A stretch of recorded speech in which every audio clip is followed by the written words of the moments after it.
Yes, sure. A few minutes late. Apologies for that. But we're here. I see our boy Anthony McPhail out there in the chat saying happy Marcus Garvey Day. That's absolutely correct. It's Marcus Garvey's Earth Day. We'll do our shout outs tonight. We'll you know what, I'll actually address how we'll recognize Garvey tonight on the other side of the intro. With that said, I see Oni out there. He said one. That means he can hear me. Appreciate it. Make sure you guys hit the like button. Make sure hit the share button. Share the stream to your social media. That'll be very helpful. Let's get more participation on these Saturday night Shoot the Breeze episodes. You know what I like to do? I like to come on here early, so to speak, and let you guys know what we have in store as far as our conversations tonight. We're going to look at a tweet of an African who was representing Israel in the Olympics. And there was an interesting, I guess, conversation around that image of how come we never keep the same rhetoric for countries like the USA, Belgium, England, Australia, Germany, etc. So we're going to talk about that tonight. We're going to talk about rejecting the American identity. Is it more useful in America or outside of America, or both? We're going to look at Russian media versus Black media and content creators. We're going to try to spot the difference between two scenarios. We are going to try to answer the question, do only broke wokes, I don't really like that terminology, but do only broke wokes care about the community? We'll talk about that tonight. And lastly, we're going to discuss the top 5 coons of the 21st century. And then later in the night, we'll do our shout outs in honor of Garvey tonight. But I'll also announce something else on the other side of the intro. So without further ado, what we'll do now is start the show officially. And on the other side, I'll drop Shoot the Breeze topic number 1. I'll introduce any and all panelists, and I'll talk about how we'll honor Garvey during tonight's show. So you guys do stay tuned.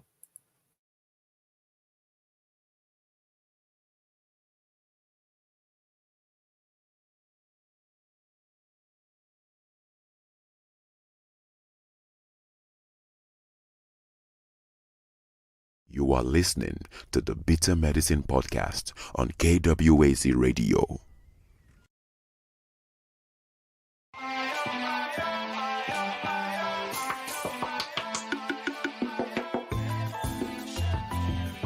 Welcome to the Bitter Medicine Podcast, where it's all about Black empowerment.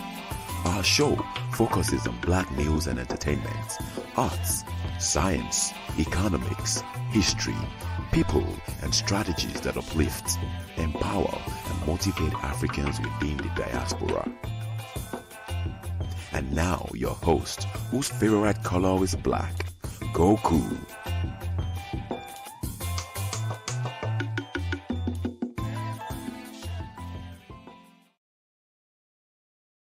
Welcome back to the Bitter Medicine Podcast. I am your host, Koku.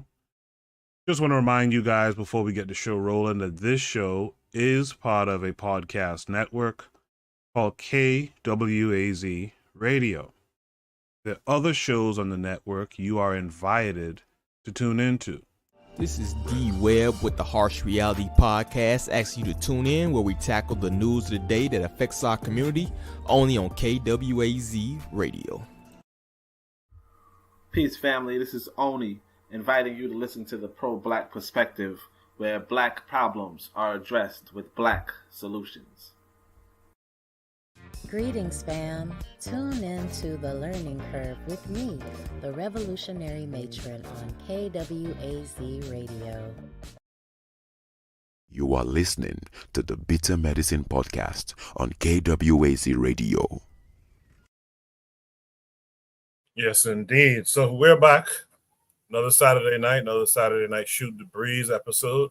Glad to have you guys who are in the chat already, those of you who are in the panel, those of you who will be with us tonight, and especially those of you who tune into the playback. I appreciate all of you. KW Don 7 in the chat says HBD Gavi, happy birthday to Gavi. So speaking of Gavi, what we'll do tonight as panelists and as participants in the chat, we will respond. We will give our honest responses to each topic, and then what we'll do is we'll reference Gavi, like kind of like what would Gavi say to each response, right? So each person who responds, be it on the panel or the chat, they can also give their idea of what Gavi would say to the instance of the prompt. So that's how we'll do it. Trigger Happy's out there saying peace to him as well. Let me welcome in my panelists I have tonight. Let me start with Black Steel. Black Steel, how are you this week? I'm doing great, man. A little tired the first week of school, so but I'm happy to be here to talk with adults instead of a bunch of teenagers. So I'm happy for it. Yes, sir. Yes, sir. Much appreciated. Thanks for being here too, by the way. Let's go to Oni from the Pro Black perspective. Oni, how are you this week? I'm cool. Can you guys hear me? Yes, sir. All right, yeah, I'm cool. Just shit, Garvey. All right, let's do it. Let's do it. That's it. Got it. Thanks for being here. By the way, Buana Hagaziki, how are you this week? 1 2 1 2 1 2. Koku, can you hear me? Yes, sir. Loud and clear. Oh, yes. Shout out to everyone to the panel tonight. Shout out to all the Gaviites. Shout out to the educators, Black Steel. I know it's a rough week, but you're gonna make it, bro. But I'll leave it there for now. Appreciate that, Buana. Thanks for coming through as well. And last but not least, our boy Anthony McPhail. Anthony, how are you this week? You're muted if you're talking, Anthony.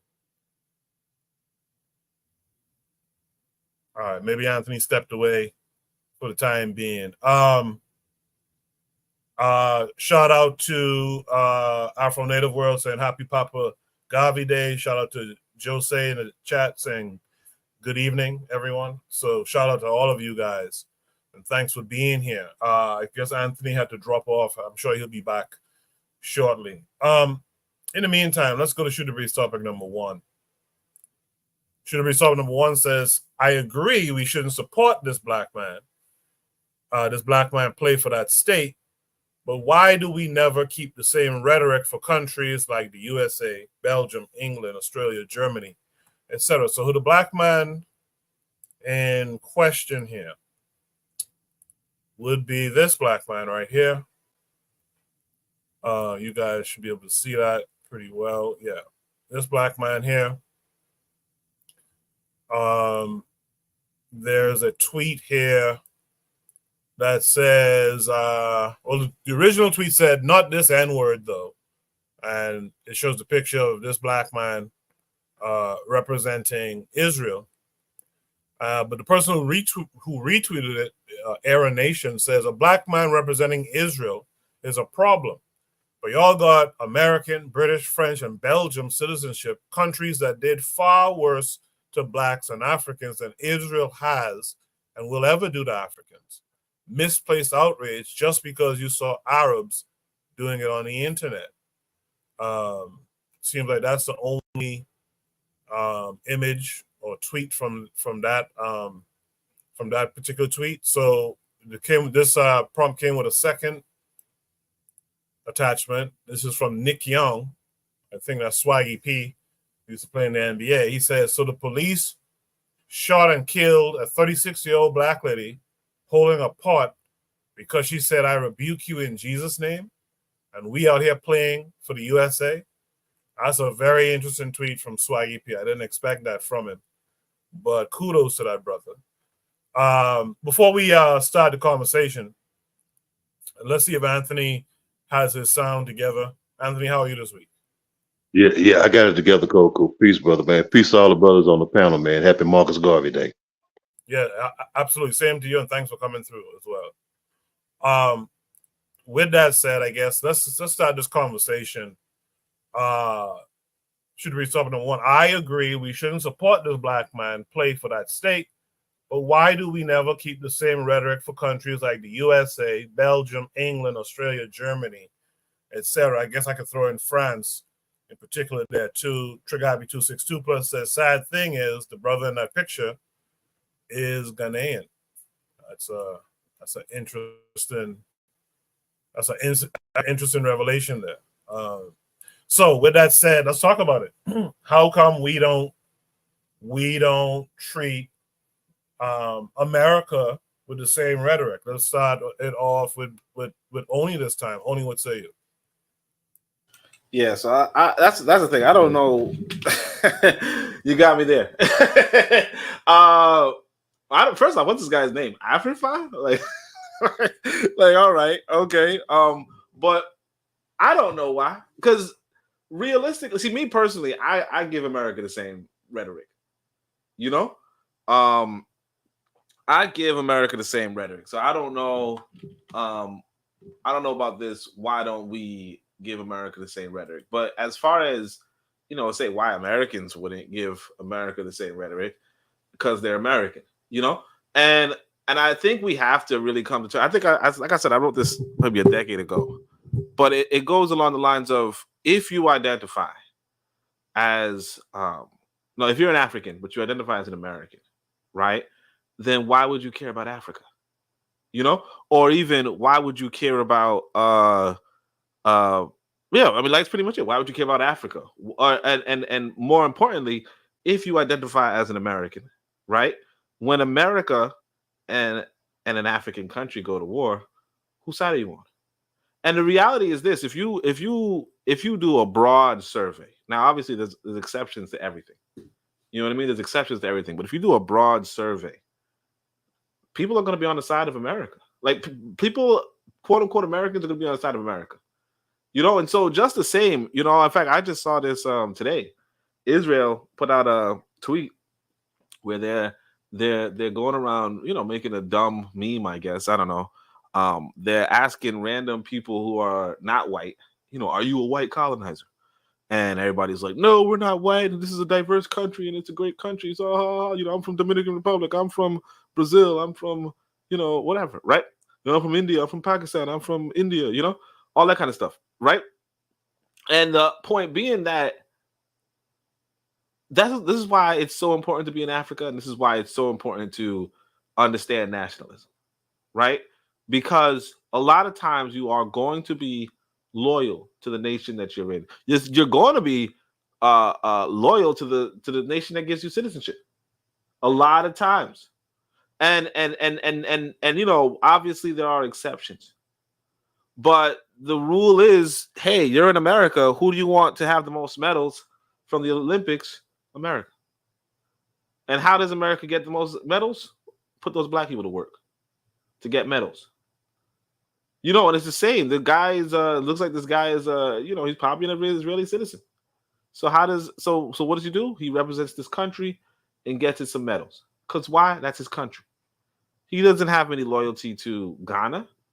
Definitely don't got no loyalty to Nigeria. Definitely don't got no loyalty to Jamaica, South Africa, not even America, not even the United States of America. This is the nature of the world. This is the nature of our species at this point.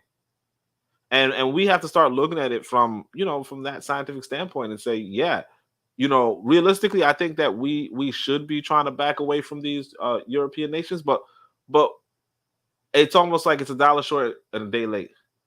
You got, I don't know, maybe 100 million displaced Africans around the world, right? It's not going to change tomorrow. And those displaced Africans are 95% going to be loyal and resolute with the nations that they are displaced to. 95%. And of course, you could always bring up the 5% exception, but 95%. And because of that, it's like, you know, we as African people, we have to either individually, like I do, trickle back into the continent and try to become nationalists over there, or forget it. And actually, sorry, I forgot the assignment. And Marcus Garvey would say the same thing, in the sense of go back home. Go back home, build up a nation for yourself. Stop trying to build this white man's nation because it's not gonna do nothing for you. That's it. Appreciate that. Only before you go, though, let me just read this one comment from Trigger that was addressed to you. He says, I would do you one better, Oni. How can any Black American talk about advocating for Palestine but call themselves an American? Because America funds Israel. What's that word? You should side with Israel, not Palestine. So, Oni, do you want to respond to that? The thing is this is the thing that surprised me. I talked to a real African American, there's a lot of people who are, educated and entertained on Twitter. There's a lot of people off of social media. The African American off of social media, right, supports Ukraine, supports Israel, by and large. Now, obviously, if you're on social media, you might not, you might see exception, especially like young people. You might see an exception. But like the older heads, because you got to think about it this way. In fact, I'll tell y'all this, man. I didn't want to admit it, so I don't want to say which relative. One of my relatives heard that Pat Bennett guy, whatever, the guy who was shit talking Haiti and said Haiti got an earthquake because of voodoo or something. One of my, I don't want to say which relative because probably a little too close. They was like, "Yup, that's why they shouldn't do that stuff." I'm telling you, a lot of people like don't let social media fool you. Don't let the youth fool you, or the youth rhetoric fool you, or the loud ones fool you. A lot of people silently, like they will argue, yeah, you gotta have a strong Israel, you gotta have a strong Ukraine. They'll tell you this. So yeah, Trigger Happy's, Trigger Happy. I don't know where Trigger Happy is, but don't think that Black Americans by and large are against Israel. On social media, yes, but if you go to the source of, if you go to some people, I'm telling you, really, like I was shocked, shit, I almost wanted to send them social media, but that's it. Yeah, I appreciate that, Oni. Yeah, good conversation coming through on the chat. I appreciate all you guys. Keep them coming. I'll try to read off as many comments as I can. If not, I'll put them up on the screen. Let me go to Buana next. Buana, what say you? Well, for me, this is a sticky subject, because I understand that nationalism, and countries, is touchy to their hearts, regardless of the other politics they may hold. Some people may be very touchy about their politics. So if you are in Germany as a Black person in Germany, you represent you feel like you are a German citizen, So when it comes to when we start talking about nationalistic politics, or when we start talking about politics in concerns to Garveyism and things of that nature, I don't hold certain people to certain standards, especially when they have not made declarations of such. Where if you say you don't define yourself as a Garveyite, you don't define yourself as a Black nationalist kind of person, I wouldn't hold you to a certain standard. I would just hold you to the standard that you declare yourself as. I don't expect a person like LeBron James to practice Black consciousness politics, especially in the field of basketball. I don't expect him to do that or even talk to those regards. He represents himself as a Black American person. So I hold him to that specific standard. There were even athletes, former athletes. I remember a brother named Craig Hodges. Craig Hodges was a person who had Black consciousness politics. So he really was trying to do certain things within the NBA and was trying to recruit people like Jordan and at the time Magic Johnson to do certain things in terms of representing themselves in the field of basketball. So he was trying to include his consciousness politics within the field of basketball. But if some of our brothers and sisters around the world don't do that or make those kinds of declarations, I don't hold them to that standard. There was another brother, Abdul Rauf.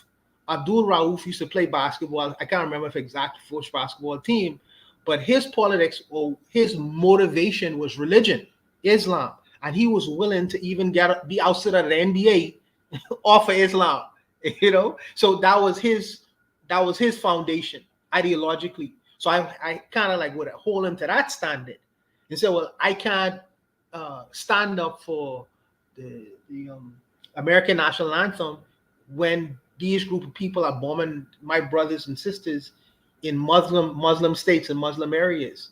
These people don't represent me. So if you don't really hold yourself to a specific standard, you know, I won't necessarily say, well, just because you have a black skin, you should think like this. It doesn't go that way. So this, in this guy's mind, this Israeli guy's mind, he's an Israeli who happened to be black.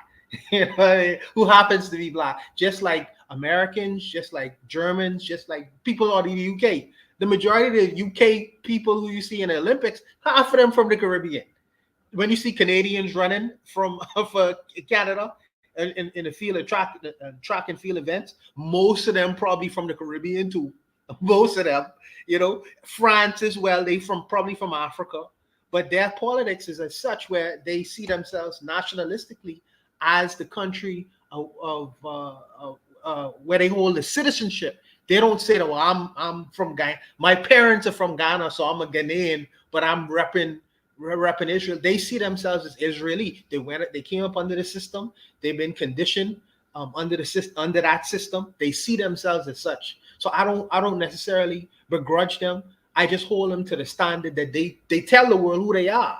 You know, they telling the world who they are. Granted, they may have historical politics. Granted, they may have historical grievances. But if they don't stand on the platform and say, I am this, I am a Muslim person first, I am a black conscious Gaviite first, I am this kind of specific person, well, you just a representative of the country, of the flag that you are wearing. You are nationalistic, you are an American citizen, and I hold you to that standard. But that's how I look at that. And I'm very careful when I talk about nationalistic politics, because some people get very touchy on these kinds of subjects. But I'll leave it there. Wait, before you go, Buano, what would Gavi say?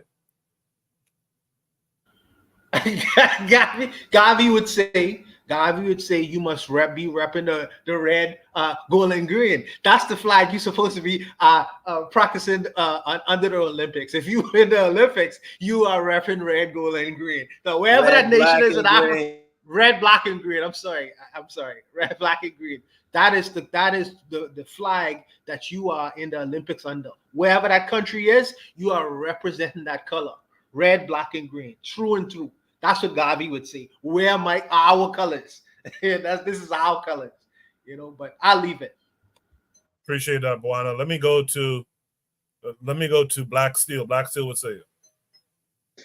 Well, couple of things. First of all, I'm noticing some things in common. So it mentioned USA, Belgium, England, Australia, Germany. You mentioned France and Israel. So one thing all of these countries have in common is that they are either settler colonies or they establish settler colonialism. So, for example, Australia, they eliminated the majority of the Aboriginal population, replaced them with natives. In America, they exterminated a large amount of the indigenous Native American population. Germany went to Namibia, exterminated people there, you know, to build up colonies. You know, of course, Germany practiced settler colonialism in Europe, which was a no-no. You know, they were okay with them practicing settler colonialism in, you know, the Americas and Africa and Asia.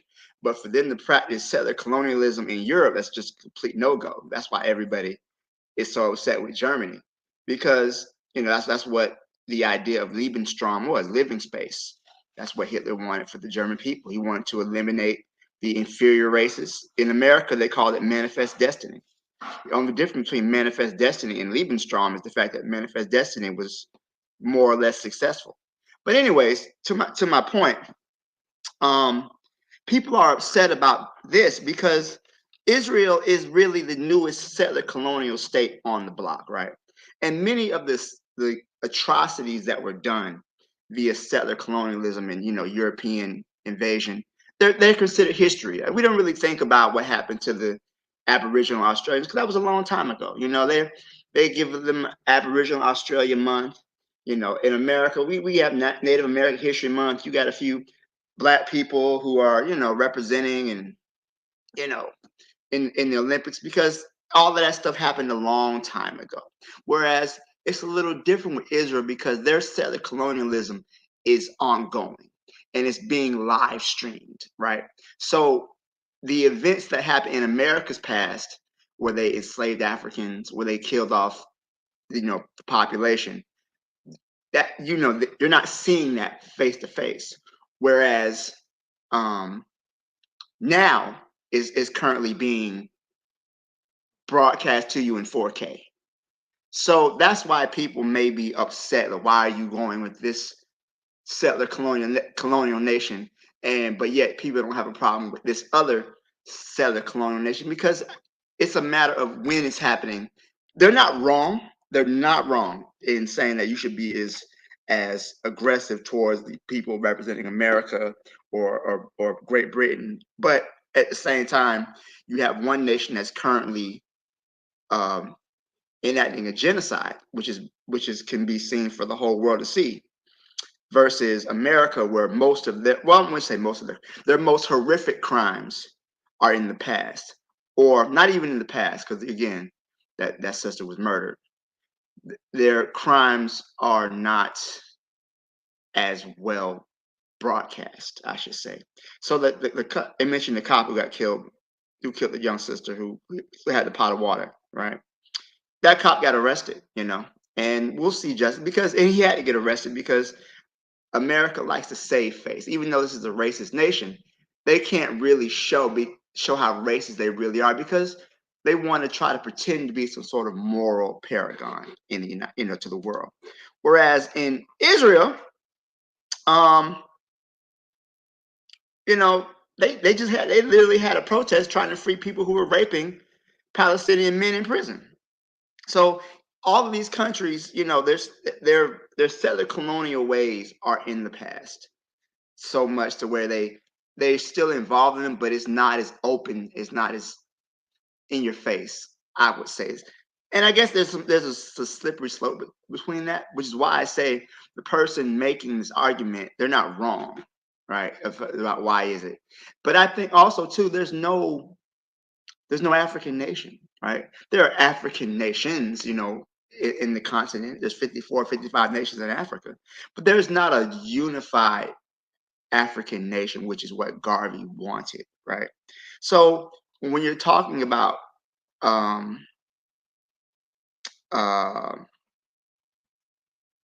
what him not representing, I think Africa as a continent has the lowest medal count of any continent, I think, and they've never hosted an Olympic Games. There's never been an African nation to host Olympic Games. So a lot of these athletes, if they were to stay in their home country, I don't think they would be able to get the support that they would need as far as access to training facilities and things like that. That's why they tend to go with the settler colonial nations. And like to Oni's point, they were born there. So in their mind, they don't have an African or a Black revolutionary or even a Black nationalist worldview, which is to be expected. Most Black people don't, truth be told. And I believe it was Dr. King who said there are some Black people who never fight for freedom. They just want to go along and get along, wake up, go to work, you know, live their lives and try to keep their heads down. And that's a majority of people in the world. Most people are okay with the status quo as long as it doesn't affect them too much. And I think as those of us who are conscious, or those of us who do have Black revolutionary ideas, I think we have to do our best to raise the contradiction and educate our people, because eventually this violent racist system will kill us if they need to maintain control. And I think that many of our young people, when they're experience this world they live in, they don't know what to do.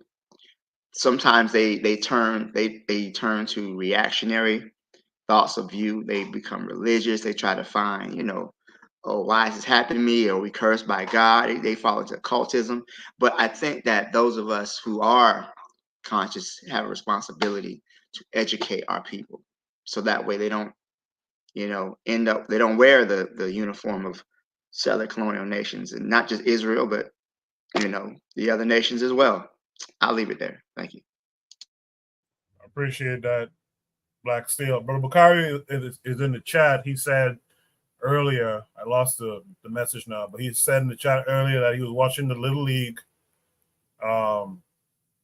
and the World Series of the Little League, I believe it was, in the Czech Republic, even had Black folks playing for that team. So just a reminder, as we go through these topics and you give your thoughts, because it's Garvey's Day, make sure to, at the end of your thoughts, give us what you think Garvey would say to the topic. Let's continue on with our brother Anthony McPhail. Anthony, what say you to this? Yeah. I think I pretty much agree with what all of the brothers have said, man. I think I think we could a lot of it boils down to like what the Carl was saying about our consciousness, man. We don't have the same level of Black consciousness that we had at one time, say in the late 60s, early 70s. I mean, and it shows. I mean, it made me think about what Harriet Tubman said, man. She said, I could have freed more enslaved Africans if they only knew they were slaves. You know what I'm saying, Coco? He said if they knew they were slaves, I could have freed more of them. And like right now today, I think we just satisfied with the way things are. I mean, and just like I think say in the 60s you had like the brother John Carlos and Tommy Smith, man, and what they did at the Olympics in Mexico City. I think, I mean, as great as that was, though, as far as symbolism, I think they were saying, okay, that was one part. They were saying like, oh, okay, I'm a Black man and I'm an American, but at the same time, what I mean is what I'm fighting for is for Black people to have, their full dignity as a human being. He was they was trying to put America on blast. That's the way I look at it. They were trying to put America on blast. You say, yeah, I still live here. We got equity in the country. We built, but we want them to live up to what it's supposed to be. I think that was a good starting point. But like, I mean, during the Olympics, man, I mean, I didn't root for America in nothing. You know what I'm saying? I mean, I didn't root for them in nothing, man. I was glad all of the brothers and sisters from the Caribbean won and Africa won. I mean, I didn't root for America, any of his allies, any of that shit, man. I mean, everybody I wrote for was from the Black country. But I just think, I think it goes back to our consciousness, though, man. And then, with this especially with this Black folks in America and Israel, it also it goes back to that Bible too, man. And that old good time religion, I mean, the Israelites and being slaves in Egypt and all that, and we associate that with us and looking at them like they the people of God, they the chosen people, and all of this old foolishness right here. But yeah, man, I don't know. It's kind of frustrating sometimes, man, because when I look up and I see the brothers, carrying around this damn American flag, and the police still shooting and killing sisters in their house, and shooting pregnant women and shooting brothers, and I mean, and all of the bullshit that we going through, and you really go put that flag on you like that? I mean, and it don't make sense to me, man. It's frustrating sometimes. I don't want to go on too much, but I leave it at that, man. I agree with all the brothers said. What would Garvey say? Man, y'all need to get the hell up out of here. All right. I appreciate that, Anthony. Let's welcome in our most recent addition to the panel. Let's welcome in Jose. Jose, how are you this week? I'm okay. I'm okay. Let's keep it that okay. Okay, all right. Real quick, I scratched what I said earlier. I misread what Brother Bakari was saying. He said there were no black players on that team. They all look like Trump and Putin. So I misunderstood what he was saying about that team. So I'll try to figure it out while Jose is talking. Go ahead, Jose. Yes, I misunderstood it too.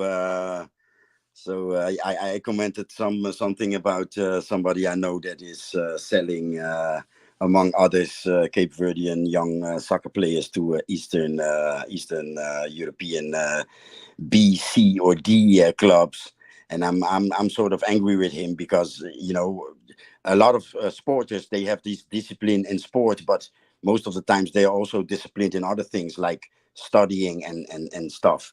But maybe not in soccer, because there's a lot of money to make in soccer and football and baseball, etc. But these type of athletes, a lot of times, I guess this brother is a student in Israel. I guess I mean, I don't know. A Ghanaian, what the fuck are you doing there?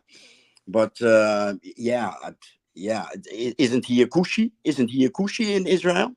I know a couple of Palestinian guys. What Rotterdam is to Cape Verdeans, a city nearby is for Palestinian people, and I lived there a couple of years, so I have quite some Palestinians in my vicinity, and one of them have black people in the family, and there's a niece of him, and he likes her, and he played like, yeah, I'll take you to the Netherlands, and she was like, yeah, but what do they want with a blackie over there, right? So yeah, I don't know what to think. Maybe he empowers with, with him running for Israel. Maybe black folks, black Palestinians feel better. I don't know what to think. What would Marcus Garvey say? Go home, brother. Go home. I appreciate that, Jose. I appreciate that from everyone. So we've heard what everyone has to say. We've seen what everyone has been saying in the chat. Is there any last comments that anyone would like to make? Yeah, Okay, I want to say one thing really quickly. Anthony McPhail touched on the religion portion of it, right? And I think a lot of, only mentioned how black people support Israel, right? I think a lot of it does have to do with the Christianity and the relationship with the Jews and Christianity, Jesus and everything else, God's chosen people. I shall bless thee. I shall bless them that bless thee, and I shall curse them that curse thee, type of shit, right? A lot of our people, especially if you're born into a religious home, a religious family, that is bred and taught to you at a young age. Americans are the most propagandized people in the world. And I've said that before, but I really don't think we understand it, how propagandized we are. They really think that other countries of the world hate us because of our freedom. A lot of people really believe that. And that's the indoctrination that is so strong in this country. And black people aren't exempt from that. And there was a time, I can remember growing up in the 80s, where black people knew just certain things was not meant for us. Like, I remember being told when I was in ROTC, when I was in high school, and my uncle said, "Boy, don't you join that military. Ain't nothing good in there for a black man." And they had went to Vietnam. They had experienced some of the racism of white officers in the service. So, but then, black people were very vocal when it came to, you know, U.S. imperialism, intervention in foreign wars. And then, Barack Obama comes in, and you got a black man in the office with his beautiful black family. And then I started to see kind of a turn, like, black people supporting shit that we used to not support anymore. So I think that's kind of speaks to the danger of intersectionality. black girl magic, right? Sometimes you put a black face on things, and I guess it's supposed to make it better. But we got to be careful because you'll be celebrating a black person in the Waffen SS if you're not careful with that type of stuff. So, but yeah, I think the religious indoctrination really does play a part in the overall propaganda that Americans are subjected to 24/7. I appreciate that, Black Steel. I'll just read off some comments there. Trigger Happy 262 Plus said, I think black people need to get their priorities straight. If they aren't against their direct enemies, it just tells you we don't have a codified identity. America's destroying the Congo right now. Shout out to Talawa, who's here as well in the chat, active in the chat, having some conversations out there. He says, Talawa does, he says, one thing the Barack Obama, talking about Obama, thing reveals is the one drop rule problem. Lack of a mulatto analysis amplifies the other problem. So, yeah, good commentary from everyone on the panel. Good comments from the chat. Let's keep it rolling as we go to Shoot the Breeze topic number 2, which is a little bit on the same topic, so to speak. Shoot the Breeze topic number 2 says, rejecting American identity. Is the endeavor more useful in America or outside of America, or both? This came with a link that's taking us back to X as well. And this takes us to African Stream. This tweet, let me make sure it's not a retweet or something. Okay, so this tweet says why Black Americans should reject U.S. identity. It says many people ask what our solution is if we support neither Kamala Harris nor Donald Trump. The answer is simple. We believe that Pan-Africanism, Africa's total liberation and unification, will free all African people everywhere. In this video, Pan-African organizer, I can't pronounce the name properly, but Onye Sonu, I'll leave it at that, breaks down why she, as an African living in America, rejects U.S. identity and directs all her energies towards liberation on the African continent. Rather than placing our fate and our destiny in the hands of the U.S. empire, which has done nothing but oppress us for the past 500 years, we encourage our viewers to align themselves with the future of the African continent. As the great Pan-Africanist Kwame Ture once explained, quote, until Africa is free, no African anywhere in the world will ever be free or respected. This is also to say that once the African continent is free and unified, Africans across the world, whether in the United States, the UK, Brazil, or elsewhere, will have a safe and prosperous continent to return to. And perhaps not everyone will choose to return home. Either way, Africans living anywhere in the world will be ensured their basic safety and security because a liberated Africa will have the international power necessary to guarantee the protection of Africans everywhere. If a person of African heritage is gunned down and killed on the streets of New York or Rio de Janeiro, a unified Pan-African state can intervene and demand answers, and if answers are not sufficient, recall ambassadors or even refuse to trade with countries where Africans are mistreated. That's why we should think very carefully about potentially supporting Democrat or Republican politicians whose policies go towards the destruction of Africa. The drone bombing of African countries, our boy Talawa just mentioned this, the expansion of the U.S. military across Africa, the sanctioning of African countries, shady business deals, the entrapment of Africa via World Bank debt, etc. Have a listen to our sister and let us know your views and what she says in the comments. So I'm going to play the video. It's a minute and a half. I might play it twice just to make sure we get all the points, and then we'll discuss. I think the Obama administration represented a watershed moment in this strategy of counter-revolution.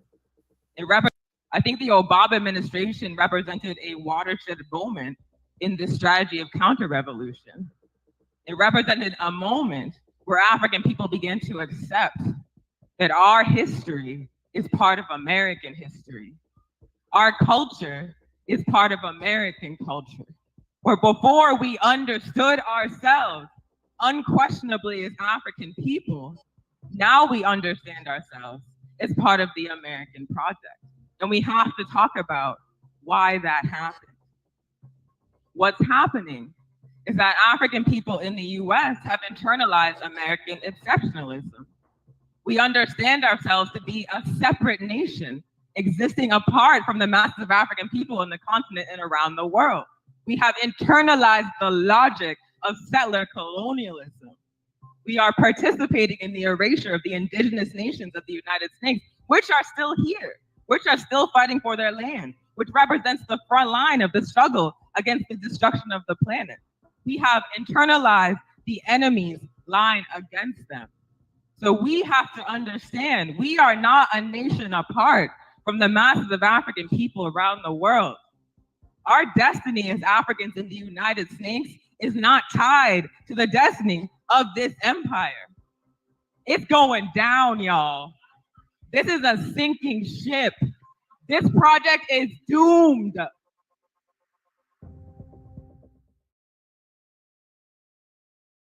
I think the Obama administration represented a watershed moment in this strategy of counter-revolution. It represented a moment where African people began to accept that our history is part of American history. Our culture is part of American culture. Where before we understood ourselves unquestionably as African people, now we understand ourselves as part of the American project. And we have to talk about why that happened. What's happening is that African people in the US have internalized American exceptionalism. We understand ourselves to be a separate nation existing apart from the masses of African people in the continent and around the world. We have internalized the logic of settler colonialism. We are participating in the erasure of the indigenous nations of the United States, which are still here, which are still fighting for their land, which represents the front line of the struggle against the destruction of the planet. We have internalized the enemy's line against them. So we have to understand we are not a nation apart from the masses of African people around the world. Our destiny as Africans in the United States is not tied to the destiny of this empire. It's going down, y'all. This is a sinking ship. This project is doomed. All right. I think the sister said some things there that was on point. That should be the messaging, I think, to the FBA and ADOS types like KW Dawn 7 is saying. She's talking about the FBA ADOS flunkies. Black Steel earlier said she's cooking. So let me start with Black Steel. Well, before Black Steel goes, let me shout out Cheryl Easy. I think I've seen this name in the chat a while back. She's here. Oh, yeah, I'm assuming she. But they're here. And they say, especially, they said earlier, they said Black people truly do not understand the thinking or mindset of white people. She said, especially in the military, whites believe wholly in the white man's burden. They see Blacks worldwide as children that need to be guided and who are lost without them. With that said, let's hear from Black Steel. Black Steel, what say you? I was just saying this on the other prompt. That's so funny. How Obama made being Black American, how you made us, more accepting of U.S. atrocities overseas, right? Obama literally bombed like what? How many nations? Somalia, Libya, all this stuff. So yeah, I think that rejecting American identity, right? Is it more useful in America? I think it's both, right? I think that it's important for us to understand, especially for those ADOS clowns, which I truly believe that ADOS and FBA is a psychological organization. I do believe they are counter-revolutionary. I definitely believe there's some Fed work involved with them. I really do, because many of their takes are so dumb. It's like it's difficult to see how stupid their conclusions are. They always had more smoke for other Black people than they have for white people, which is always a telltale sign to me. You know, you have more hatred for your brother and sister from the Caribbean and from the continent than you do for the white people who've been constantly murdering, raping, and stealing from your ancestors for the past 400 years. But you mad at Jamaicans? I don't get it. But anyways, I think it's important because, especially for African Americans, we've been here before there was a United States, right? United States only 200 something years old and is already showing the collapse of a large scale empire. You know, the Roman Empire lasted 2,000 years. You know, you had Egypt lasted 3,000 years, but then America hasn't even made 300 years yet, and it's already collapsing under its own weight. So, and I'm happy to see that too. I gotta say, but I really say that we understood that even though we lived in this country, we were born in this country.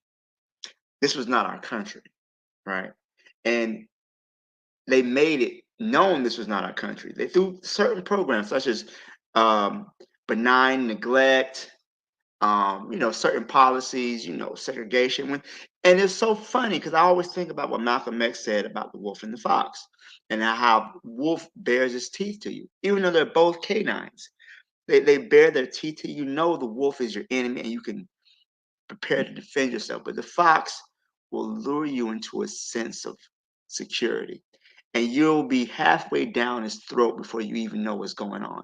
And I think that America has replaced its naked racism to a more, you know, subtle. You're a part of us. We'll put black people as presidents or in defense industry.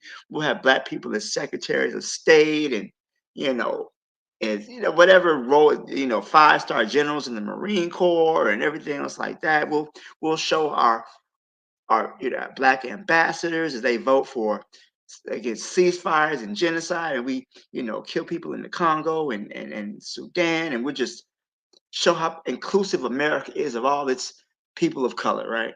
But then when you've integrated your people into a burning house, like Dr. King said, you know, which is basically what's being done. We're being integrated into this burning house, and then we're forced to, you know, deal with the consequences of that. So I want to bring back to the question: is it more useful inside or outside of America? I think that it's both, but because we have to really continue to build that unity between Pan-Africanism, because yes, Black Americans, by and large, I think that we understand that we can't engage with America the same way Europeans can, the same way the settlers can, you know, and we'll be reminded of that quite often. I think it's important that we continue to build that kind. This country is not for us. Understand America, what's going on in Great Britain right now, where they're just jumping on and beating and killing blacks and Asians and Arabs and everything else like that. Anybody who's not white, that has happened in America before. It can happen again. You know, I always talk about what happened after Hurricane Katrina. Those white people went and just started killing black people who just were trying to flee from a storm. They just waited for the opportunity. That can very much happen again in the United States. That is not that far fetched. We're not safe here. So yeah, we're going to have to continue to work and build with our brothers and sisters on the continent, because they're the ones who are impacted by our lack of activism. They're the ones who are, you know, their countries are being bombed, their resources are being stolen, and we're turning a blind eye to that with some idea of American exceptionalism, when they'll kill you too, black person, black American. Don't get it twisted. The white man doesn't make a distinction between a Nigerian or a Ghanaian or African American. We're all just niggers to them. So that's something that needs to be kept in mind. I've spoken too long. I'll pass the mic. Thank you, Coco. No, that's quite all right. I appreciate your commentary. Let me just put it out there. If anyone else wants to join the panel, there's still spaces up here.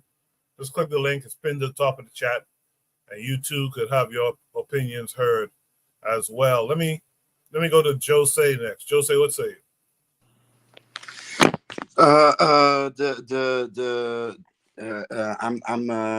Yeah.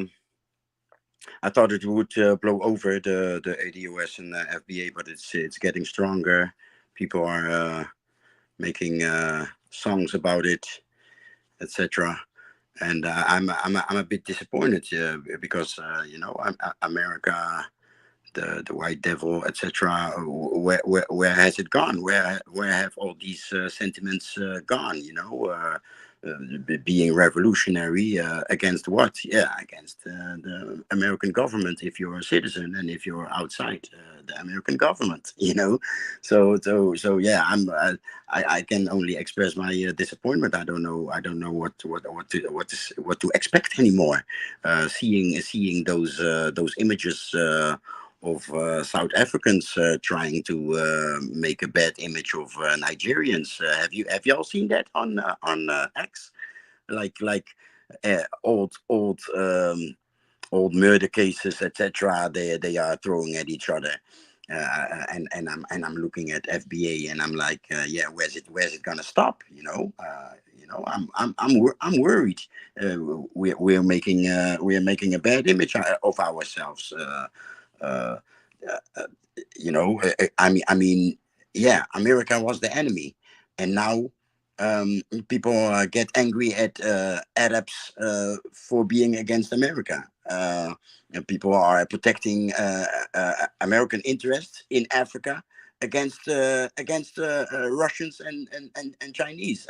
I'm a bit lost. Am I lost, or are we lost? Yeah. What would Garvey say? Yeah, I don't know, man. I don't know. Oh, I appreciate that. Thanks for bringing back the concept. I gotta put it back on the screen. What would Gabi say? With that said, let me hear from Buana next. Buana, what are your thoughts on this, and what would Gabi say? Well, I'll Koku, I'll just address in terms of speaking on this subject. Uh, in terms of outside of America, I wouldn't touch the inside of America. I think that the Black Americans on the panel could deal with that much better than I can. But outside of America, I think that I wouldn't relinquish myself of that experience of being a Black American or African American person. I wouldn't do that because I think that the African American person outside of America has so much political currency. They have a whole lot of political currency, in particular, even in places like Africa. I think that the African American and also the Caribbean person, to a lesser extent, we represent something that what was practiced and done on in this part of the world, and why we was born in this part of the world. We had to unify. So yeah, we are a little bit of everything. We are a little bit of Igbo. We are a little bit of Ashanti. We are a little bit of all kind of West African tribes coming together, having to work together for our own specific purpose on this side of part of the world. So if we was to touch base and get back to West Africa, the whole issues of tribalism dies because we are a little bit of everything. We had to work together. You can't practice sectarian politics with a man who's a little bit of everything. And we could prove that on a DNA level. On a DNA level, we could prove that. So I think that where Africa, West Africa, has issues of tribalism, I feel like that we are the key to that, resolving these issues because we are a little bit of everything. And also too, I wouldn't so easily dismiss the time that was spent on this side of the world, because you learn from your experiences, whether they are good or bad. You learn from those experiences. 400 years plus is a long time to be in this part of the world, and for the Caribbean, even a little bit longer. I wouldn't so easily dismiss the fact that I am a African Caribbean person.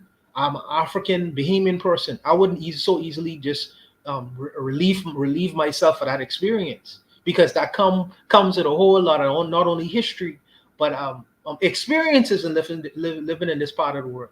So I wouldn't so easily dismiss that. I really would. I think that we have something to bring to this table, coming from this side of the world and unifying it with our brothers in the western side of the world. I think that I wouldn't easily dismiss that. Now, as far as within America, I would let my African American brothers speak on that particular thing. But in terms of relinquishing, what people perceive as Americanism or Caribbeanism or whatever we have experienced on this side of the world, I wouldn't so easily relinquish that, especially when you are dealing with global politics in the world, because we have a different kind of view of the world that's different from a continental African. We are still brothers, but our ideas may be a little bit different, and in understanding that and coming together, I think that we'll be a force to reckon with. We'll be a force to reckon with, because we have learned so much on this side of the world, And let me speak to. I want to speak briefly, to Black Steel. When he talks about, the fact that the empire is going to fall. Black Steel would understand, because he has children, that they're going to be affected by the empire falling too. I don't think it's something that we should celebrate. Well, maybe we should, but all of us in the Western world are going to be affected by that empire falling. So that needs to also be clear and understood as well. All of us, we want fairness in the world, absolutely. But what we clamor for, I hope we could appreciate it when we actually get it. But I'll leave it there and let the American brothers go. And I'm very curious to know how they feel on this particular. One, I think that I got to say this, that United States is like the world's biggest terrorist. The United States empire collapsing would be a net positive for the world. I really do believe that. I believe that much of the misery and suffering that happens throughout the planet is a direct result of American imperialism. And everything from climate change to all the wars and the finances of it would go away. I think that would be a net positive. Now, think there's over 800 U.S. military bases across the world, right? America is willing to bring the world to the brink of nuclear annihilation to maintain their hegemony.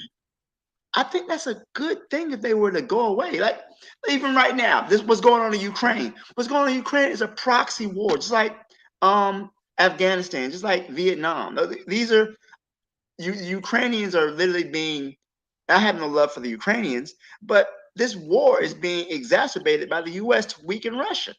If that goes away, they could have a peace treaty. Who is funding Israel right now to bomb children in Palestine? That's the U.S. It goes away. The U.S. doesn't stop giving them money. It goes away overnight. It's a wonderful thing. I think that America spends so much. They just sent Israel $50 billion. You could, I think it was the United Nations. Somebody said you could literally end world hunger for $40 billion. So for less money than it takes to kill children and the Gaza Strip, you could literally end world hunger. But America's like, nah, fuck that. We need them kids dead. We need to support our ally. Like, I think it's a net positive. As Americans, like, if you don't have the ability to kill anybody anywhere else in the world, I see that as a win. I do. A question for Buana, if I may. Buana, do you believe that the world order, that it will become a chaos if the West or America loses its position? That's a serious question, because I believe a lot of us believe that. A great part of the world population believes that if the West falls away, that it will be chaos. Do you believe that, Buana? Yes. And I think that if I'm answering you fairly, yes. I believe that for a time, I think that the world will devolve chaotically for a time, because so much of the world economies are mixed up, and tied to the American economy. I think that the world will eventually stabilize. Like right now, Ibrahim Traore is trying to go on to the gold standard, right? He's trying to have his money be based off of the gold standard. So in America, they making dollars out of nothing, but people trust that dollar so much that even though it's backed by nothing, the world still is going off of that standard. If you lose that, it has to be replaced with something. So I think that for the immediate time period, yes, I feel like yes, it's gonna devolve into chaos until something else replaces it. Now, what is gonna replace that? It'll be reflected throughout the rest of the world. I think that Dr. Amos Wilson said before. I'm sorry, I just wanted to answer you. Go ahead, bro. Go ahead. Money is based on debt since the beginning of the 70s. Hasn't it been longer based on gold or even the crops of that year? I mean it's always based on real value. So going back to that would mean a lot of good for the so-called global South. So yes, not only will it be better because all the destruction is gone and all the chaos. If chaos reigns when they fall, it's because they fight their fall. They will like how they got that position. That's how they are going to defend it. So yeah, there will be chaos, and it will be them. Like we're looking at it, they are going down, and what's happening? Wars, inexplicable wars. Like everybody is watching a genocide, and it has to go through like two genocides. And it's a lot of confusion. Like are Jews creating Lebensraum? Thank you for introducing that German expression, because it looks like Jews are creating Lebensraum in Ukraine by killing Slavs from both sides. So yeah, what are we looking at? It's all chaos, and it's always the same. It's the usual suspect behind it every single time. And yeah, everybody can see that winning is not their goal. Just chaos everywhere. I mean, look what happened with China in Africa. Everybody is eating, everybody is driving on the logistics, and yeah, I mean, politics with logistics. I mean, yeah, what can I say? The United States gone. I think in weeks everybody will do better. Seriously. Well, of course, they will start bullshit, but if they would be gone from one day to the other, I think in weeks everybody has it better. Seriously. Okay, so Jose, you said something. Let me argue with Bruce Black Steel. He said something very interesting just now. He said that the China in reference to Africa, he said everyone is eating and things of that nature. And I remember Dr. Amos Wilson said very clearly in a lecture before, he said, if we think that the Chinese man, if he replaces the white man, everything is going to be all good, we have another thing coming. I don't believe if China was to replace. I was not talking about the replacement of the white man. I was just talking about logistics. There are roads. We're talking economies, right? Logistics. There are roads in African countries, and now the African economy is starting up. It's starting to roll. Okay, so that's the only thing that it meant. That's the only thing that it meant. Sorry. No sweat. So another thing you said is that, okay, if you say the world was off of the gold standard before Nixon took it off, that's true. So to go back to it, there are two people who try. I think that Gaddafi tried to do it, and I think that Traore is currently trying to do it, and Zimbabwe is trying to do it right now. But they have enough gold. They have enough gold to use that method in terms of representing their money in the world and having it being backed by gold. But what of the countries that doesn't have that natural resource or other resources? Like my country right now, we have very limited resources. So if we used to go on the gold standard or use just your idea and using the resources of the country, then we shit out of luck. I mean, we shit out of luck. So it's like I understand what you're saying. I understand what you're saying, but I am kind of looking at this maybe in a different way. Maybe I'm looking at it different, but I think that I don't know. I'll leave it for now, man. I'll leave it. Go ahead, Black Steel. Go ahead. All Go right, ahead, I got one. So one thing, ask what would Garvey do, and I had to pull his book off the shelf. He says, if the Negro is not careful, he will drink all of the poison of modern civilization and die from the effects of it. That's from the philosophy and opinions of Marcus Garvey, right? And I think that's a very, very poignant statement he made in that. And to Jose's point, me being raised in the church or whatnot, I remember there is a Bible verse in the Book of Revelation. It talks about when Satan gets cast down from heaven. It says, "Woe to the inhabitants of the earth and the sea, for the devil has come down among you, having great wrath, for he knows he has but a short time." I think that America knows that its time is short. And as many of the Muslim people call America the great Satan, which is Satan is just the adversary, But the wrath of the Satan and the wrath of this empire, when it cannot maintain control of the world, because the idea that you can maintain control of the planet is a ridiculous idea. There's the idea of full spectrum dominance, earth, sea, space, air, everything. The very idea of that is a ridiculous idea. And all empires fall. Every empire has a lifespan, right? Sometimes it's a long time, it can be a short time, but every empire rises and falls. That's history. The Romans had their time, the people of Kemet, the Persians, the Greeks, everybody has their time to live and die, right? America trying to prolong its lifespan. I think it was Franz Fanon who said that the old world is dying and the new world is struggling to be born. Now is the time of monsters. And that's kind of what we're seeing. I'll leave it there. I appreciate that. My biggest concern.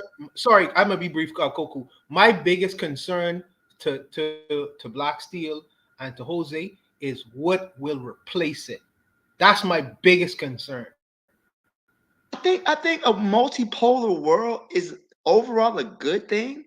I think multipolarity is a good thing overall. I think that instead of having just one global superpower, you have differing, superpowers in the world. You have United Africa, you got China, you got Russia, you got, if they're in Brazil, in Latin America. I think that's overall a good thing. I think that a multipolar world is better than a unipolar world, because a unipolar world has been a clusterfuck. We got to get rid of it. Yes, and multipolar. Yeah, what will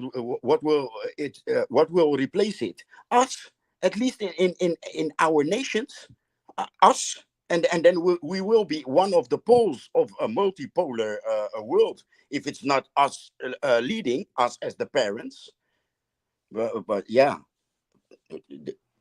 What else? Who else will we can't be afraid of the future. I think the thing that our enslavement and our colonization took from us, the worst thing they took from us was our imagination and the ability to imagine and conceptualize a world without these fucking crackers. I got a cute wordplay on that. Image in nation, imagination. We're missing an image in our nation. What if you can imagine it, you can manifest it, but there's no imagination, so our nation is not manifesting. No image in nation. But anyway, yeah, Black Seal took that from me. I heard a lot of fear of in fact, if you think about it, it's fear of success too. We can't be afraid. I think that's what caused colonialism to be extended even when Black countries got independent. I think Black folks in Chad said, well, let's just continue what was going on as opposed to continue it as a transition to what what we decide we want for ourselves. We got to be very mindful of those who still have that scared mindset.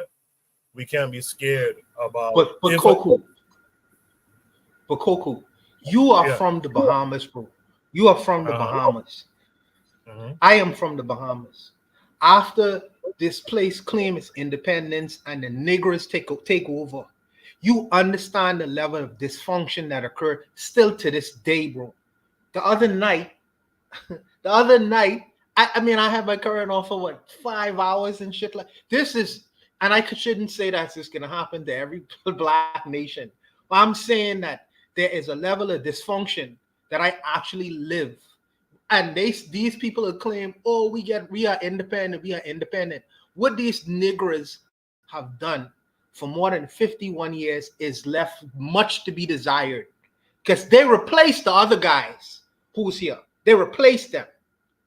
And I'm saying, and you from here, you know the shortfalls that exist in these nations. Now I understand I have the responsibility to make the society much better. Me and people coming after me. But I'm saying that I see the effects of when you say bye, see you all later, and who was replaced with. And the people in the nation clamor for these same clowns that you see every political electoral year after year after year after year. The same problems existed since the 80s for me. And I'm saying that nothing is changing. So you say I'm talking fair. I am talking the experience of saying bye to one group of people, and when the Negroes come, they not only act like the people who was in power before them, they act worse. You know what I mean? It gets worse. So this is my trepidation when I talking on a level of experience. I live in it.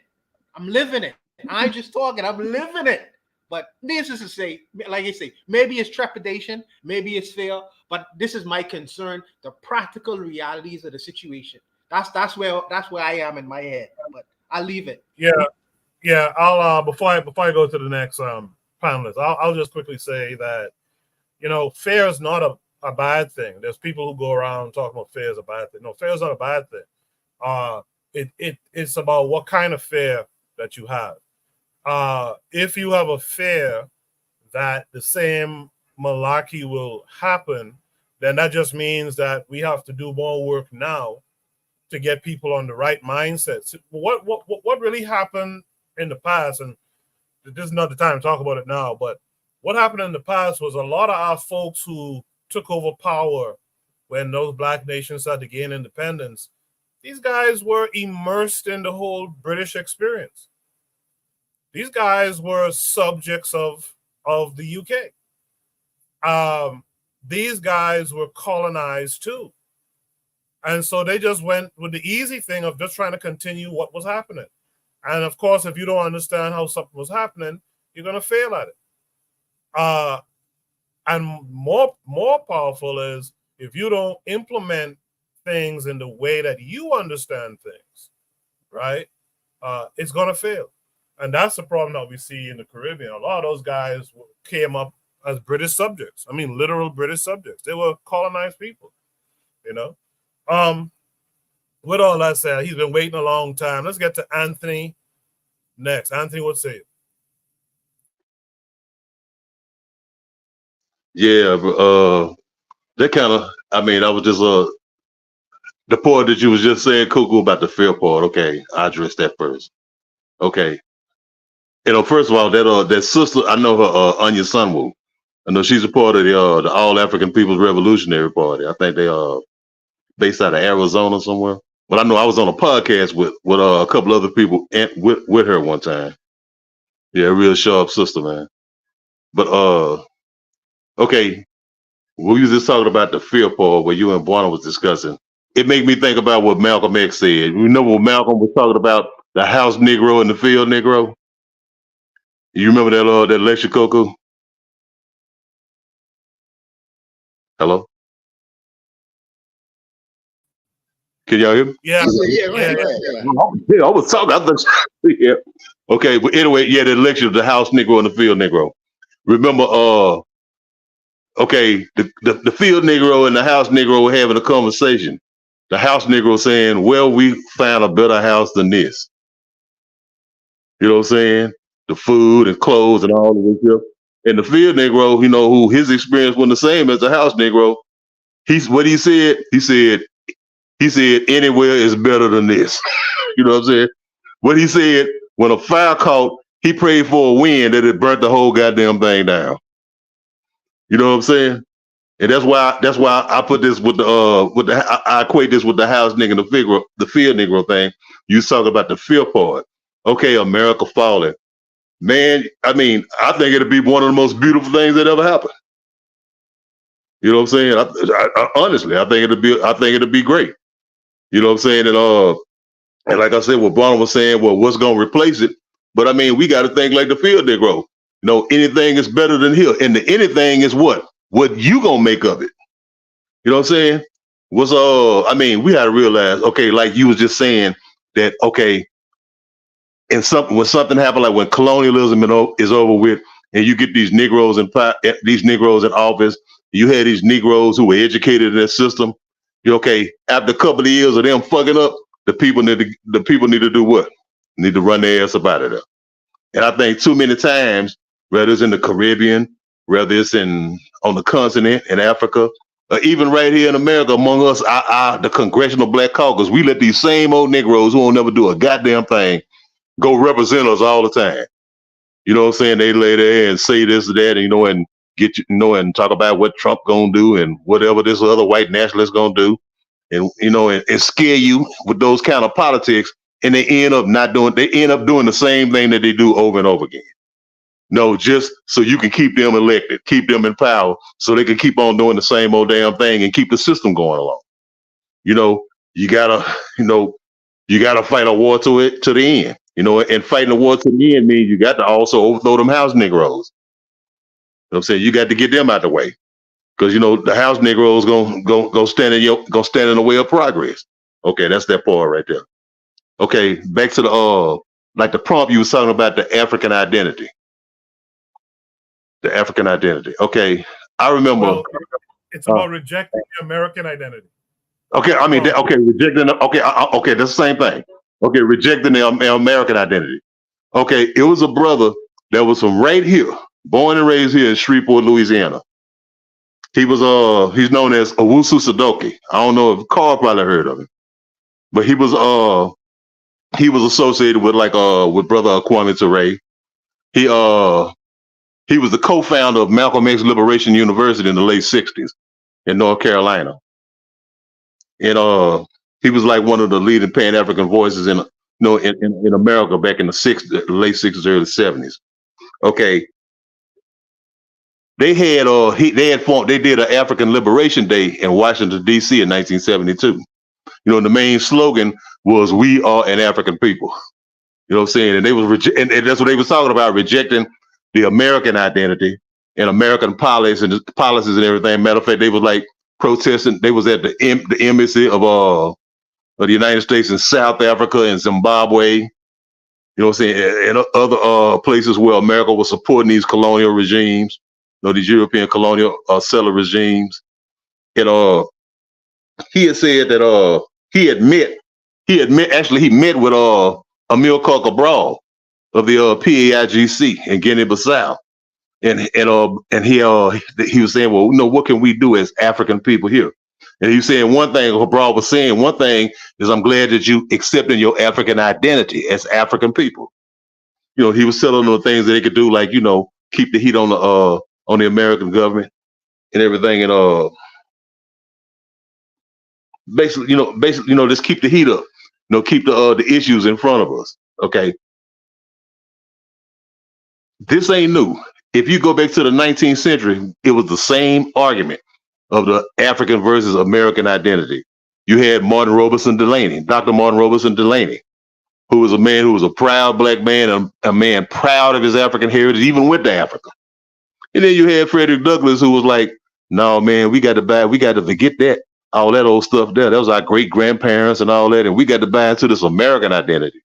You You know what I'm saying? We got to embrace this. We Americans now. We got to forget all that. No, we Americans, and we need to fight. This is what we need to fight for. So I mean, that whole thing. I mean, it's not something that just happened now. It's something that's been around since African people been in this country. The idea of the African identity or the American identity, and the rejection of either one of them. Yeah. So yeah, I mean, I'd leave it right there, man. I don't want to go on too long. That's good stuff. Thank you for that, Anthony. I know you've been waiting a long time. Well, finally, we'll get to him now. Let's welcome in Real Black Gentleman this week. RBG, how are you this week? Man, I'm straight. What's up? Good. So you see the topic, and you yeah. What say you? Well, I want to break it down a little bit, right? Because like the idea is I feel like you can't throw identity as a characteristic. It's not really, the whole identity thing.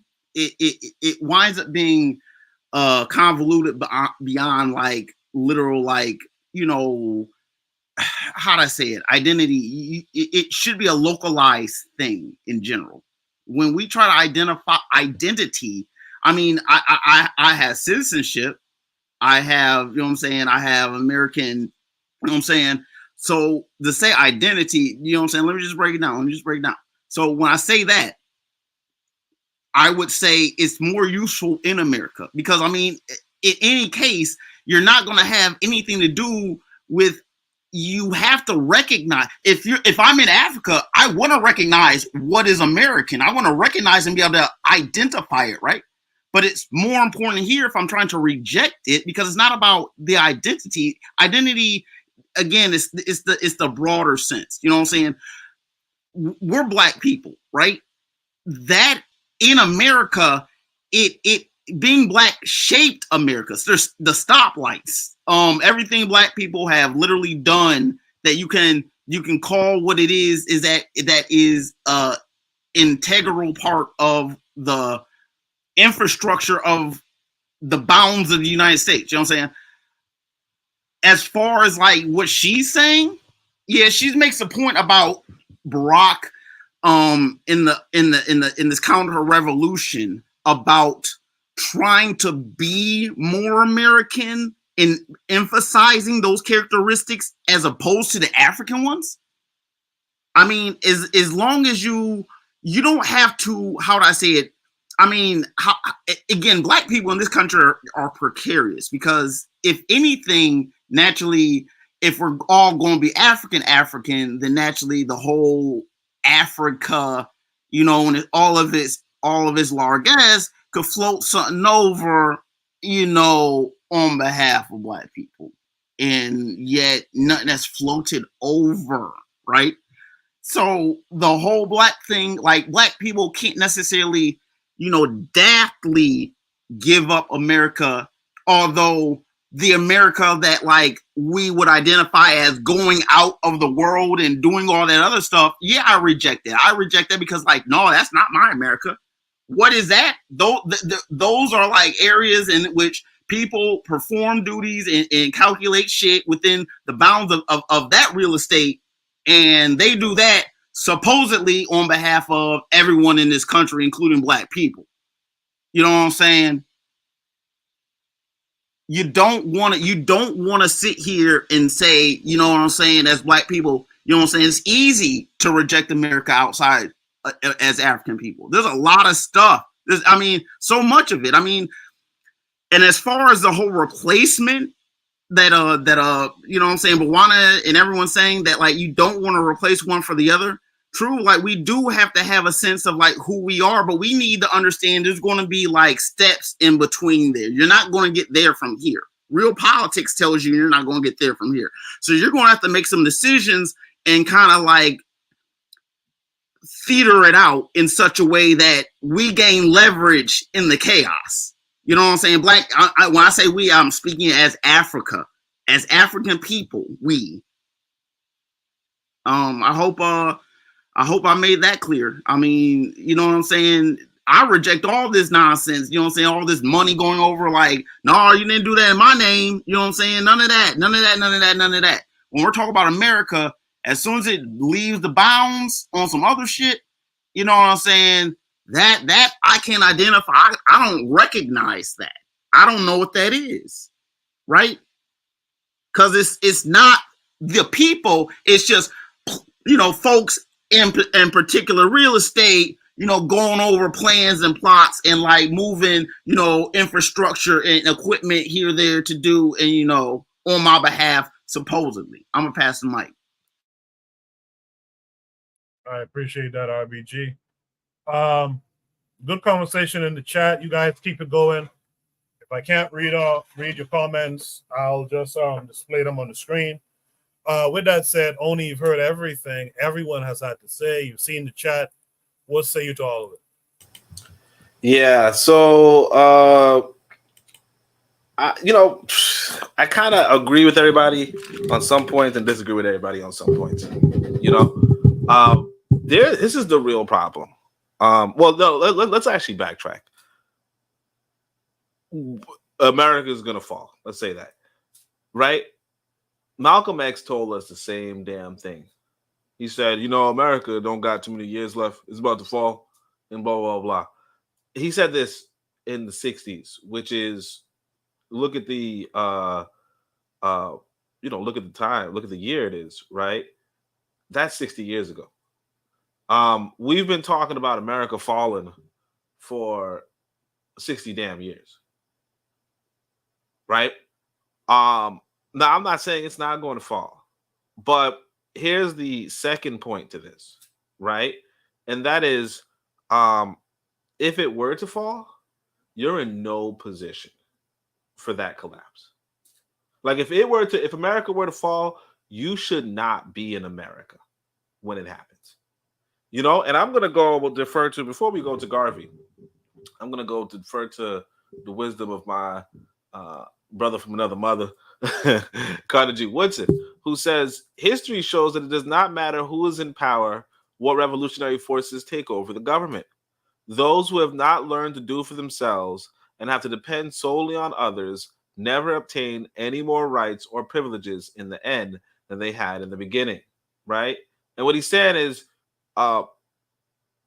if whoever replaces the U.S. government, it's probably going to be these white boys, small little white states. He's probably going to be the states and the cities, but especially depending on where you are, it might be some white, quote unquote white supremacy. And look, nothing is guaranteed in the future.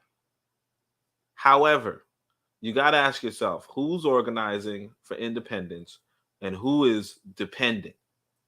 All this election fervor is dependence. Oh, Kamala's going to fix my shit. Oh, Trump is going to fix my shit. All of that is dependence. And if you are dependent on the U.S. government, right, you are very, very screwed when the U.S. government walks away. Okay? Now, that's not to say that the U.S. government collapsing is not a net positive around the world, because it absolutely is. But another thing we have to recognize and come to terms with is that most Black Americans are not going to want the U.S. government to collapse. Most Black Americans are going to want the U.S. government to persist. I don't even, and as far as the quote earlier that Amos Wilson on the Chinese government, look, I'm not a fan of, I'm not saying the Chinese are good or bad or whatever, right? But what I'm going to tell you is the fear mongering from Black Americans about other countries just serves the American government. Okay? It just serves the American government, because the American government wants you to be dependent on them. It wants you to tell them to continue to keep going, keep doing, keep at it. It wants to tell you that that, so on and so forth. And I'm telling you, we are. It's like sometimes you get embarrassed. Just engage with our people, because we are so like. How I put it? I'll put it this way. Slavery happened. Slavery happened. to black folk in America, slavery happened because we are so damn bought. Like we are bought.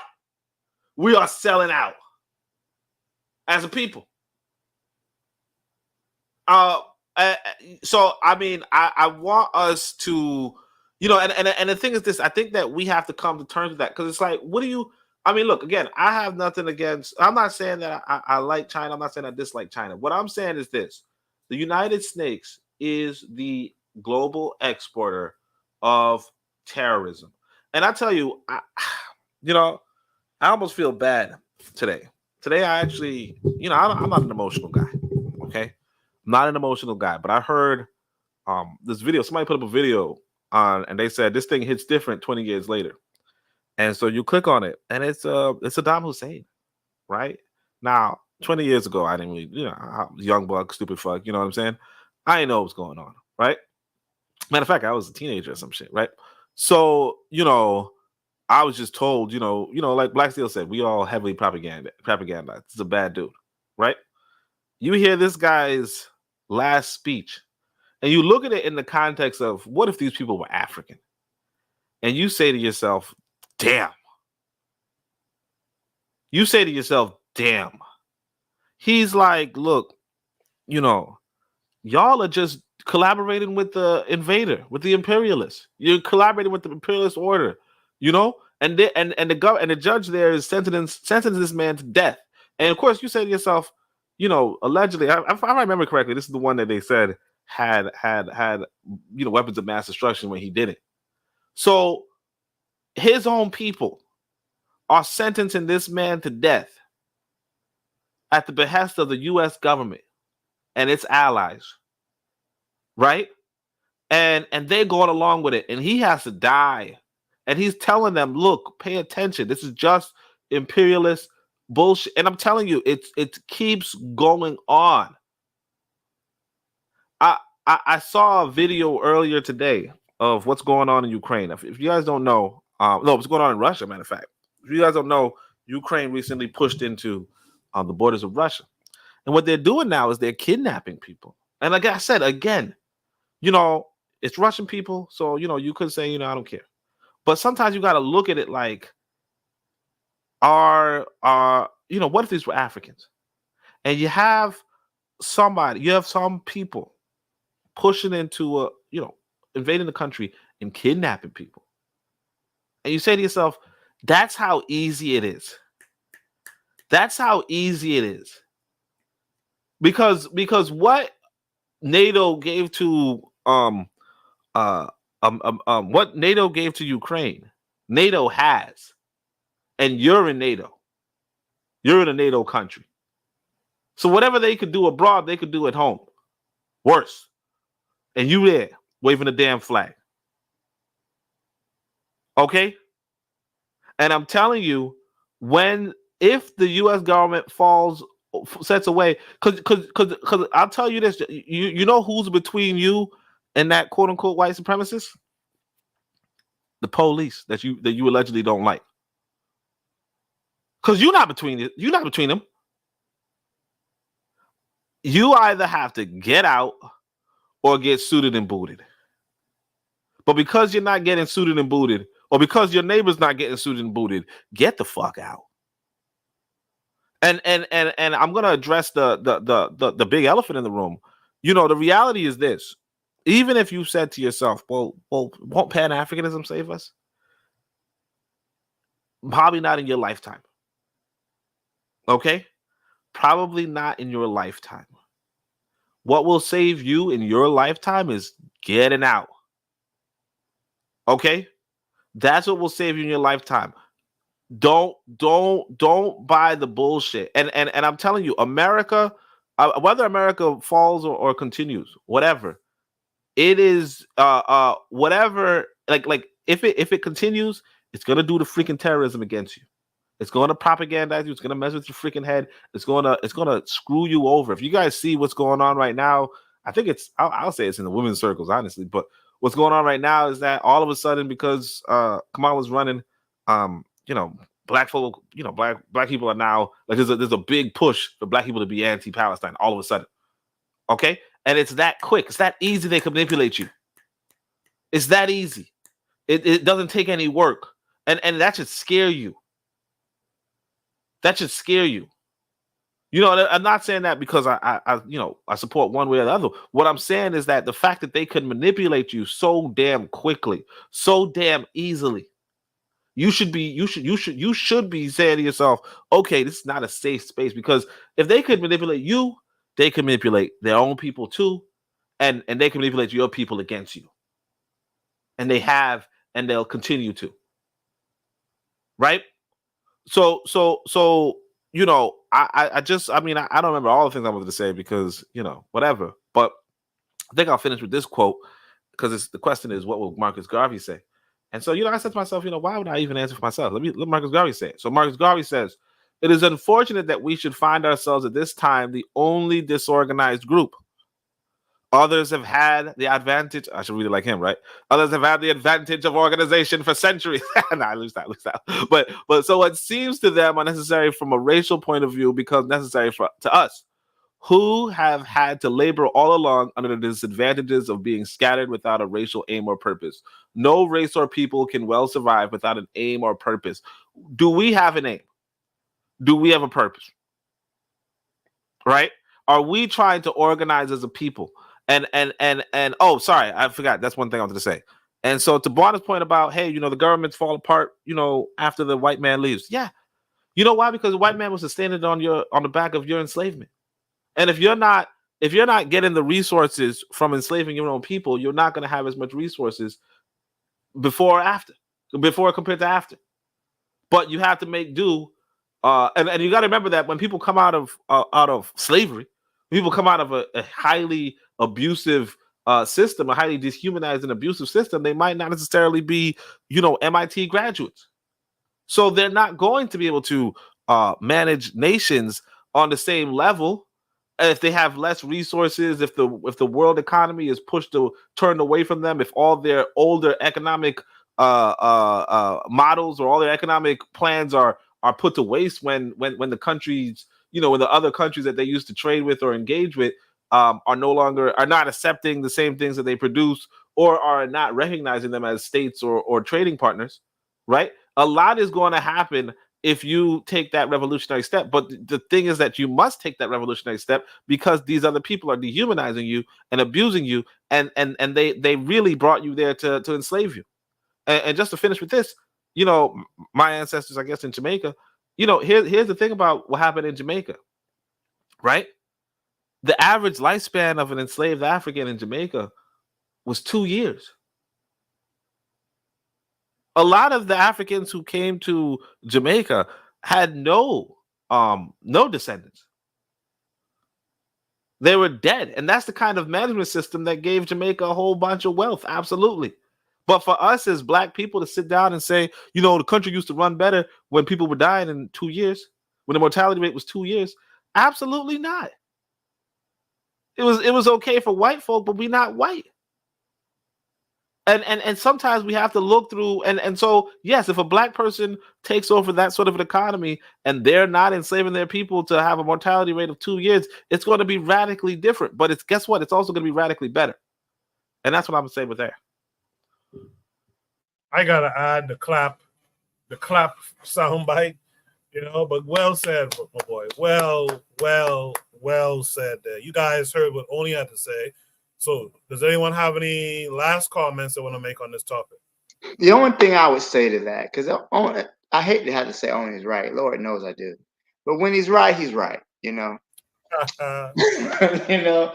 So give him his props for that. The only thing I would just say is that the framing of that, it's a choice, right? It took over 400 years for most Black people, not just in America, but across the diaspora. You know, even if all 40 million Black people in this country, let's call it 45 million, you know, round up to the nearest whole number, right? Decided they wanted to say, fuck this shit, we out of here.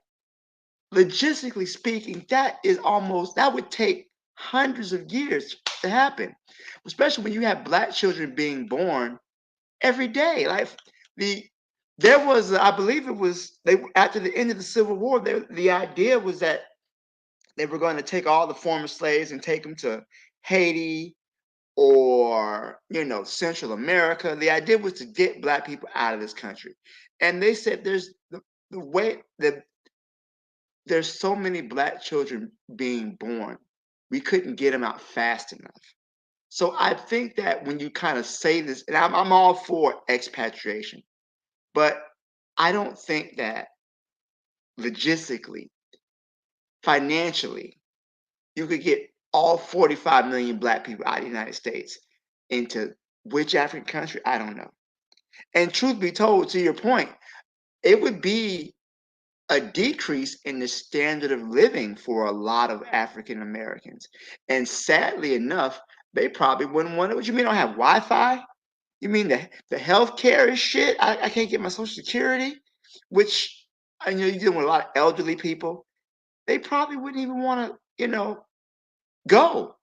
Me personally, when shit hits the fan, Buana's not that far from me. So Buana, make some room on your couch. Me and my son coming. And my mom. So yeah. But anyways, when that happens, I just think the framing of, oh, you guys are choosing not to leave. I don't think that's the case. I don't think most people consider it as an option because the cost, wherever we go, speaking the language, leaving your home, the country you were born in, even though it sucks, it's a hard choice because you're leaving your friends, you're leaving your family, you're leaving everything you've ever known. So I think that it will, if it comes to it, I think that they will do it. But I don't think that to say that, oh, you're choosing not to leave, or I don't think that's the case at all. I think a lot of people just don't really logistically see that possibility. I think it would be very difficult to do. Any other last thoughts here? Thanks for that, Backsteel. Yeah, I'll say this. Go ahead, bro. Go ahead. Okay. I'm not going to sit here and say because this land is not Africa that makes me less of an African. There are powerful African people who are less African than me. Period. I'll say that right now in America. I don't care about the geography. Right now, today, there's some really weak, wicked African people who are not as African than me. That's what I'm going to say. I agree. I agree with Real Black Gentleman's statements.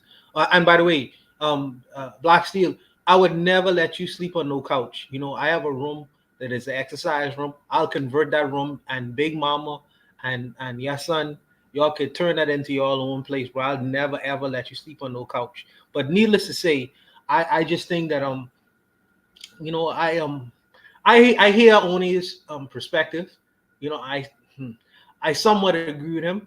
I somewhat understand Real Black Gentleman's position as well, because he is talking from a realistic point of view as well.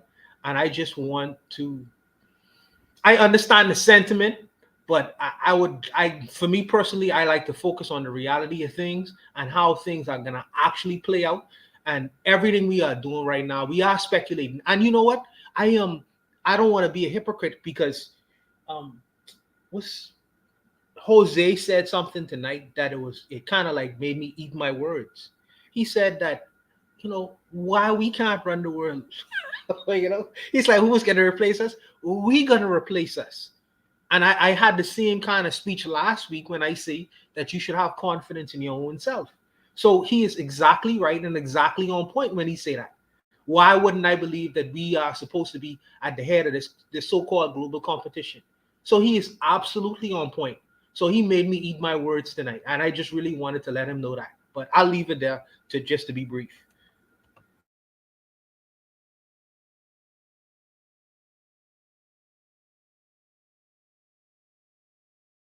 Okay, I guess no one else had anything left to say here. So we'll go on to the brief topic number 3. I want to thank everyone for that spirited conversation, especially the chat. You guys in the chat doing good work tonight. Again, the link is pinned to the top of the chat. You guys can join the panel yourselves. We still got spaces up here. Black women, click the link, join the panel. and let's continue the conversation. Should be topic number 3 says Russian media versus black media and content creators. What difference do you spot? So this came with 2 links. Let me share the first one here with you guys. This is a tweet from DD Geopolitics.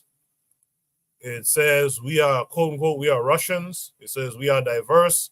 And this is a gift from God. We are peaceful, but certainly not sufferers.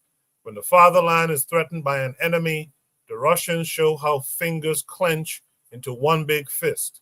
Isn't it time for the overseas puppeteers to slow down their foolishness? This came with a video. I'll play it.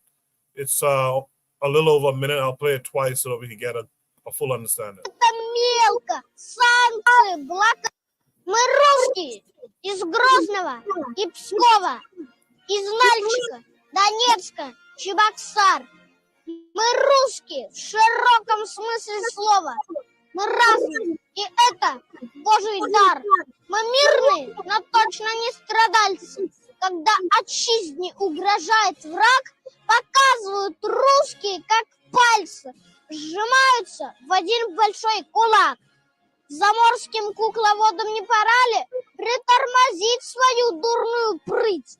Эх, господа, вы не на тех напали. Пошли бы вы историю учить. Как это мелко, санкции, блокады. Совсем забыли прадедов урок.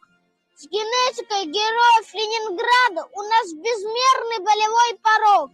Мы все плечо к плечу, когда за нами Тыва, Алтай, Хакасия и Крым. Мы все врага готовы рвать зубами. Мы русские, и значит победим.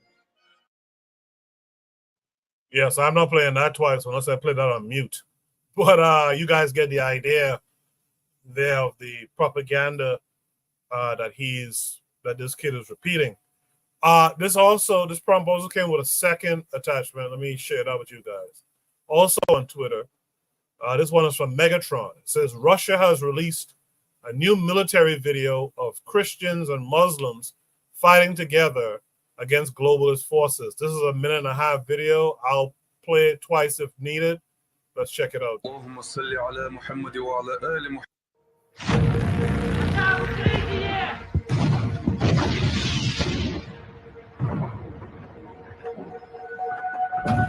Отче наш, иже еси на небесех, да светится имя Твое, да приидет царствие Твое, да будет воля Твоя, как на небесах. The banner's in the way, we can't read it. Хлеб наш насущный дашь к нам днесь.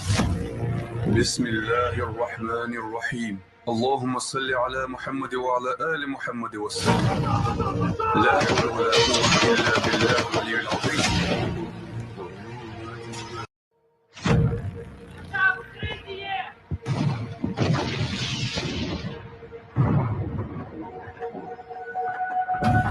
Отче наш, иже еси на небесех, да светится имя Твое, да приидет царствие Твое, да будет воля Твоя, как на небесе и на земле. Хлеб наш насущный дашь к нам днесь. بسم الله الرحمن الرحيم اللهم صل على محمد وعلى آل محمد وسلم لا حول ولا قوة إلا بالله العلي العظيم.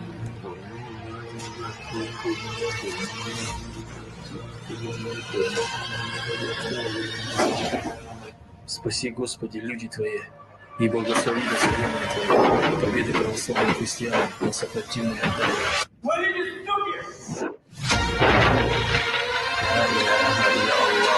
Мухаммад Расулуллах, саллаллаху алейхи вассалям.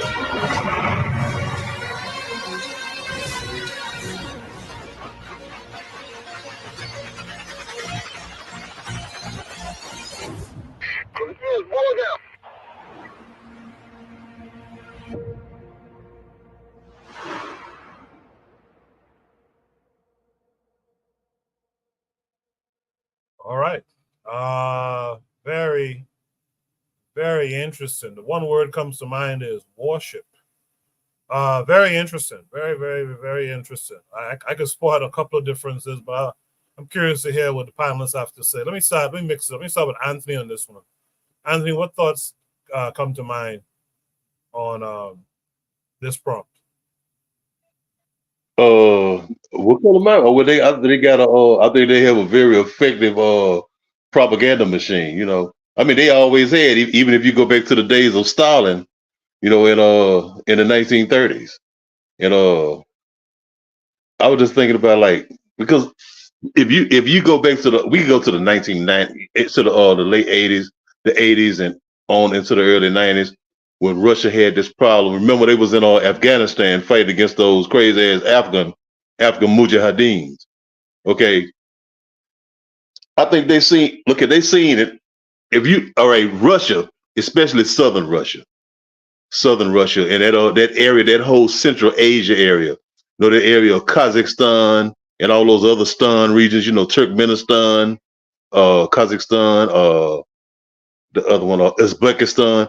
They had a large Muslim population, you know, in those regions. I mean, even in I think it was in the 90s and in the into the early 2000s, where they had a long protracted war against these other Turkic Muslim people called the Chechens. You know what I'm saying? I mean, they had a I mean, it was a long, brutal campaign. And so I think that for them to to successfully propaganda spread that kind of propaganda to where they pretty much done ended all of their conflicts. You know, I mean, I think it's successful, man. It's a successful propaganda tool. No, but like the Russians have always had a successful propaganda tool. Though. I mean, they've always had that. I'm not covering that. Appreciate that. Anthony, Real Black Gentleman, what say you? I would say the difference, just the content, the depth and breadth. I mean, there's a lot. I mean, you can see a lot of it's not one dimensional. I don't know if I'm seeing things the right way. I'm not saying that. Oh, geez, what am I saying? Black people don't have this. You know what I'm saying? The whole idea, I mean, for starters, with this video is that, I mean, when we're talking about Russia, we're talking about a whole lot of different people. But for Black people, the only thing we can come to as far as like fighting and coming together is the 60s. That's where you kind of had the Christians and the Muslims kind of come together, you know what I'm saying? And trying to, you know what I'm saying, in the streets.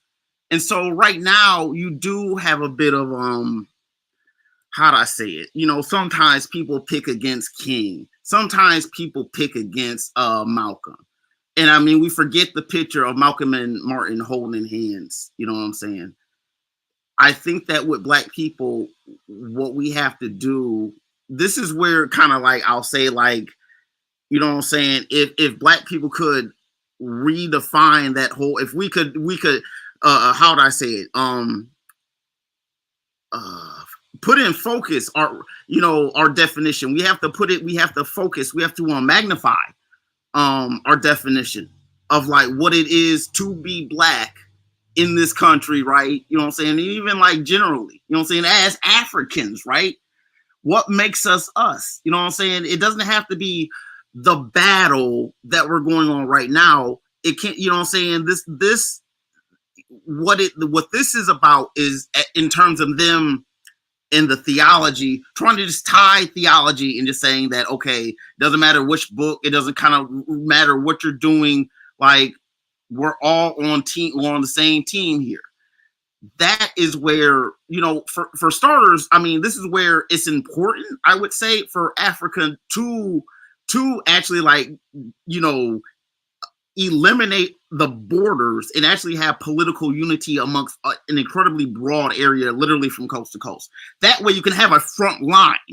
There's too many front lines in Africa because it's just, we operate in this nation state format. And I mean, for God, we've tried. African people have tried. I mean, Mali's, Gambia's, we've tried. We're doing it now. East African community tried. You know, the South African Development Corporation is like a step towards it. But I mean, it's difficult because once again, part of what it is, I think that, you know, we have to like get I think for Africa, I think I would say the front line, okay, is getting France out and kind of just like if we can like. You know, and in doing so, you do, you know, power doesn't like a vacuum. So unless black people can, you know, again, like I said earlier, theater it out and like really jostle and cover those markets in that all that political space and not let anyone come in militarily, of course, you know, fill in those vacuums, then we can start, you know what I'm saying, capitalizing on it. You know what I'm saying? As the relative, when I say capital, I don't just mean financial. I mean literally you know, political headspace, intellectual headspace, where we can learn and study for a second, maybe come up with something new in our own ways, and then make money off of that, export that, you know what I'm saying? You know, and just stay on top of whatever it is, you know what I'm saying? Maybe we don't have to export it as soon as we make it. Maybe we can like develop it in-house. Because black people need to have our own technologies. But as far as like, you know, this video, like the difference I would say is that it's the unity. It's the whole unity factor. I mean, we don't have to. I mean, I think a healthy competition is always good. I mean, I think that when you're talking about geopolitics, I mean, it is. I mean, the Atlantic Ocean is just a really big river. I mean, rivers do divide polities. It does happen. When you're on one side of a river, you do your own thing. On the other side, you kind of do your own. I mean, it's a big river. We're not going to go back and forth. You know what I'm saying? About what's going to happen on that side of the river. We go back and forth on our own little boats. We talk, we trade, you know what I'm saying? Swap it out. But like, we can't just, how the rules on one side just tends to be the rules on the other side. As black people, as long as, you know what I'm saying, it doesn't, I mean, and it is. But I mean, I don't think it's all bad because I think there's enough. I mean, I listen to the internet. If the trolls are the one, you got to pay attention to these trolls, guys. Like all these, look, for real, like, question anyone, you know, look at their pages, you know, look at what they're displaying to the people. Is it grounded? I mean, I see trolls all the time, and I'll be wanting to tell people, man, that's a troll. Like, just cut that, just cut it. You know what I'm saying? Don't play with it. Don't let it interface with you.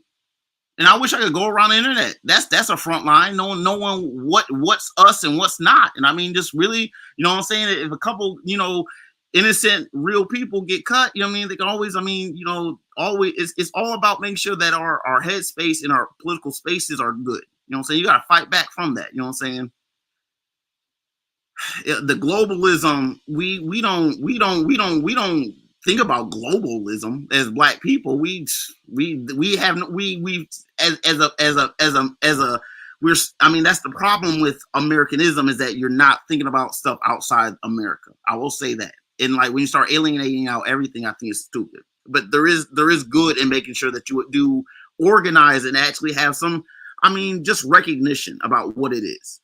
And then other people can start to leapfrog off of that and, you know, contend with, you know, add on to, subtract. You know what I'm saying?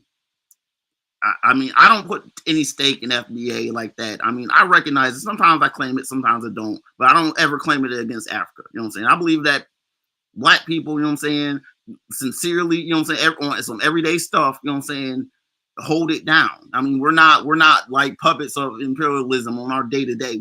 I get it, our tax money, you know what I'm saying, and all that, the taxation, all our money's already counted up for us before we even get it. You know, I get that. But like, you know what I'm saying, being black is a little bit different. It's a little bit different on the side of the river. That's all I'm gonna say. I appreciate that, RBG. And by the way, we know you're on the up and up because you're here most weeks that we do Shoot the Breeze, so we know that you're not anti-African or anything like that. So Brother Bakari in the chat says y'all run the damn cash up. I have to agree with it this time. And he says his sister-in-law is about to come up. That's great. That's great, Anthony. I appreciate that. With that said, though, let me hear from Oni next. Oni would say.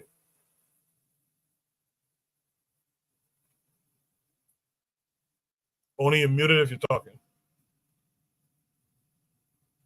Oh yeah, my fault. I was talking. So what I'm saying was, yeah, they were pretty interesting videos. But what I'm gonna do is, I keep forgetting to send this passage to Brother Bakari, so I'm gonna read it here, right? But this is from Marcus Garvey's what was it? The Philosophy and Opinions of Marcus Garvey, and it's the colored or Negro press. And the reason why I would have sent it to Brother Bakari or anybody really was because it reminds me of social media so much. But because there wasn't an example of to compare the Russian media to, which was well done, and I agree with Anthony McPhail in the sense of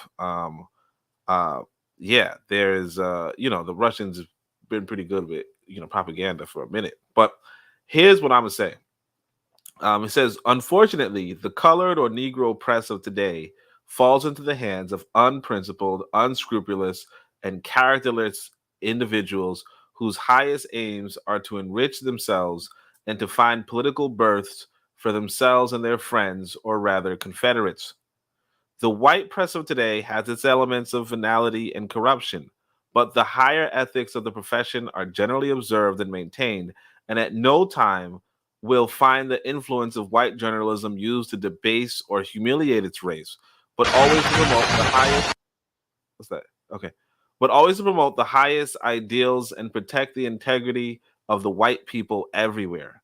The Negro press, to the contrary, has no constructive policy nor ideal.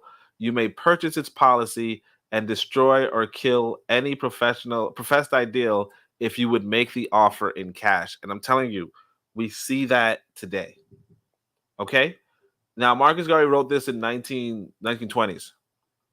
And 100 years later, it's the same damn thing. Only we now have what we call content creators, influencers, so on and so forth. And they're doing the same damn thing. I'm telling you. The way how, like I said, right now, what we're seeing is a shift in basically it looks like the Democrats bought the content creators. You know what I'm saying? And I mean, it's not a bad thing. It's, whatever. But what I'm saying is that how easy it is to take over, like just how much for sale Black folk are. It is actually disturbing.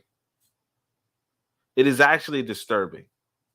And again, and Marcus Garvey already said it. It's done to enrich ourselves, or it's done for political influence, for political positions. And again, it's like if somebody wrote this today, you'd say, whatever. We all know this, right? Who cares? It's the fact that it was written 100 years ago that makes it so that you have to say to yourself, okay, maybe this is systematic. Maybe this is systemic. Maybe this isn't going to change, right? Now, of course, everything can change. Everything can change. But I tend to go into probabilities and improbabilities, let's say, right? So everything is possible, but what is probable? If something has been going on for a century, what's probable? Right?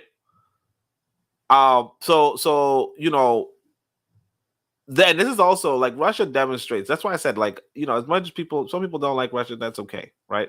But one of the things I like about international media, right, or international politics, is that it teaches you what you could do if you get your shit together. It teaches you what you could do if you got serious, right? It teaches it teaches you the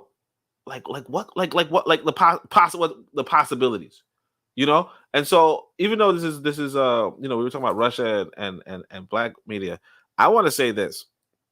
One time I was talking about, I don't know what happened. I was talking about films or something, and some sister hit me with a Indian film that was on Netflix. In fact, yeah, I got Netflix recently. So it was it's called Triple R, and I'm telling you, what them Indians did in that film, you say to yourself, damn, I wish we did it, right? But it's RRR, and I'm telling you, you gotta leave. You gotta, the opportunities you have in the Western world are crap, are actual crap, and the patterns of the last 100 years could be the patterns of the next 100 years, assuming America continues as it is, right?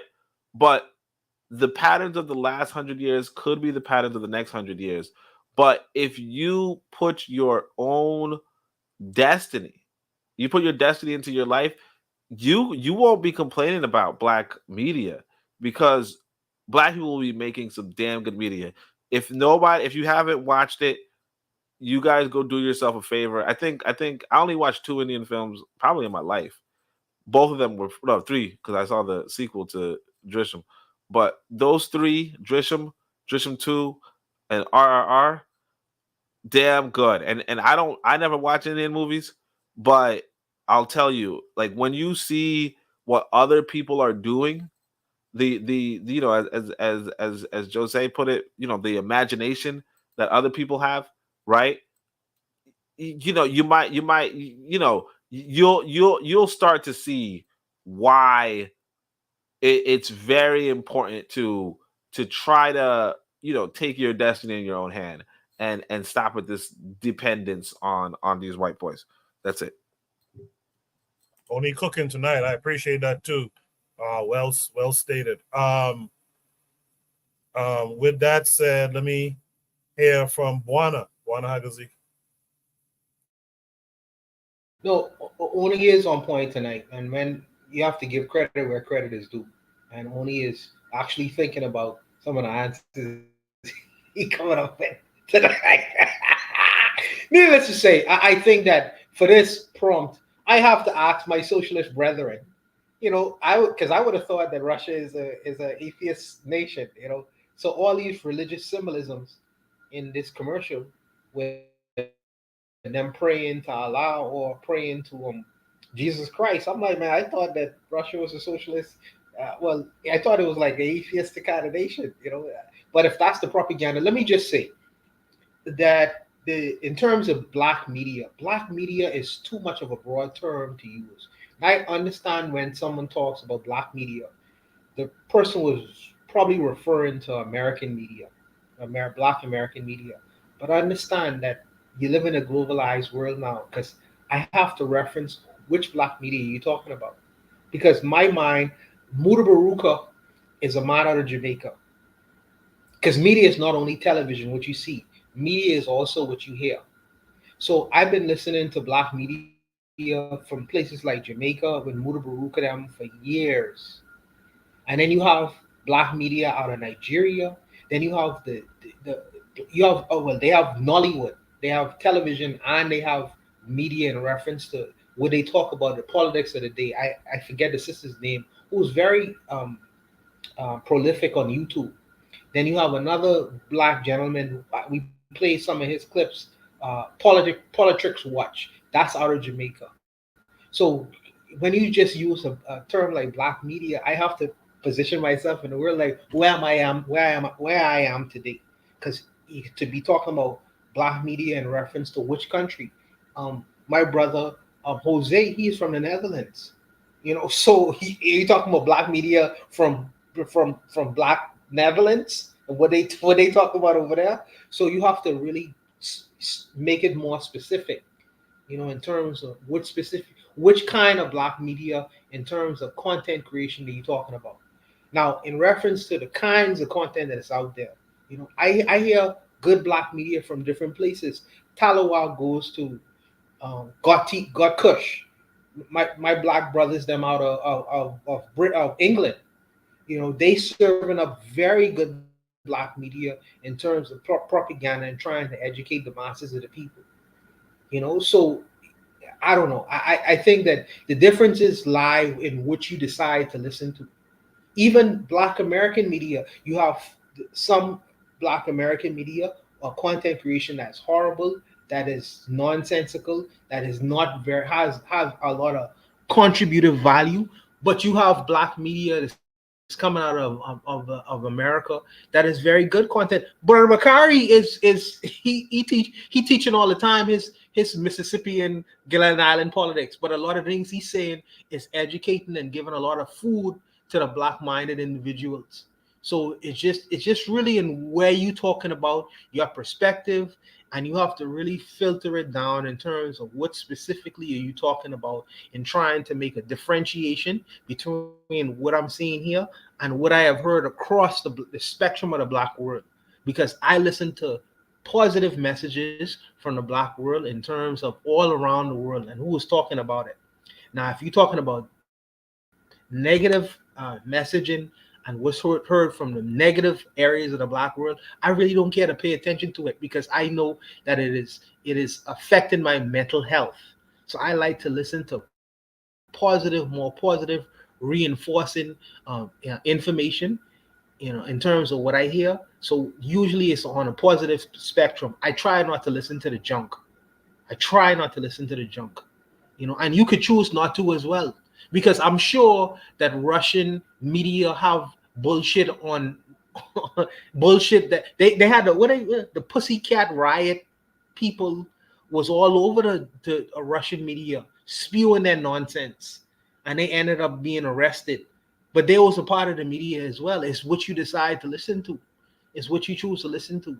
This is a propaganda video, yes, but Ibrahim Traore had his propaganda videos in terms of not being a part of any puppet government of the West ever. And you have many videos of Ibrahim Traore giving speeches in Burkina Faso. So it's what media you choose to listen to ultimately at the end of the day. I don't want to denigrate all black media. I think that there are some spaces where the media is giving some food to the people, but there are other spaces that's giving nonsense, just as our opposition is doing the same way as well. So I don't want to poo-poo us for not being proactive, because we have spaces where we are proactive and we giving good food to the people. In particular, this platform as well. We come here every week to feed the minds of the people and give them good food for them to consider until the next week. We give good food and good messaging every week, and we are a part of the media as well. So I don't want to discount us in what we decide to feed the people in reference to what our opponents decide to feed their people. So I just want the audience to consider that from time to time. But I'll leave it there. Hey, cool. Yes, sir. I just want, hey, I think I don't know if Tamika, she might be on the KWAZ side. I just texted her, but tell her to come to the bitter medicine side instead of the KWAZ side. Well, she's on the panel right now. Oh, she's it. Okay, thank you. Good. She's on the panel right now. With that said, let's welcome in Mika G to the panel this week. How are you, Mika? Nice to meet you, by the way. Hello, nice being here. Thank you. Yes. Thank you for being here. Thanks to Anthony for inviting you. Mika, did you follow the conversation so far on this topic? No, I have not. I just logged in. Okay, so just hang out with us. When the next topic comes up, I'll have you speak on it. Okay. Okay. All right. Thanks for being here. Just hang with us for a little bit. Let me hear from Black Steel on this. I don't know if I heard from Black Steel yet on this. No, you haven't heard from me yet. So first of all, that was some really good propaganda. I gotta say, that was really good. I liked the score, the patriotic music. It was really, really good from a spectator standpoint, right? I thought it was good. So one thing about it I would say is that there's a sense of, when you say black media, right? Black people are not unified. We're not united. You got some black conservatives, you have integrationists. Black people don't speak with one voice, and we never really have. Even from the time of our enslavement, there's no been black person who speaks for all black people. There are some black people who conform, they want to integrate. There are some revolutionaries, there are some, reactionaries. There's always a varying ideas. And when you say black content, black media and content creators, you got to see where these content creators, where do they align politically, right? So this propaganda is being produced by the Russian state. You know, they have a state apparatus, and ideologically, they are all on one accord. So the child harkens back to, you know, Russian history, how it was the Russians, the Soviet Russians, who defeated the Nazis. You know, and most time in American history, you think about, you know, the Americans landing on the beach in Normandy and they took back France. But in reality, Stalin had been calling for a second front for years. The Germans were on the back foot after the Battle of Stalingrad, so it was only a matter of time before the Russian juggernaut overwhelmed the Germans. So the Russians are rightfully proud of that history, even though many times we don't really think about that history. You know, we see the movies and the video games, and we talk about America and everything, all the other bullshit. But in reality, anybody who's a true student of history understands it was the Soviet Union who defeated Nazi Germany. Even back to the times of Napoleon, you know, the Russians inflicted Napoleon his worst defeat when he had to retreat back from Russia during the winter.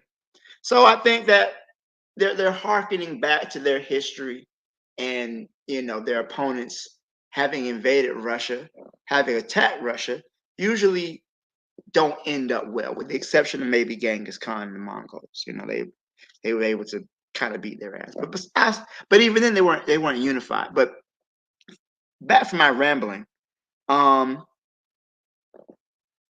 would just say that the propaganda that you want to see, it only comes from people who have a unified perspective, right?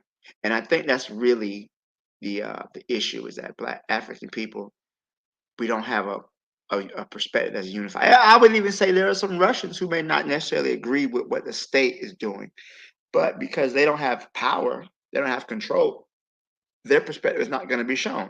Black Black people, because we have so many different points of view, we're going to often show our different viewpoints, and um, our media and our content is going to reflect that until we speak with one voice, and which is, I would say, is difficult. You would think that with the global oppression that we are under, we could all come to an understanding or a consensus about what we're going through, but we can't even have that. Um, it's always amazing the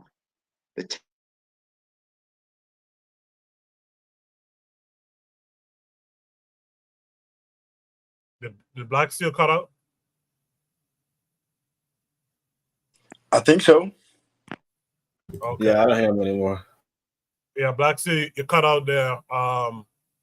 When you get your sound back, let me know, and I'll get you to finish your statement. In the meantime, I guess we can go to Jose. Jose, you've heard everything just about what everyone else had to say. What say you to all of it? Well, yeah, the propaganda is on point. I don't know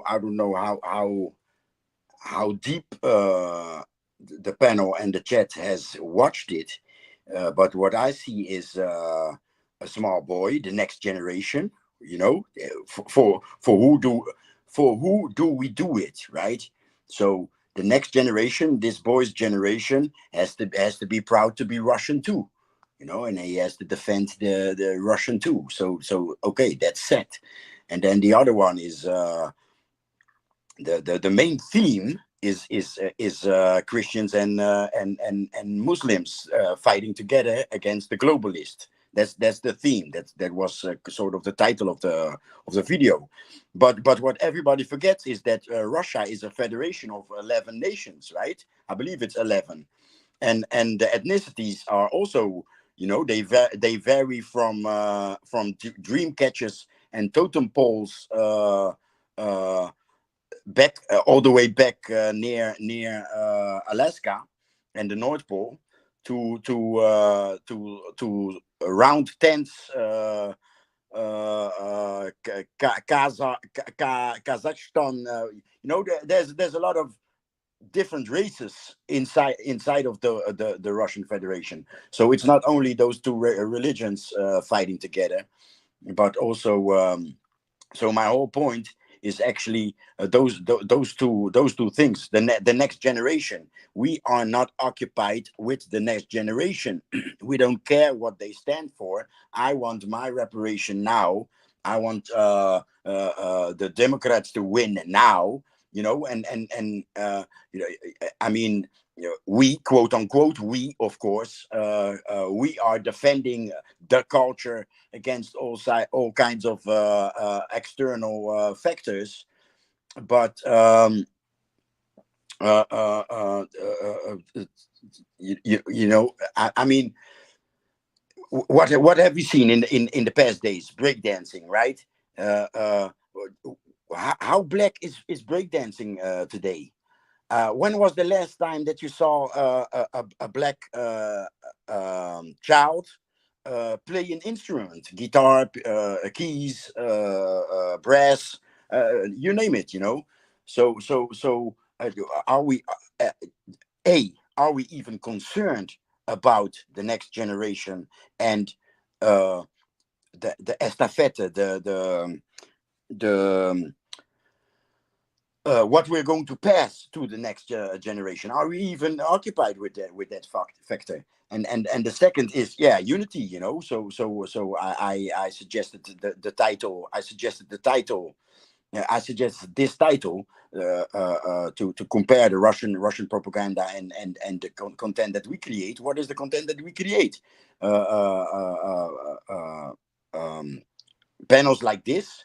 And well, luckily in here we understand that we're sharing our minds here, but any other panel, it's beef, and it's like we only want beef. We want to misunderstand each other. We want to enforce our opinion on somebody else's reality, etc., etc. There's no will to unite. I mean, will isn't even the word, right? So yeah, you'll find a handful of blacks that are able to have a conversation, but more than that, you know, a weekly conversation. But more than that, it's not, you know, and everywhere. So what I want to say, it's even an achievement that we can talk in a normal tone with each other here in this show, right? Because if you look at what we create, it's yo, I'm like ex Twitter past week. You know, the South Africans are not giving in. They are only making it worse. The more critic they catch from us, the worse content that they create. And it's like hopeless, man. It's hopeless. Well, it's so easy. It's so easy. I mean, YouTube, everybody is a TV station. Why is nobody able to create something that tickles the imagination of next generations?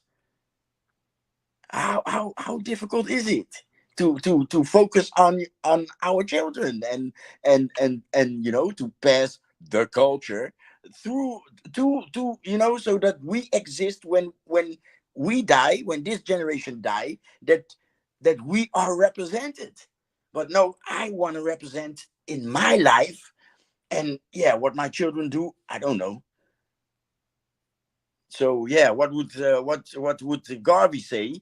uh be serious, grow up. You know, what are we doing?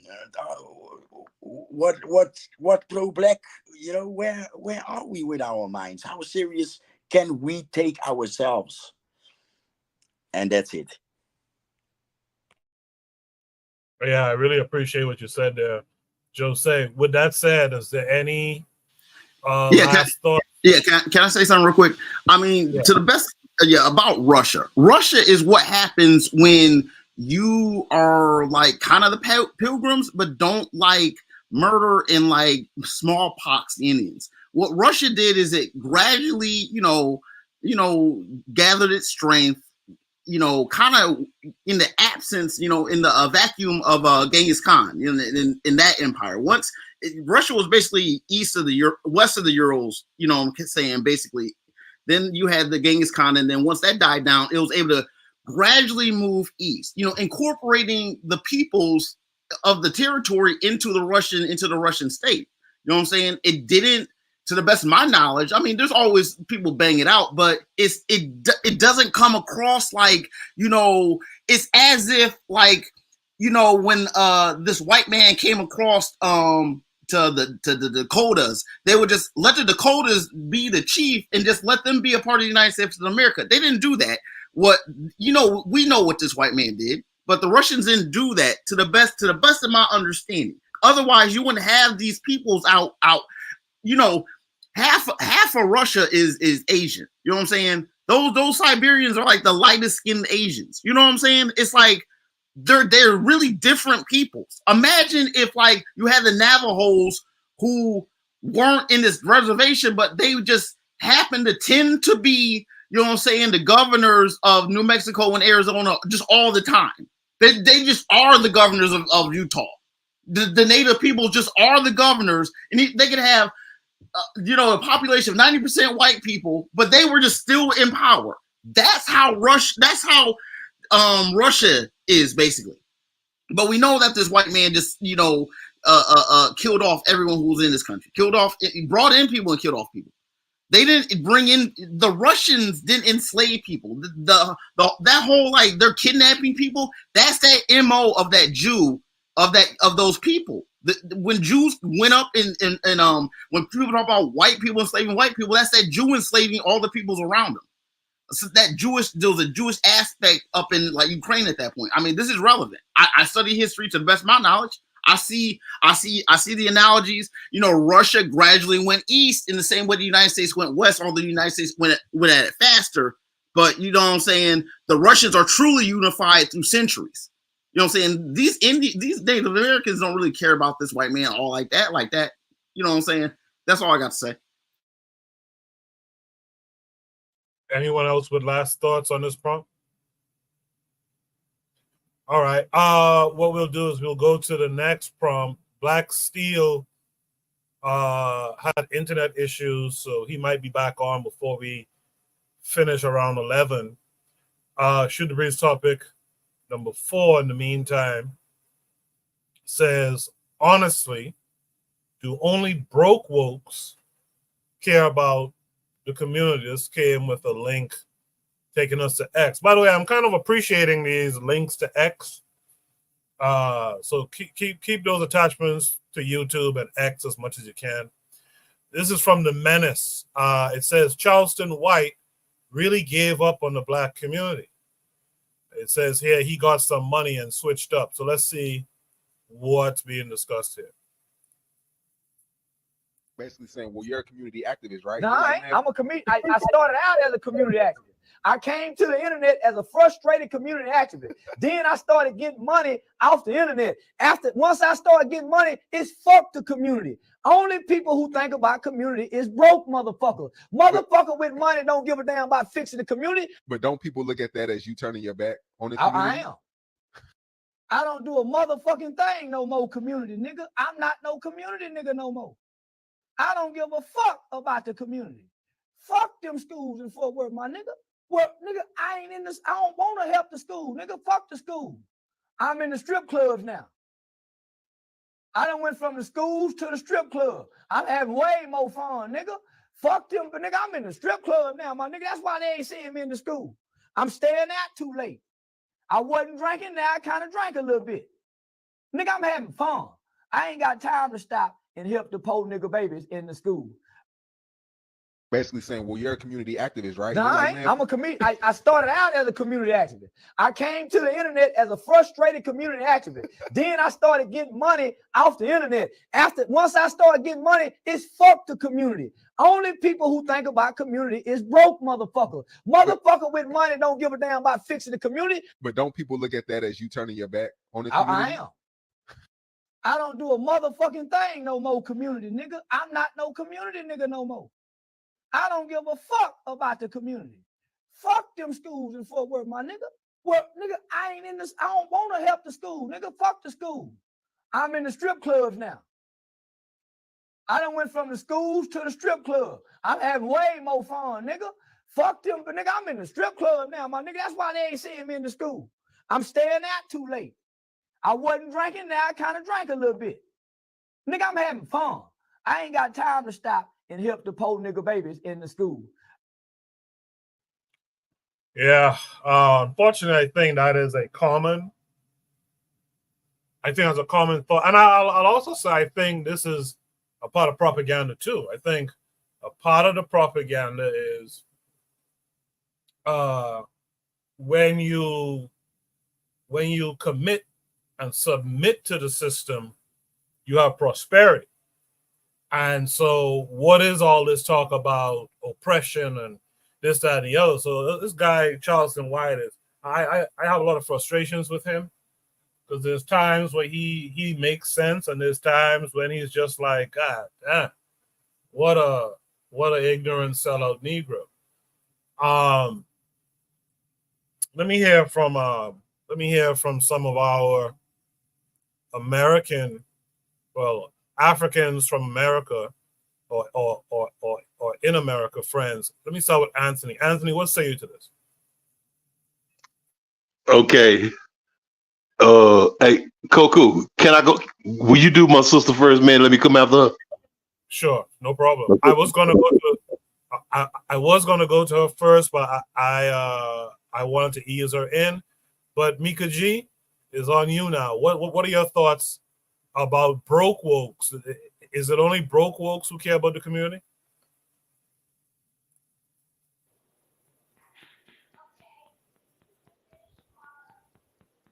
Mika, if you're speaking, we can't hear you. It doesn't look like your mic is muted. I mute, Mika. All right, let me go to Black Steel quickly since he's back, and I'll come back to Mika G. Mika G, if you have to step out and come back in, maybe that'll fix the problem. Black Steel, what say you? Well, I tried to put in the chat. I said I hope this dude dies in a grease fire, but I couldn't say that because they couldn't let me say that. But anyway, yeah, I hope he dies in a grease. I hate Charleston White. I really do. Like he's such a. You can easily tell he's telling on himself, right? He is telling on himself that he doesn't give a shit about black people. All he worries about getting. Where's his money coming from? What is he doing to make he can get all this money where he can go and be in strip clubs and whatnot? Where's his money coming from? I don't know. I would say this money is coming from his paid handlers. People like him are meant to spread confusion. Who's giving this dude a platform? What has he done? Why are we even talking about this man? The only thing he's done is express his hatred for African people. That's the only thing he's ever done. Where is this? Who keeps inviting him to shit? That's what I want to know. Who keeps putting a microphone in front of this clown's face? He is. I got so many things I can say, but this only broke woke people care about the community. The problem is this, right? If your goal, first of all, I want to say that again, all black people are going to fight for liberation, right?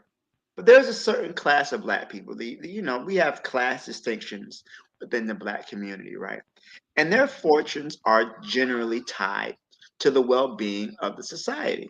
So if the stock market crashes, they're going to lose out on some money. It's a lot of black people. We're not tied to the economy like that. We're not tied to most people aren't tied to the stock market, things like that. But anyways, their fortunes, because they're so intertwined with the society. We always talk about the boule and those talented 10th Negroes that Du Bois talk about.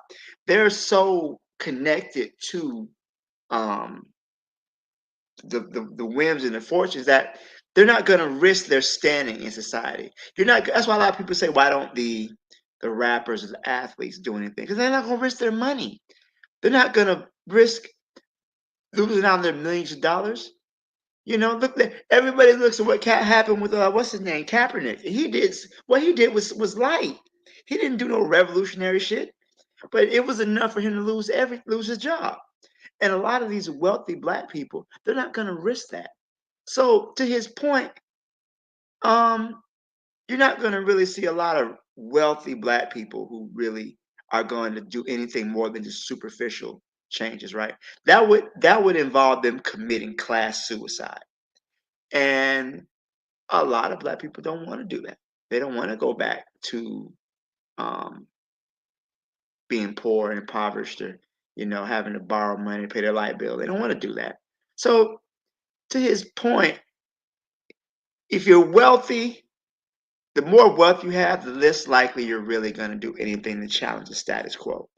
Everything other than that, fuck this dude, man. I hate his voice. He sounds like a Boondocks character. Yeah, man, I don't know who keeps.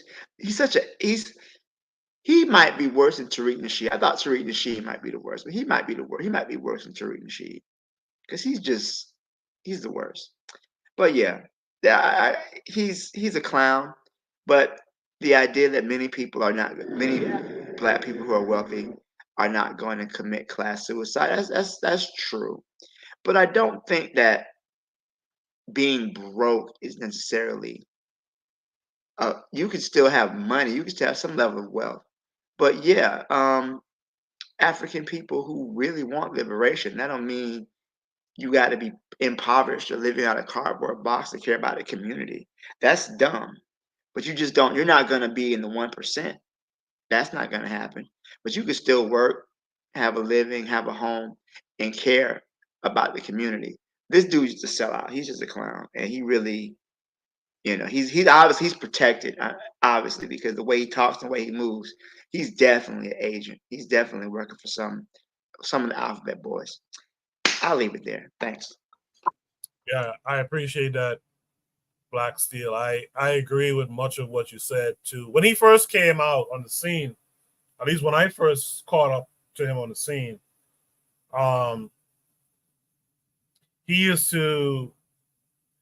to me, he made some sense. He used to talk about the gang culture. He used to talk about a lot of the negative aspects of Black culture and stuff like that. I think Afro Native World kind of recognized that about him too. And then he started professing to be playing a character. And then he started to profess to being I forgot what he called himself the other day. A comedian. And so once you start seeing those switch ups like that, you got to question. You have to question everything about him from the start. It's kind of how I look at Umar Johnson too, by the way. But with that said, let me go back to Anthony McPhail. Anthony, what say you to it? Yeah. Yeah, man. Hey, that brother right there, Charles White, is like, well, Black Steel hit it on the head. He's an agent. Look here, they put people like that. Malcolm X told us this. They put people like that in front of you. In the beginning, they say a couple of things, a couple of good things to kind of get you, okay, yeah. Just like Tariq Nasheed. Tariq Nasheed started off like a Pan-Africanist. You know what I'm saying? He started off as a Pan-Africanist. And then he went on into that other bullshit. But I think they sit these type of people in front of you, to capture your mind. I mean, they master manipulators, man. But Charles, he's never been, as long as I've been watching, been hearing him on YouTube, whatever, he's never been no more than what he is now. Now you got to talk about, that fuck that black shit out. He's always been that. No, all he ever talked about is like, these Negro rappers and celebrities and all of the bullshit that they do. He's never been about for the liberation of African people or for the empowerment of Black people. He's never been about that. It reminded me of Phil Scott. Phil Scott. I remember when Phil Scott started out with the Advice Show. What he used to do, always with that world stuff. excoriating black women. You know what I'm saying? The ratchet behavior of black women. And now he got the African Diaspora channel. You know, and every now and then he still sneak that FBA agenda shit in. You know what I'm saying? He has the Diaspora channel, then he got another part that's called the Black Congregation. That's where they speak their FBA shit. You know what I'm saying? So they're gonna always have somebody they're gonna talk a little bit black, they're gonna talk a little bit pro-black, a little bit pan-African, but then they're gonna go and hit you with that other shit, the real shit that they are all about. And it's just, they plants. People put people like the power structure put people like this in to cause confusion. They put them in to cause confusion. That's why you have, you'll look at a beauty pageant or something, in Southern Africa, and a Nigerian sister, a black woman, a sister, being, well, she's not a South African, and she's not, she's a foreigner and all this here, and let the white bitch win. You know what I'm saying? Because you had, look who the people in power in South Africa. Some old Negro sellouts. You know what I'm saying? Some old Negro puppets. The ANC. Huh? Yeah, the ANC. You know what I'm saying? They pushing an agenda. You know what I mean? They always sit these people out like that, for all this old bullshit. You're going to always have some sucker running around saying some stuff like, pro-Israeli or pro-American government. And, we always had that kind of stuff, man. They sit those kind of Negroes out. Malcolm X talked about that. They'll sit you out, these little entertainers and jazz players and singers and everything, and those your leaders, those your representatives. It's just pitiful to me because we listen at these jokers like this fool right here, Charleston White. We listen at fools like, what's this other sucker name, man? He'll talk a little black every now and then, but then he'll come with that old black indigenous shit, Lord Jamar. You know what I'm saying? And all these other old fools. It's just a part of the game. And I'm like, I'm kind of like Black Steel, like, why the hell we feature the joker like this? You know what I'm saying? We all know what they're about. But I don't want to talk too long, man. I knock out right there. No. You were good. You were good. With that said, let's welcome in Brother Bakari this week. Brother Bakari, how are you? Cool. Did Mika ever come in? She hasn't come back yet. Okay, I'm gonna call her. All right. I'm great, man. How you doing? How to pound? How to chat? I'm good. Thanks for coming. What say you? Yeah, I was just got to piggyback on what a lot of what they said about Charleston White. Shit, one, like who constantly talking to him. Two, Charleston White is a clown. He been on a comedy tour. He's a comedian. What do more comedians do? How do they make their money? Crapping on black people. Even the comedians that black people love, how do they make their money? Crapping on black people. Having money don't mean you don't care about the black community. What that means is you never cared about the black community and you use the black community to make money. But our mindset is, in the way we allow narratives and stuff and scams to be run on us, all they have to do is say one thing good that we like. If they say one thing good that we like, it doesn't make a difference for the most part. What they do or what they say after that, we hold on to them. We are naive, gullible, we are easily manipulated. Everybody come and take advantage of us. And we sit back like good little boys and girls, and we accept it. Like what they're doing is a great thing. I'm gonna tell you how crazy this Charleston White stuff have become. I was out at the Marcus Garvey festival today, and there was a guy out there. He was selling T-shirts, and I just went there and said the new UN. And this is an old guy. He's an elder. I'm 52. He was an elder to me. He probably had about 10, 15 years on me. And we talking like, what's the new UN? You know, we the United Nigger Nation. Pardon my French because I don't use that word. So, but that's what it meant, right? The United N-word Nation. I'm like, dude, but we're not there. Why do we have to call ourselves that? So he go through the process of telling me, let him go on Google so he can prove to me and educate me on how we always been N-words. I'm like, dude, I'm not that. I don't want to see that. That's stupid, right? He got upset. I didn't care, right? I didn't care. I didn't care about him being upset, but that's stupid. But we would allow people like that around and see, and that come from Charleston White. See, we didn't. What he said, we would see we the N words. See, we been there. See, in Texas, the reason I call myself the N word, because you know when the white man, when you stood up to the white man, he called you the N word. All the rest of them, he just called boy. Just constantly think of reasons to constantly say the things that he say, but then it catches on social media, right? That's why I put the question in the chat on your last prompt. When you say black media, who are you talking about? Because Charleston White could be considered black media. The people that interviewing him and allowing him to come around and allowing him to spew that message. Because those people that interviewing him feel the same way Charleston White feel.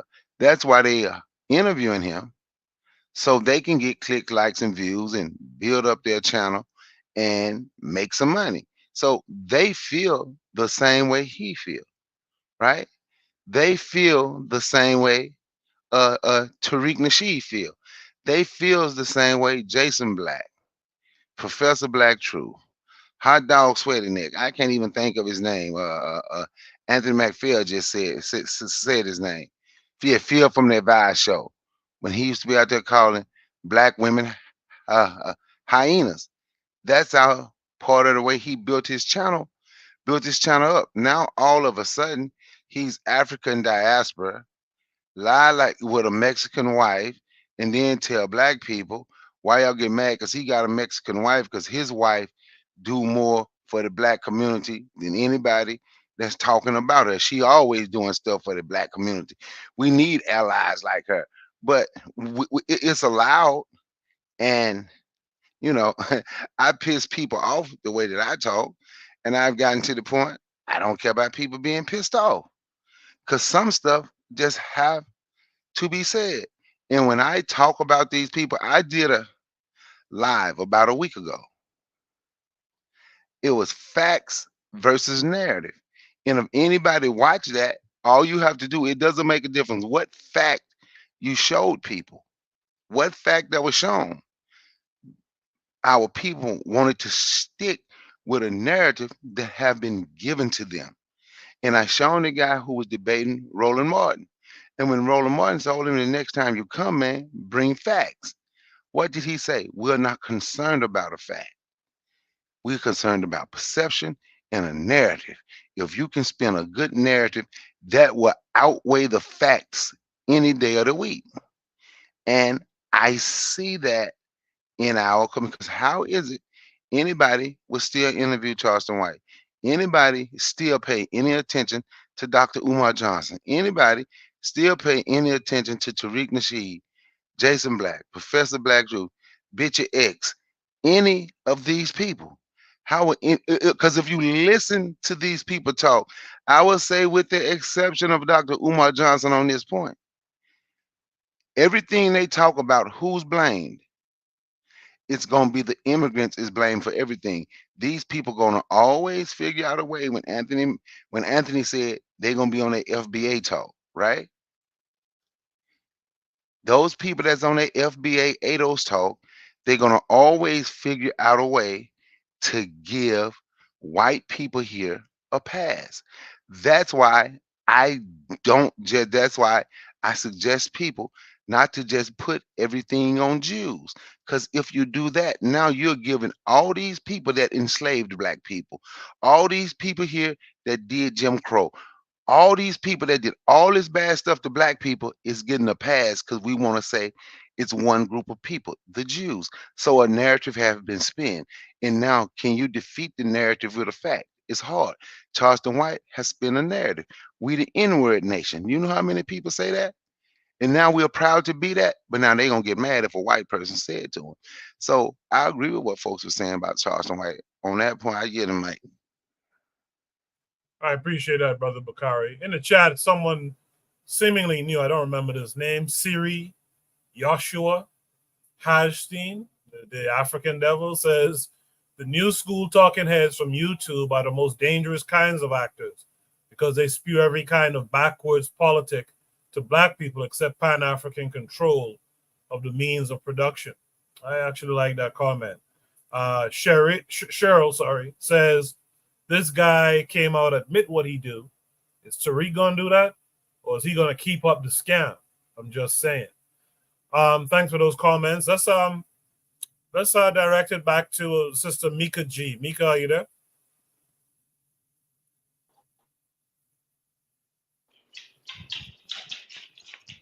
Hello, can you hear me? Yes, I can hear you now. Yes, sister.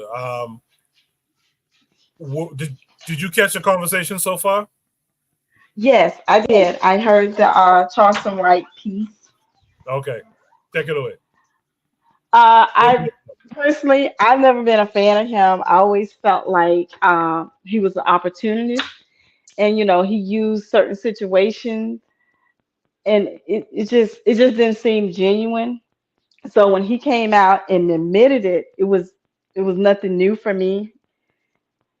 But to say that only poor people care about the community, I feel like not just the poor. I just think that some of the successful or rich people don't do as much because they may not want it to affect, their income and whatnot. So not saying that they don't care. And then a lot of them do stuff, but they do it anonymously. Um, so I just never been a fan of him. Never really paid attention to much of what he said because I just felt like he wasn't there for the black community, men or women, especially the women. And so when he came out and made that statement, I wasn't shocked or surprised. Mika, what was the first thing that turned you off about him? Uh, it's just he wanted to blame like the black people for everything. Everything was our doing, our fault. And in some situations, yeah, it's things we could have done or we contributed, but a lot of it, for I look at it, is about the area you in, teaching. It's a lot of other stuff. But he was so focused on blaming everyone, and then just the way he just dogged black women. I just was not a fan of that. I appreciate that. Mika, we might be coming back to you in a few. Just hang tight with us for a minute. But what you're saying is something I've been paying attention to more and more. And I'll give props to Bakari for this too. Since Bakari has been around, I've been paying attention to that stuff more. When you see black folks talking about black folks, but never mention this white boy, that sends up red flags for me, man. I pay attention to that stuff. I would tell you, I think there's a lot of things black folks can do better. I think there's a lot of things. In fact, you guys check out Oni's channel. Oni was talking about it recently. I forget who the Japanese scholar was, but I think black folks sometimes need to choose death before dishonor. So sometimes some of the negative things black folks do, I think we need to be honest about it. But I would say that you cannot just talk about black folks and what they do and not talk about the person who creates or helps to create a lot of the situation too, With that said, let's go to, I guess, Joseph. Let's go to Joseph. Yes. Yeah, I have a self-made saying. It's refurbished. It used to be power corrupts and absolute power corrupts absolutely. And I noticed something. People go viral, coincidental, or with some help of three-letter organizations. You know, could be. I suspect. Yes, me too. I suspect some of them are paid agents, but I think most of them, they go viral. So going viral corrupts. No. Getting likes corrupts, but going viral corrupts absolutely. And I mean, many of them, they go viral once, and then they think that they need to stay. What's the word? They need to stay relative. I'm translating from Dutch right now, so Relevant. relevant, right? So yeah. After going viral, they do anything to stay relevant, and yeah, also my personal experience in these grassroots level is that. In the black community, you find a lot of burned out people, right? So hopeless men, or men that are at the end of a dead end, looking for something, be it pussy, friends, to go out with, or whatever, and the same for a lot of, if not most of the ladies. Yeah, burned out, ran into a wall or something like that. And he looks and sounds like exactly that, and I thought he came across savage. It's like you became one of them. You're a Babylonian. You're not one of us. You're a Babylonian. You're a consumerist. You were unhappy. You're not pro-black. You're unhappy that you're not getting a piece of of white man's cake, right? Yeah, those are like in my experience. What I thought that I saw was most grassroots people fall in those three categories. Either at the end of a dead end, ran into a wall, or yeah, broke in many levels, not only financial. So yeah, I agree with and what would Garvey say? I think Garvey would advise everybody to not listen to him.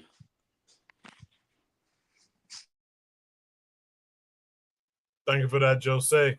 Let's hear from, I think I heard from Black Steel, right?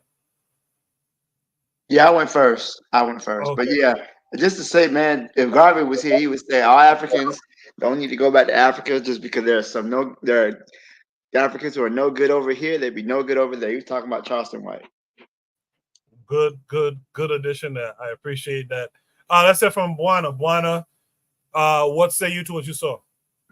Yeah, for me, Koku, I would never, ever, ever get offended when a man talks about himself and how he perceives things. In fact, I tend to listen very carefully. Now, I don't like his language. I don't like his language at all, but he is talking from his heart and how he perceives the world. Now, whether I understand we live in a world where rhetoric doesn't mean anything. And for me personally, I have always been a man where I don't really listen too much about what a person is saying, because I stick around to see what he actually does, and I judge him based off of that standard. And people have done so with me too. So, where you judge and assess me and call me a hypocrite or whatever based off of what I do, I can respect that. I don't know what his man daily operation is. I don't know what he does, for a living and where he puts his money. But rhetoric is something that right now is becoming becoming a non-factor. It's really nothing, But for me, he's speaking from out of his heart, and I listen very carefully. And if he thinks of black people in a very shabby way, then I know how to weigh and measure him. I don't get offended by it. I just know where he stands, and I know how to weigh and measure this particular man, because there are many men like this. But as far as the prompt itself and wokeism and woke is broke, listen, we know that Bill Cosby was a multi-millionaire, and he gave millions of dollars to black universities and causes throughout his career. So, and he wasn't broke by no means. There was another brother who just gave to Morehouse University $40 million, clearing off the debt of many black men who was coming out of university. I think his name is like Robert Johnson or something like that. You don't necessarily have to be broke because you are aware of what the circumstances is in America and how you perceive yourself. In fact, money will expose the real you. Money sometimes exposes the real you, who you really are as a human being. This man has money now, so he's another brother polite, and he's basically shouting it from the rafters. Hey, it was all a hustle for me. Basically, I don't really give a f about the black community. I think that old DB, when he was asked a question like, "What are you doing for the black community?" He's like, "Hey, nothing." You know what I mean? He's basically exposing himself and telling you what he is really about. That's nothing to be offended by. Nothing to be offended by at all, because we know people like this existed within our community throughout time and memorial. Money sometimes exposes the real you, but there are others who do contribute. And when they say wokeism, that's not true. Sometimes when people get money and they get empowered, they do bless other people. They do give back to their communities. It's just the type of men that they are. He is just trying to box the black community and say, well, okay, I'm rich now, so I don't need to give a shit. Nah, man, you are just being yourself. You just be you. The real you has come out to form. I'm not offended by it. Not so ever. Because I'm going to continue to do what I'm doing, and I'm going to continue to be me, the real me, and I'm going to continue to do my real work. But as the brothers are right, he really shouldn't be on the table for discussion. He is a nothing, a nobody. Traore has taken the dollar, the so-called dollar off of the European standard, and he's putting it onto the gold standard right now. This is something to really talk about and address. I see my brother Azuli in the room. The Haitians, them fighting a war against global imperialism right now. We talking about comedians and what they think and feel. Come on, man. We in a different kind of conversation right now, but I understand. It's the nature of things. I understand it's the nature of things, but like I say, money is expose you, and money will really show you who you really are. But ultimately, in the end of the day, I stick around and see what you actually do. Dr. Johnson has been talking for a very long time, and now he talking about women and different kinds of issues or whatever, but we stick around and we see the results of 13 years and what it is actually being produced. And any man worth that salt say, man, this man ain't serious. No matter what he say, that sounds good. That sounds good. It sounds good. We are judged as men. We judge and assess you based on the results of your actions, not what you say. Not what you say. But like I say, man, I understand this is edutainment, so I'll just leave it there. I'll leave it there. Well, give us something Gavi would say about this, Juana. Gavi is dismiss him right away. Gavi talked about the fact that when he was referring to the so-called intellectuals at his time, the EB, the voices of the world, and he said that these guys they talk a good game. They talk a good game. But when it comes to brass taxes, when it comes to making things practical, they can't implement the ideas that they write on paper. It's all just fluff. It's talk. Because when they dealing with the practicalities of life and real people and having to solve real life situations, the whole thing, you have to sing from another song key. You have to sing from another song key.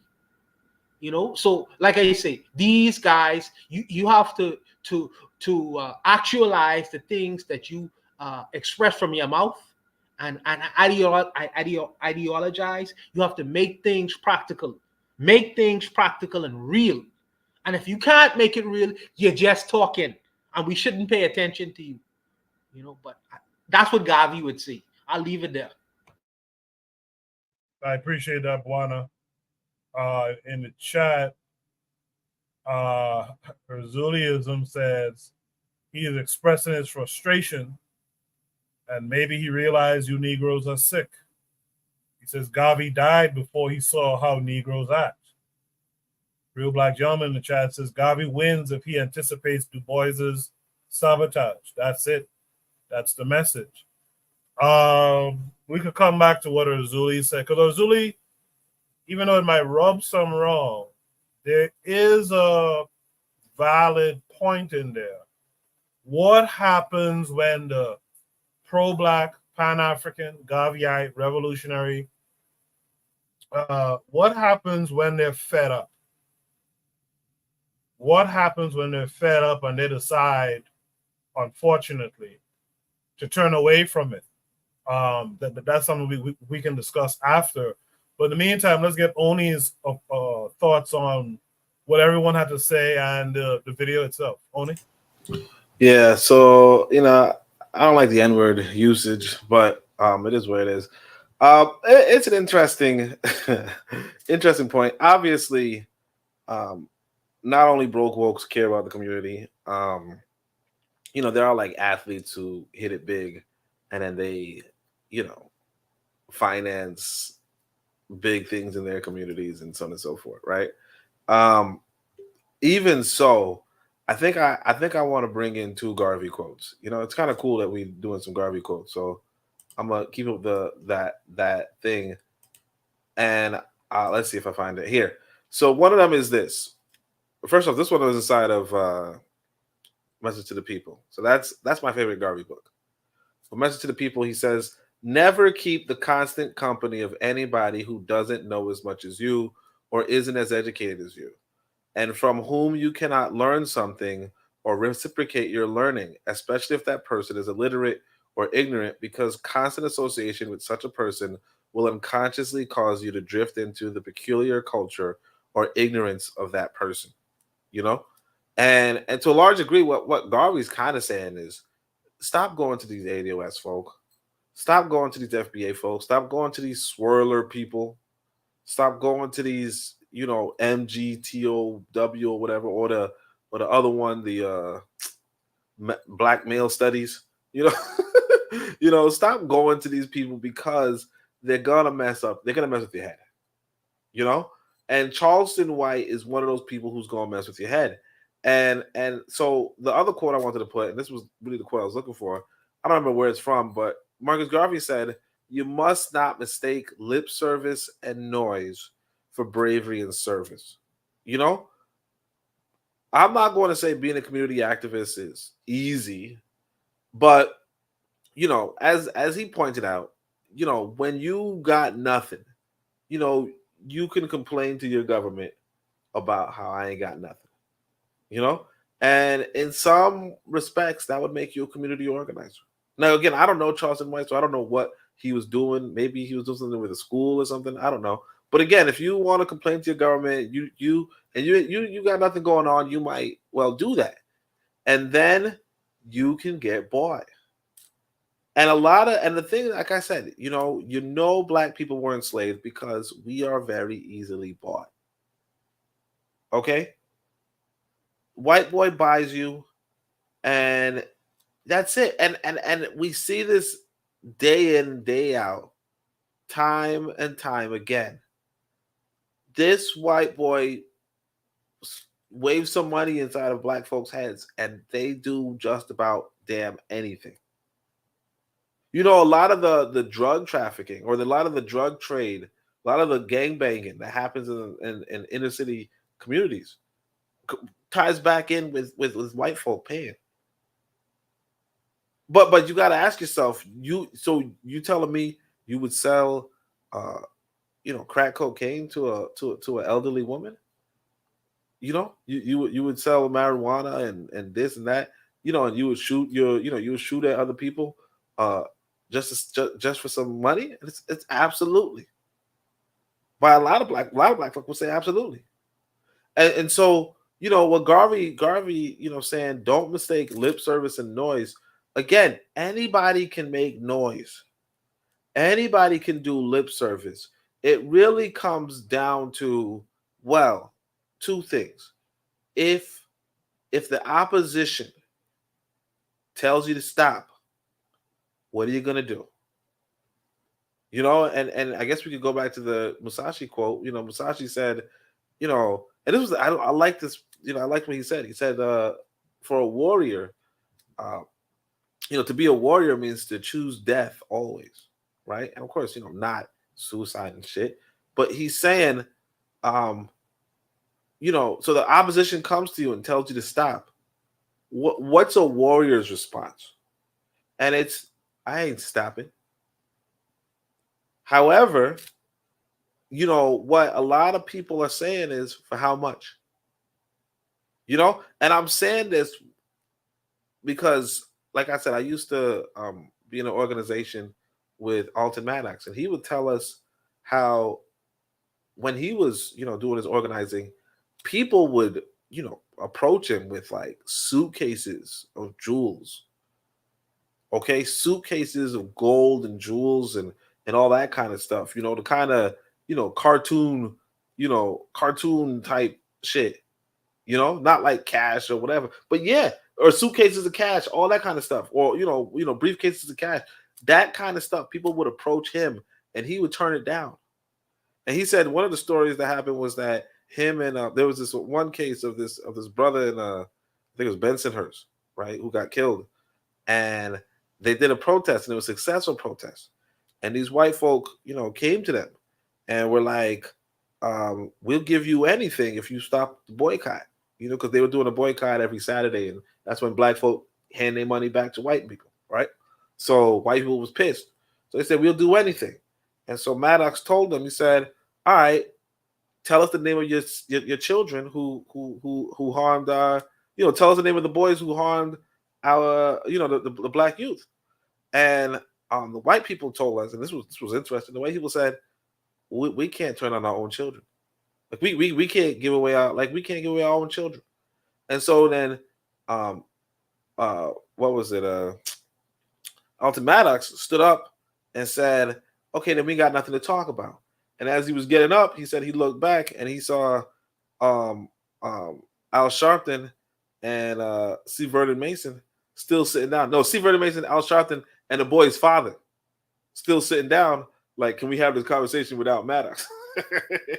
And then, of course, shortly after that, according to the story, Al Sharpton started to wear, he stopped wearing tracksuits and started wearing suits, and he stopped being this skinny guy with, medallions or whatever, and started being, a fat boy, with riches. But the point being, right? Of course, now he's skinny as a mofo, but still, with a show. But the point being that the opposition is constantly trying to buy people.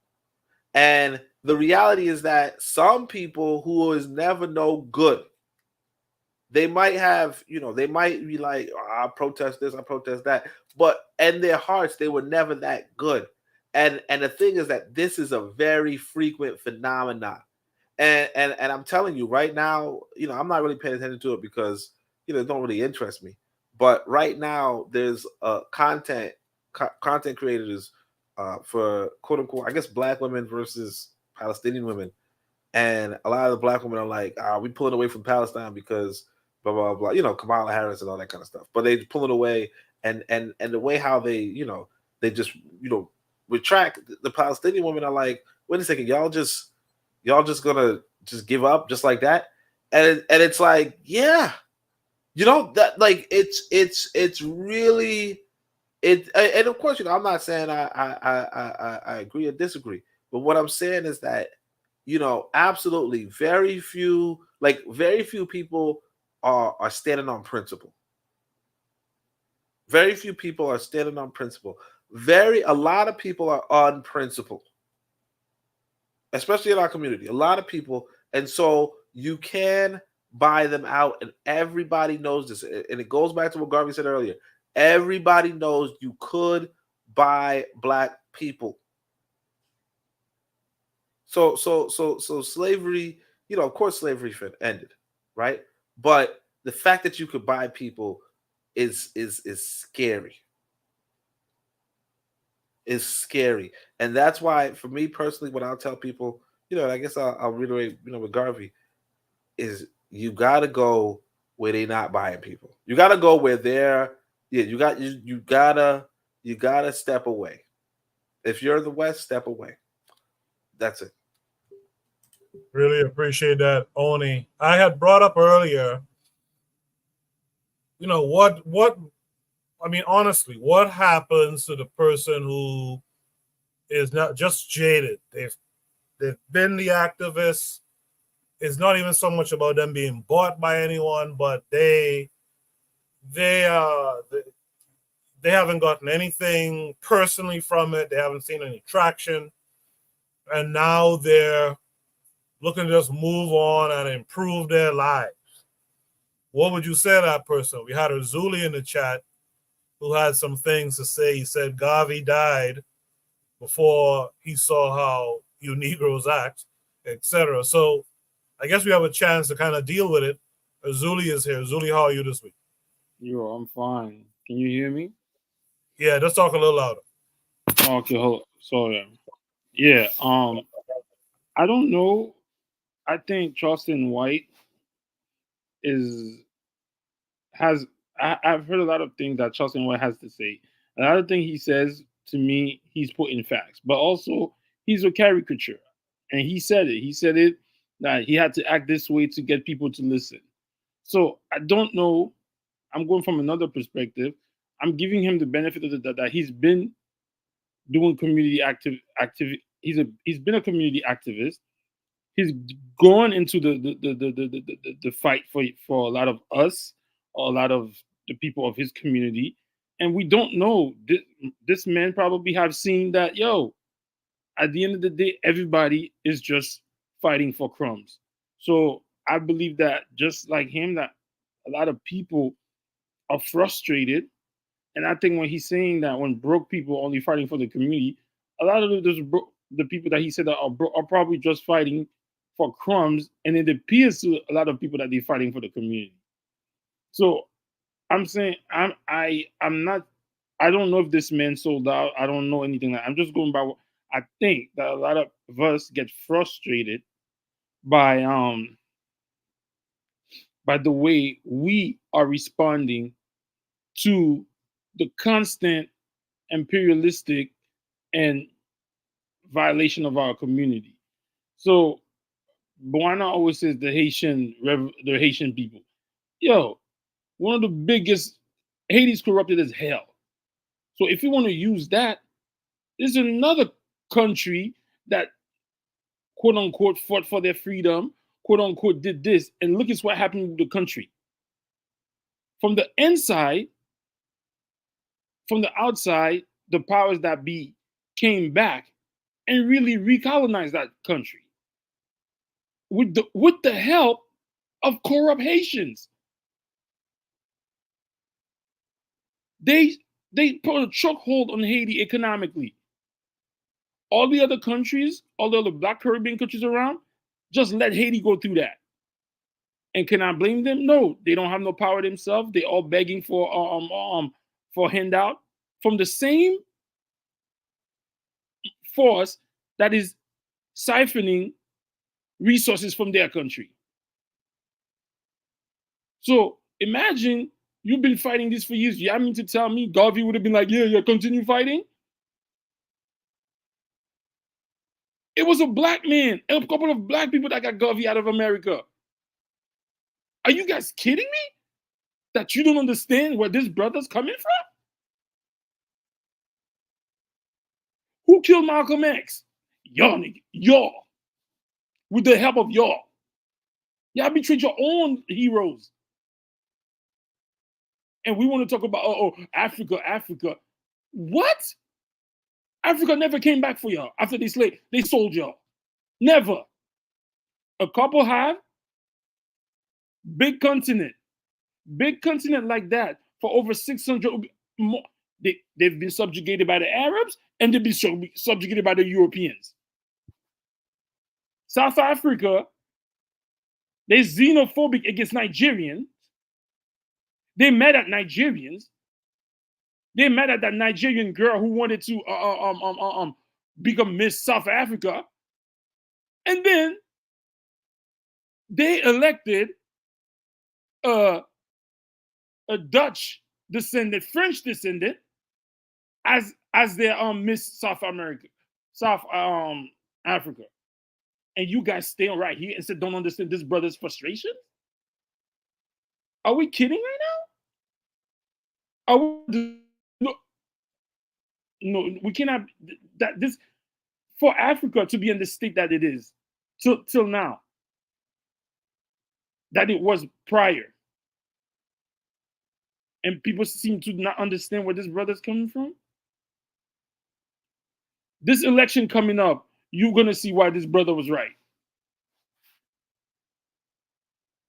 So I don't know what y'all saying. If he took money, if it's not. Yes, and I agree with a lot of people here that says that a bunch of people who claim to be trying to help the community, many of them are there for money. But a lot of people who get frustrated with this. Even the broke activists, even the rich activist, not so-called. There shouldn't be nothing as a rich activist, but an activist person who's all right, who's doing good for themselves. You get on here, you can't we can't criticize. I get on here, you can't criticize black people because black people on here call you you're a sellout because you criticize black people. So we sit here and act like there's no reason for somebody who was fighting for the community to be frustrated. I don't understand. And brother, Dr. Umar has been raising money for a school for 15 years. We shouldn't criticize him, right? Al Sharpton, Ben, all these people that claim they're fighting for black people. And I'm going back to Haiti. Look at the state of Haiti right now. You think that's what the dream of Toussaint, Dessalines, Caporal, that's what they wanted?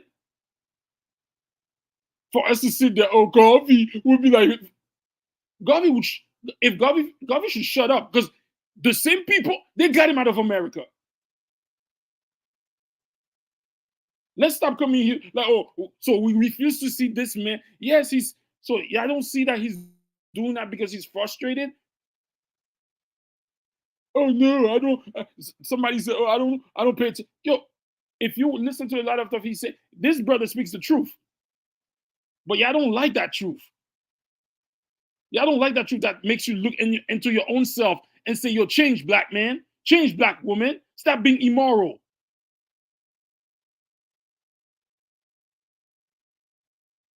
Stop being so materialistic. Are you done? Are you done? No, I'm not. Jesus Christ, hurry up, fuck. You ain't lying. Me and Black Steel don't ever agree, but we agree on that. Well, I don't care. This is exactly it. I don't care. This is the funny thing. I don't care. Let the brother talk. Let the brother talk. You guys are on this show every freaking Saturday, talk the same shit. Never want to look inside to fix the situation. And you never want to look outside. It's always our fault. White man did nothing wrong. White man's not immoral, but black people are. Get the fuck out of here, man. Oh, of course. I get it. I get it. That's a crackhead. When you tell a crackhead he's a crackhead, he don't want to hear that. I get it. Y'all have crackhead mentalities. But I'm done. Go ahead. Thank God. Dude. Hey, you about to go Black Steel? All right. I'm gonna make this quick, right? So I'm gonna say this, man.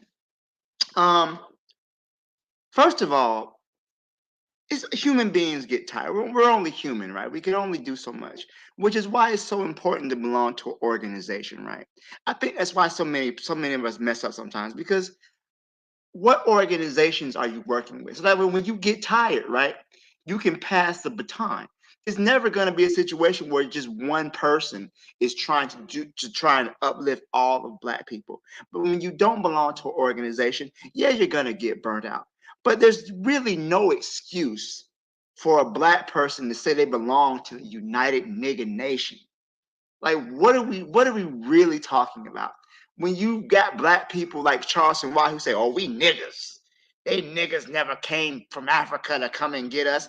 Like that just shows a real ignorance of history, a real ignorance of geography. Just what are we really talking about? And it's okay if you don't know, but when you sit up here and when you're willfully ignorant to say things like, "Oh, we niggas," and these people, like, what? What are we really talking about?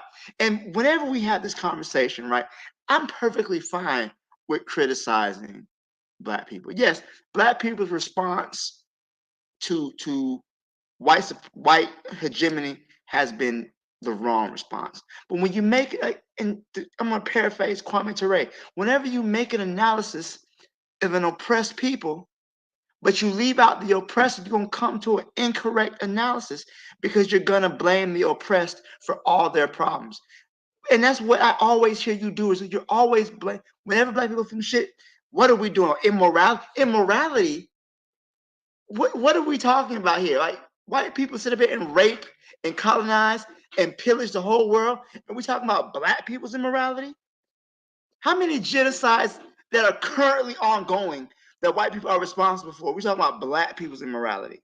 It always kills me whenever we talk about some people's morals. White people are the most immoral people to have ever existed on the face of the earth. But we talk about Black people's morals. Let's be real for a moment. So I'm perfectly fine with criticizing or critiquing Black people's response to this shit. But let's not ignore what got us into this position in the first place and what keeps us in the position. These corrupt leaders in Haiti, they wouldn't exist if it wasn't for the United States propping them up. These people wouldn't exist if it wasn't for France and Belgium and Great Britain having the support behind them. What happened when the U.S. got rid of their support from Mobutu in the Congo? He was out of there in a few months. He was gone. So we can't complain about corrupt African or corrupt Caribbean leaders without ignoring the fact that if these people would not have the power to do what they do without the United States and the West giving them the help. So I just want to be focused on what the true enemy is. And I don't see Haitians as my enemy. I don't see Jamaicans or other Black people across the diaspora as my enemy. These crackers are the enemy. And until we focus on that, we're going to continue to be pointing our fingers at the wrong person. I'm done. Okay, look. So when he say Black people got rid of Garvey, I guess J. Edgar Hoover is. I guess he one of those people that say J. Edgar Hoover is Black. He only said and find all the negative about. I can't say who Goku should have on his panel, but he's gonna only sit and find all the negative about Black people. Then he say we kill our own heroes, an organization that he say he was part of, the NOI, that he say kill Malcolm. That is something he was part of, and he liked Farrakhan, something who has something to do with that. But he want to point the finger and say Charleston White is tired. Charleston White is tired of what? Tell me something Charleston White has done to be so tired. And nobody say you can't get frustrated, but because you're frustrated. But because you're frustrated, to start to sound like you and Charleston White. See, yeah, these are the type that will run, keep people where I told you they walk upright just like us. They kind of look like us, even though this guy he'll say he a Native American because he said no Africans never came and got y'all. So I don't even know why he just discussing Africa. He's a Native American, but anyway, he's Native wherever his name used to be. But anyway, they walk upright. They can speak your language. They look like you, but they ain't you. They speak in a different language. They are there just to infiltrate. They are there just to tell you how sorry you are. Just like Tariq Nasheed want to tell all Black women how sorry they are, and he can openly talk about get a mixed girl with a white mama because a white mama is just a better mother than a Black mother, but Black people still listen to him. See, the thing about it is, we can listen to stuff like that, and we can listen to people like Charleston White, and you can listen to people like Azuli, because that's how most of us really truly feel about ourselves.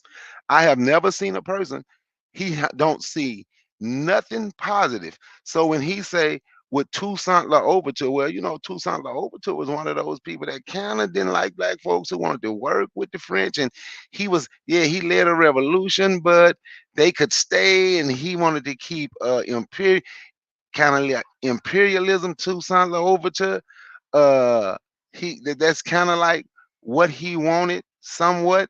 He wouldn't really try to get rid of them completely. He just didn't want to be enslaved. So now when you listen to Izuli, that's kind of like what he is. He don't like black people, and it's okay that he don't like black people. He don't have to like me. I don't like him either. and and and that is okay for us not to like each other. We do know every black person is not gonna be on the same team, but anybody who can sit and say Charleston White is telling the truth. See, he wanted to call y'all the N-word, so he wanted to call us the N-word, So he done said it 100 times on here. Y'all N-words ain't ish. So he feel like that. So he's part of the N-word nation. He's part of the N-word race. Cause Charleston White is horrible. Yeah, Charleston White used to go to city council meetings. And that's what happened when you speak up at city council meetings. You speak up at a city council meeting, and they see somebody might hear what you're saying, and they can offer you some money. Now it's up to you if you take that money. So then once you take that money, so were you really doing it for the people? Were you trying to put yourself in position to make you a little money? I've seen this my whole life. It even happened to me at going in speaking in the city council meetings, in the type of money that they can offer you. But do you want to be controlled by their money where you can still stand up for your people? Or do you want to take their little $250,000, $300,000 a year and their free house to sit on social media and speak of black people the way Charleston White speak of black people? These people don't like black people, and Azuli included. And I yield the mic. I want to respond because I see it a little bit different in the brothers, some of the brothers, because I embrace our community's opinion, no matter how diverse it is, no matter if I don't like it or not. I think that sometimes diversity of opinion is good. It is very good because you are able to sometimes you get a better understanding of how people are thinking, and you are able to assess where you are within that thinking, because all of our community don't think the same. So some of Arzuli's opinions and Charleston White's opinions is just giving us Garveyites, Black consciousness, or whatever, a perspective first and foremost of where our people are, and it give us an opportunity to maybe be able to not only to educate, not only to inform, but to have a dialogue. Because if on both sides, if we cut off from each other and say this person have this perspective, he'll never see it my way. You know what I mean? You're cutting off a conversation where you need to have with your brothers, because all your brothers ain't gonna never agree, not all the time, and not only on all the issues. If a man say he tired in terms of community activism and service to the community, that may be a legitimate sentiment in how he feels. So I feel like it's important to address that. We've been in a society for 400 years. Of course, there'll be some battle fatigue. Of course, there'll be some tiredness. You can get tired. I just say that the temptation of you being tired and saying, well, maybe I need to go hook up with the winning team. Maybe instead of practicing pro-Africanism, that Pan-Africanism, which has not really been successful or effective for me, maybe I need to practice Pan-Europeanism. Maybe that's a situation that I need to delve myself into, because that I feel like maybe they win more because I perceive them as winning more. We need to understand what a protracted war is. In America, they had something called the Seminole Wars in South Florida. And that war was a protracted war. That war lasted a long time. Long time. People had to really mean what they was trying to fight for in terms of freedom, in terms of what they were trying to accomplish. That because that war didn't last 3 and 4 and 5 years. You know, we used to this short amount of time period to settle affairs. Sometimes wars are protracted; they last long. The Israeli and Palestinian war, that is a protracted war that lasts generations. Because the Palestinians are determined and say, this is our land and we are willing to fight for it. No matter what. No matter what, you have to get this down into your people and mindset and have them think. Cortez, when he first came to the South America, he burned the ships. He said, we ain't gonna give you an alternative. We ain't gonna give you an option. You either succeed or you die. This is the alternative. Sometimes some of my Haitian brothers and sisters had to fight in their scenarios as well. You either you fight and win, or you going back to the plantations. This is the choice and the option. This is the choice and the option. Before Garvey, there was Antonin Furman from Haiti who was talking Garvey politics. So you have to give sometimes you have to educate your people. Sometimes you have to give them perspective. I don't criticize Azuli and his opinions. He don't hear me criticizing, because he giving me an opportunity to maybe express my side of the conversation. My side of the conversation, maybe he may not understand or even reflect on, because some of our people may not had the opportunity to hear our side of the conversation. They must hear our side of the conversation too, to be able to come to an objective opinion. So me disparaging the man, me talking about the man, because I don't like what the man have to say, that's not really getting anywhere. That's not really getting anywhere. I just want to express to him my side and how I look at the world and make him make up his mind. Because like I say, the option is like how the Americans say, freedom or death. Freedom or death. Freedom or death. This is the choice, because you can't go to pan-Europeanism. Pan-Europeanism is Hitler's Germany. Pan-Europeanism for the black man is an oven. Pan-European is Hitler's oven. That's Hitler's oven for the black man. So you can't go to pan-Europeanism, because eventually that's where you go in. That's where you go. You're going right into them ovens, believe it or not. So you must fight for your self-determination in this world. You must be able to compete. I understand you're tired. I understand some black people are despondent. They're ignorant. They don't want to do certain things for themselves. You feel like you're losing on the losing team, but you must fight anyways, because the choice is the oven. Either you fight with us and live to see you're fighting on your feet like men, or you can die on your knees and you're going straight into the oven. Because the white man, in the white man world, you are continuously the second-class citizen. Now you're the third-class citizen, because the Mexican going before you. Because the Mexicans are going before you. You know, so I just want to give an alternative view and express to my brothers who may be wanted to veer away from this idea of Pan-Africanism and going into Pan-Europeanism, because that's the only choice. Because you can't be Asian, you can't become a Pan-Asian. You know what I mean? So the only choice that is left is for you to meet out this battle of Pan-Africanism. Pan-Africanism or perish. Pan-Africanism or the ovens. Go ask the Jews about it. Go ask the Jews about it.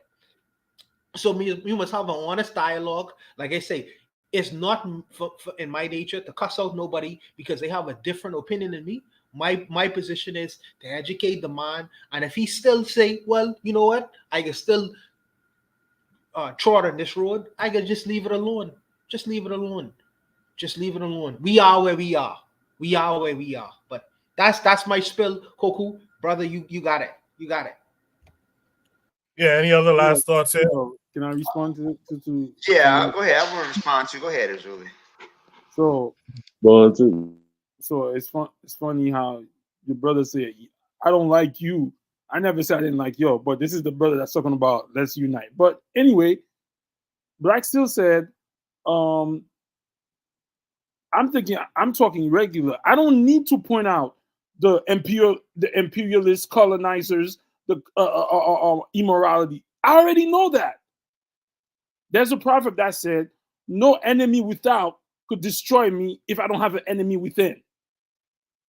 The Haitian Revolution, uh, do you the when America came and recolonized Haiti in 1914, Charlemagne Pérat was one of the rebels. You know who betrayed him? You know who betrayed him and let a five-star American general in his camp to kill him?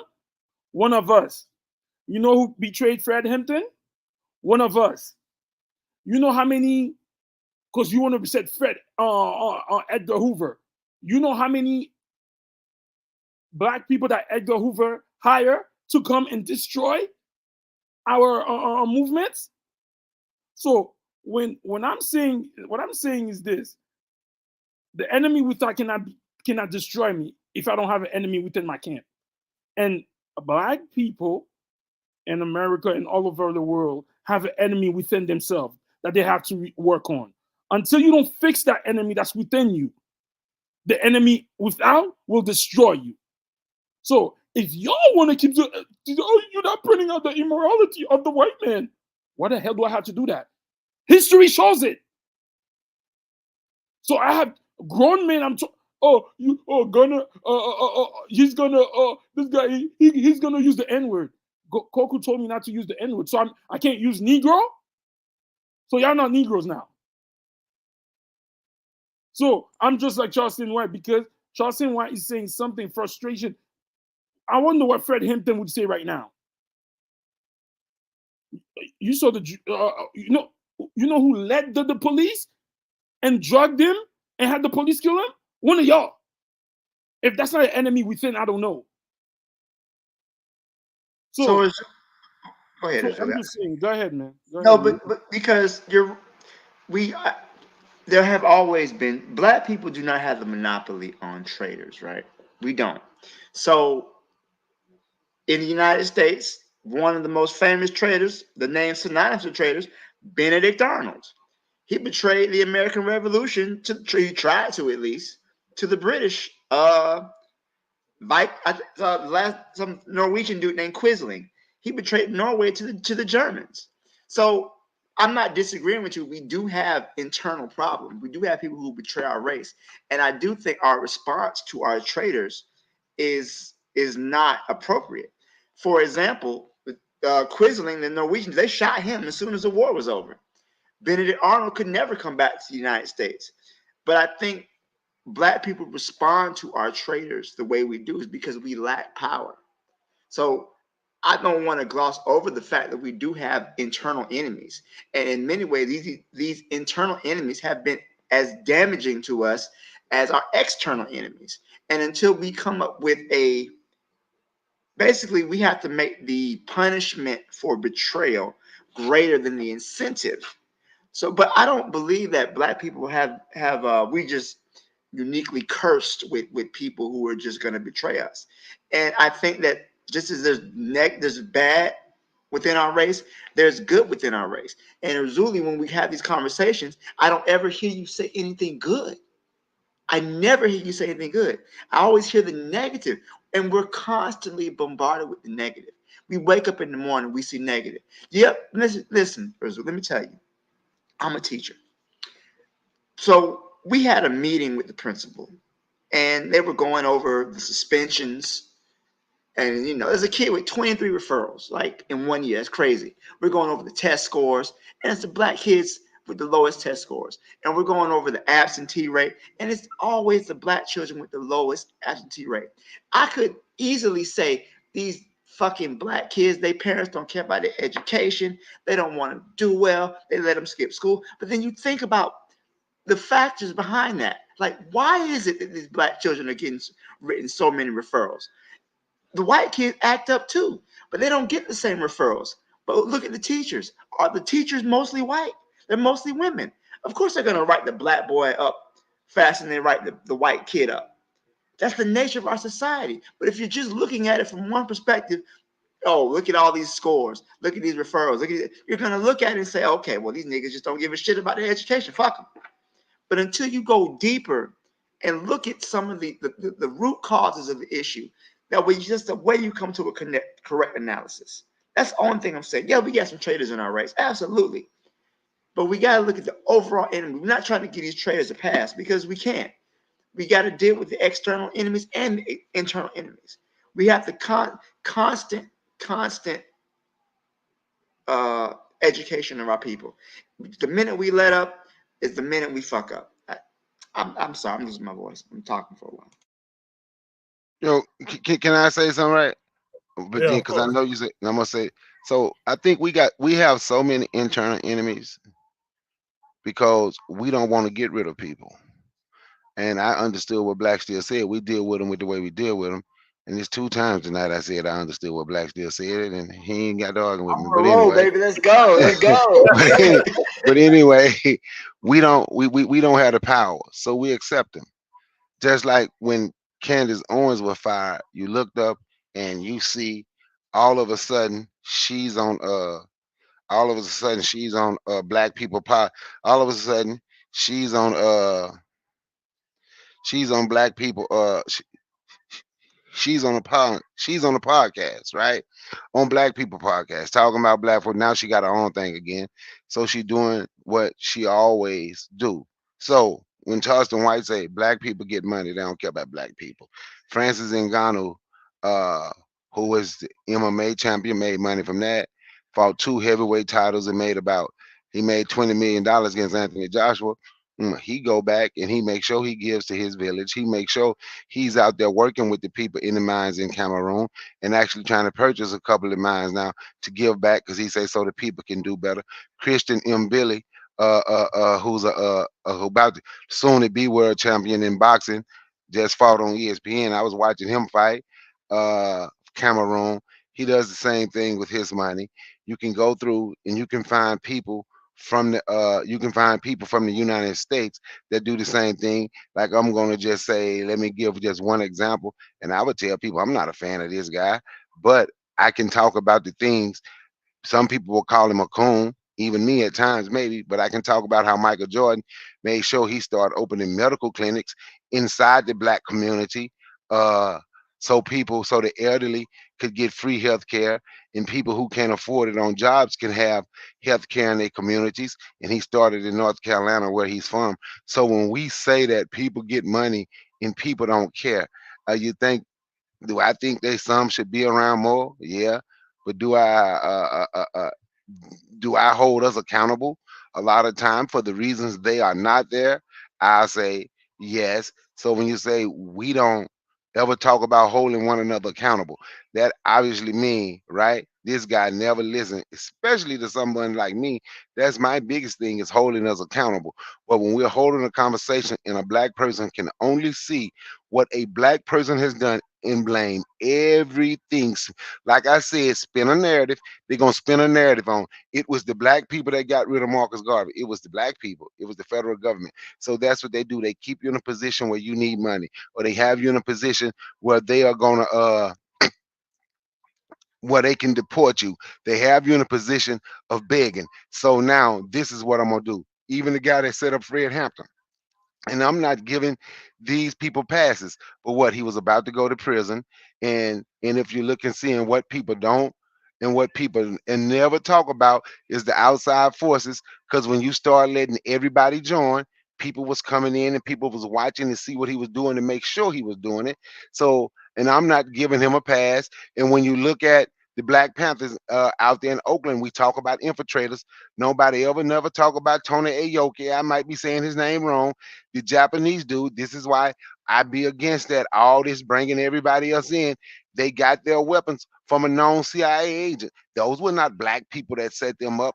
But when we look and we can only find and say, black people did this wrong, black people this, black people that, N-word this, N-word that, and you can find people that will side with that. What I tell people is the way Azuli can side with Charleston White is how Azuli feels about himself. And it doesn't make a difference who it is. That's how they see themselves. So they can't get past and say somebody else did something. Nobody's saying black people is perfect. We can talk, if we can talk about what black people do wrong now, why is it such a problem to talk about what other people do wrong? Just like those black cops who tried to figure out a way to say they saw Sonya Massey pick up the pot of boiling hot water and throw it at the cop. Don't care how many times you see the video, you do not see that woman pick up, you do not see that woman pick that pot of water off the stove and try to dash it on the cop. But you find black cops that somehow, some way saw, it was two of them, not a lot of them, it was like 2, 3 of them. One of them, the first one doing it was the guy that called himself Officer Tatum. But somehow, some way, they saw what the black woman did wrong, and she was the reason that she got shot. And the only thing the guy should be charged with is aggravated assault because he told her he would do it. And that's the problem when people are talking about we only look at what black people is. Ain't nobody saying black people is perfect. Ain't nobody saying we black people, we never do nothing. Because I'm not gonna say like you, y'all, because you separate yourself. Y'all. So we are not saying we don't ever do anything wrong, but oh my goodness, but to sit and try to make excuses for people in all the things that they have ever done and still do to black people is absolutely overlooked and brushed out the way. You couldn't say that no better than Jesse Lee Peterson. You couldn't say that no better than those people I let folks here the other night when Oprah Winfrey was in Forsyth County back in 1987 and in 1983, where in 1987 and 1993, where everything that happened was just black people fault, or just like the MAGA people today when they did the interview a month ago, where it's black people fault. Slavery was so long ago. All they have to do is get in that, and we don't understand when we sit there and we say those. We don't understand. We sound just like the Confederate flag toting, tobacco spitting redneck looking for a tree with a noose in their hand to find a black person to hang it for. We don't understand. We sound just like them when we say these things where they have never done nothing wrong, and we can only point the finger at us. Ain't nobody saying black people perfect. But once we realize to say, you know what, Jesse Lee Peterson can't come around no more.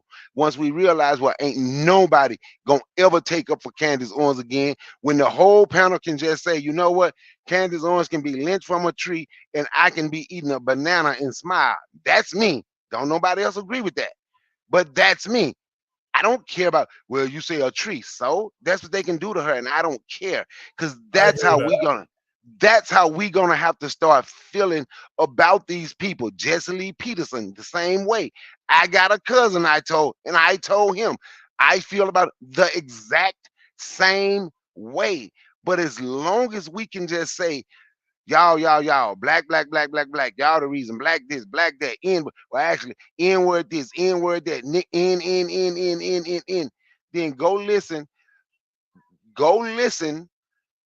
to some white folks talk. Go listen to some Klan members talk.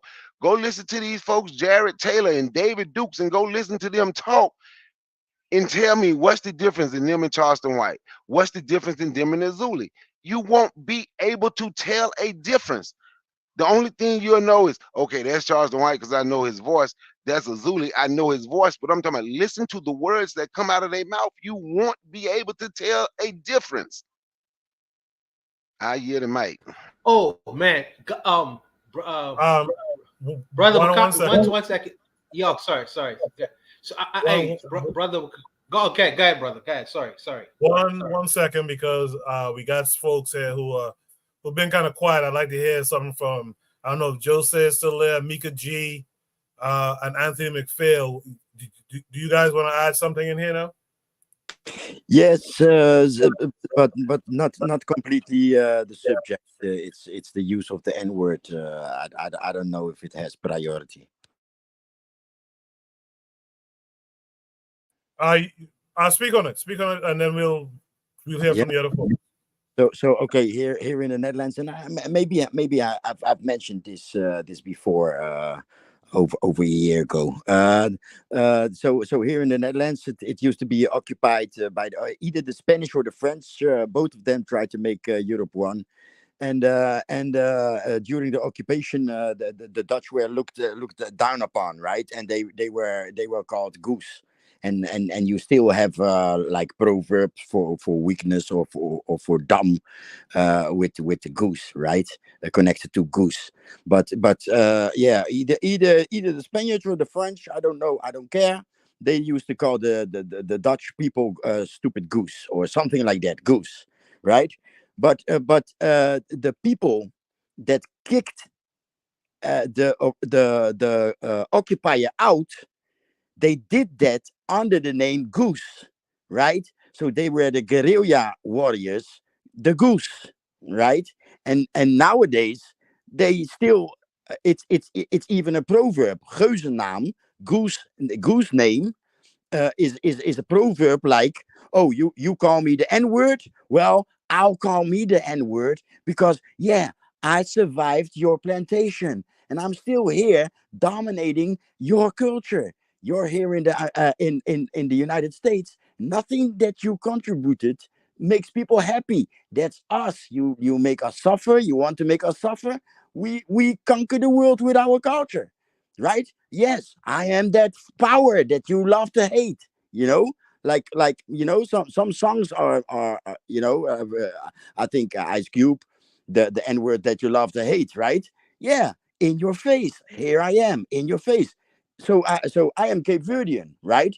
We had our colonial war, and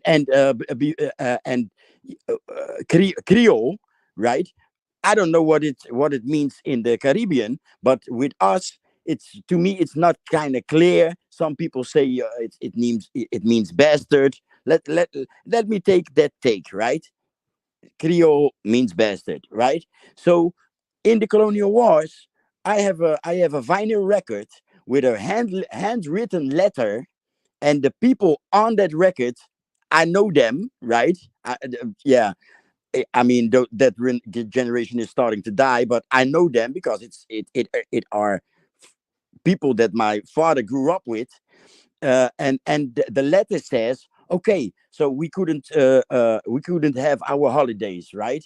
Our spiritual and cultural celebrations were forbidden. Now we can do that, and they name them, but they say also the same thing, like yeah, here I am, that Creole, or well, that bastard that you love to hate, and we kicked you out. Now we are independent. It's 75, and bye bye, Portuguese, right? So a Cape Verdean in the Netherlands, I came across two times that it was used in the struggle against the enemy oppressor occupier. And so okay, I know, right?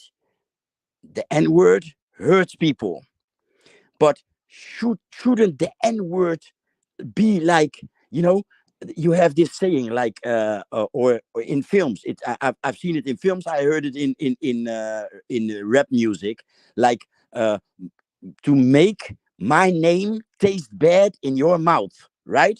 So yeah, to make the N word taste bad in their mouth.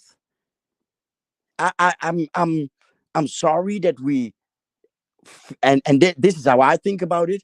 I'm sorry that we do not have pride enough to um uh, to own the N word, and that's it. It's I guess it's not really a priority, and we're never going to get to agree upon it, but I just took the chance to again explain this this part of the world.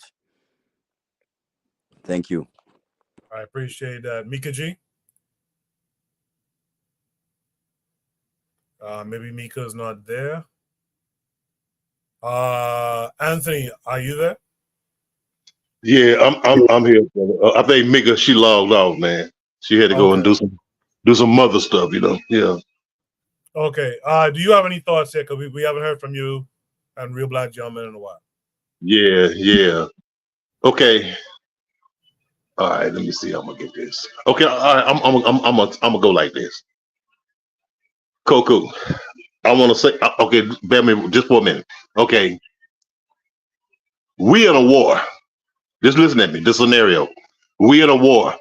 We say we own whatever island. This is an island somewhere.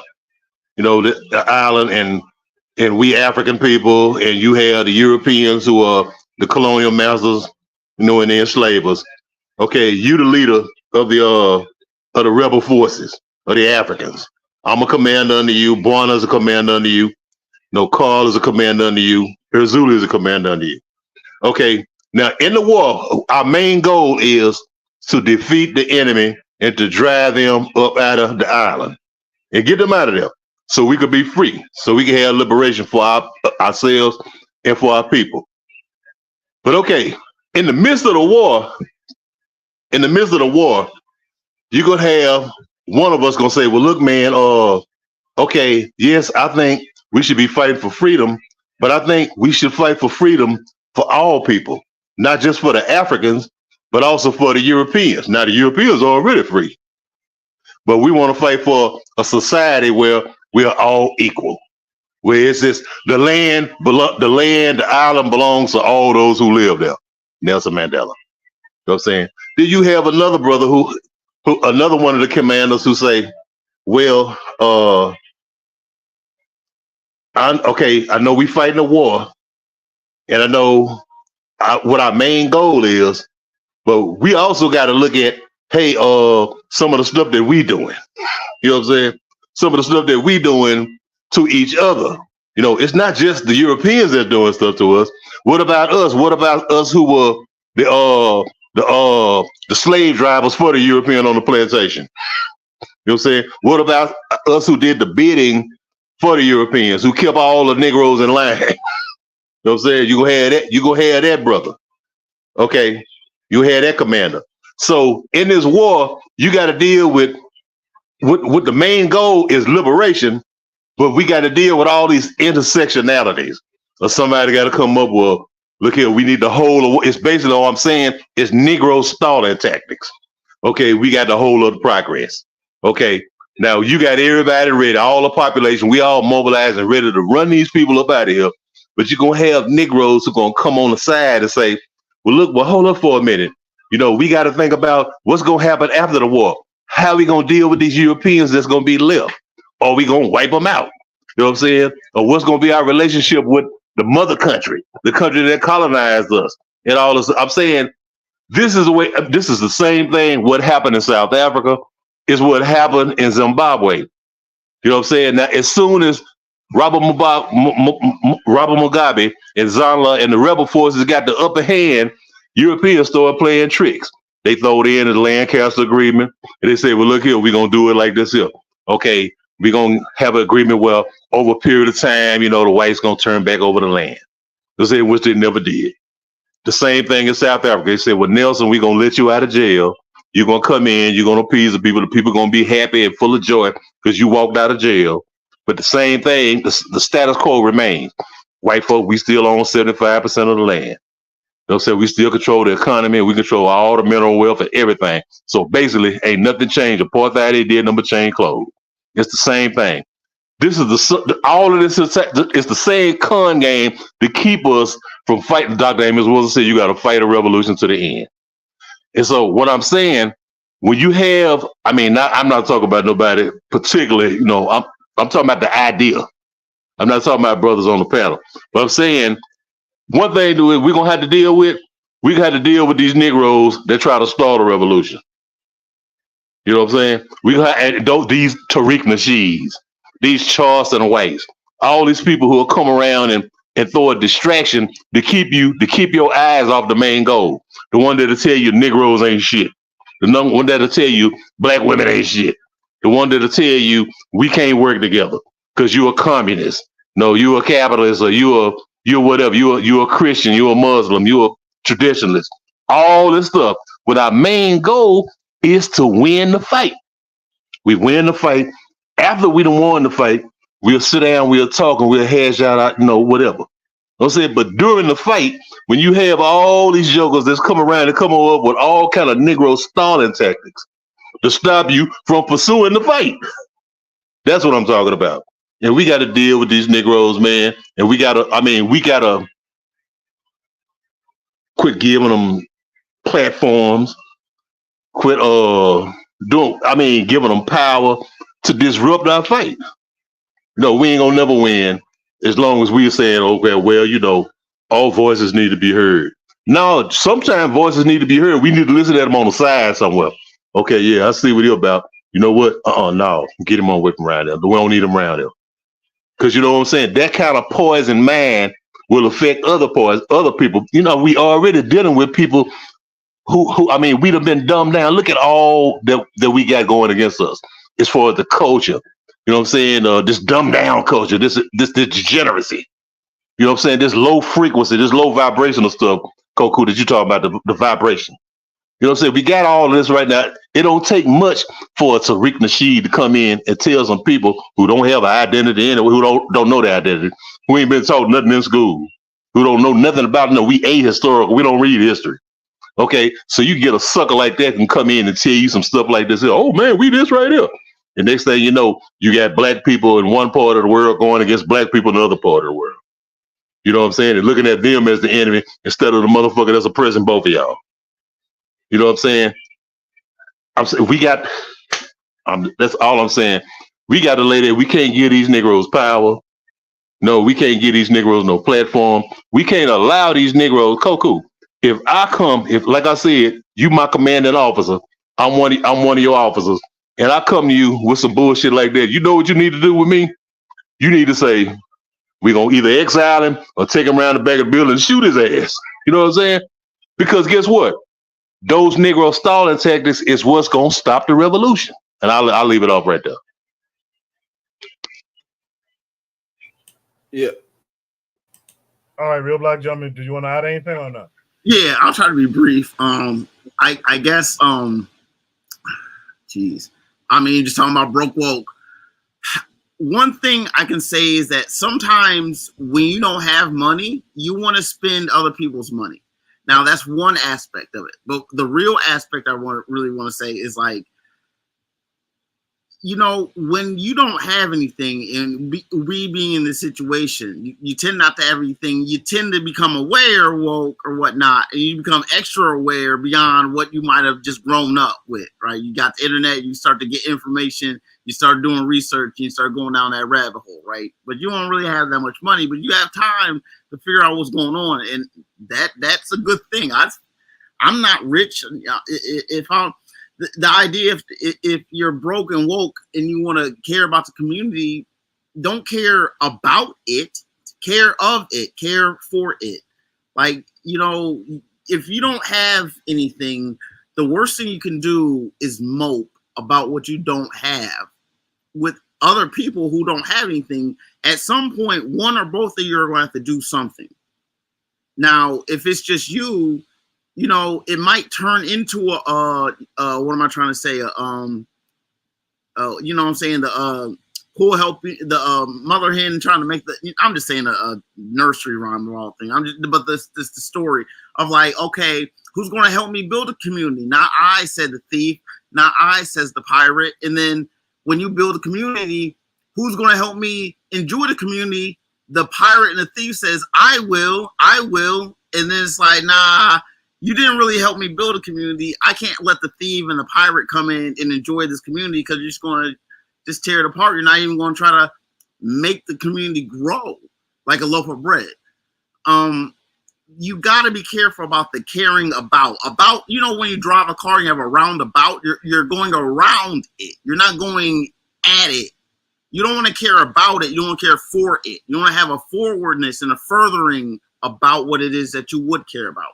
If it is like a corner or, you know, making sure that, you know, what you do is good for another person, for yourself. I mean, community is another broad word. You know what I'm saying? It's not a very localized word. Community should not mean just the broadness of people between LA and New York. That's a very broad sense. There's a lot of everything in between that. You know what I'm saying? I mean, people are different where they are. You know what I'm saying? Being despondent, the stressors upon people. And I mean, you want to see a better world. I mean, but I mean, people go through their cycles. And so it's like, do broke wokes care? Do only broke wokes care about it? So if I have money, I mean, you don't want to have money, I mean, and then like not be in the community. I mean, you don't care about, I mean, you won't care about it then. I mean, but it's like, it's one of those things like when we're talking about, you know, the community in the United States, it's different than talking about like Black people's commonalities and their you know what I'm saying, their nationalism and their citizenship in other places. It's like, speaking of Charleston White, I mean, I personally don't really like listen to him at all. To me, I mean, there's comedy where you make people laugh, where you're kind of laughing, you know what I'm saying, with other people, and there's comedy where you're laughing at other people. And I mean, too much of that comedy laughing at other people and just, you know, pointing at other people and just trying to get a like a sarcastic like response at it. I mean, I really don't listen to the I don't know his background. I truly don't.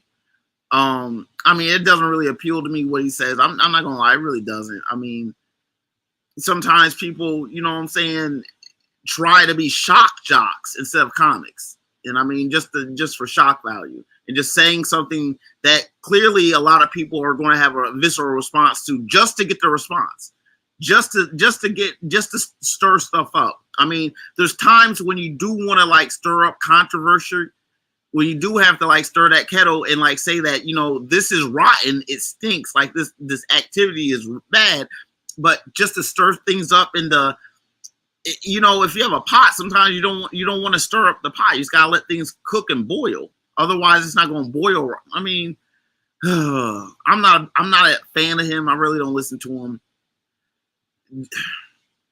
You know what I'm saying? It's like, oh, geez. I mean, I think that, you know what I'm saying, if you are broke and you are woke, make sure that you are actively attempting to do for the community and not just care about it. That's all I'm going to say.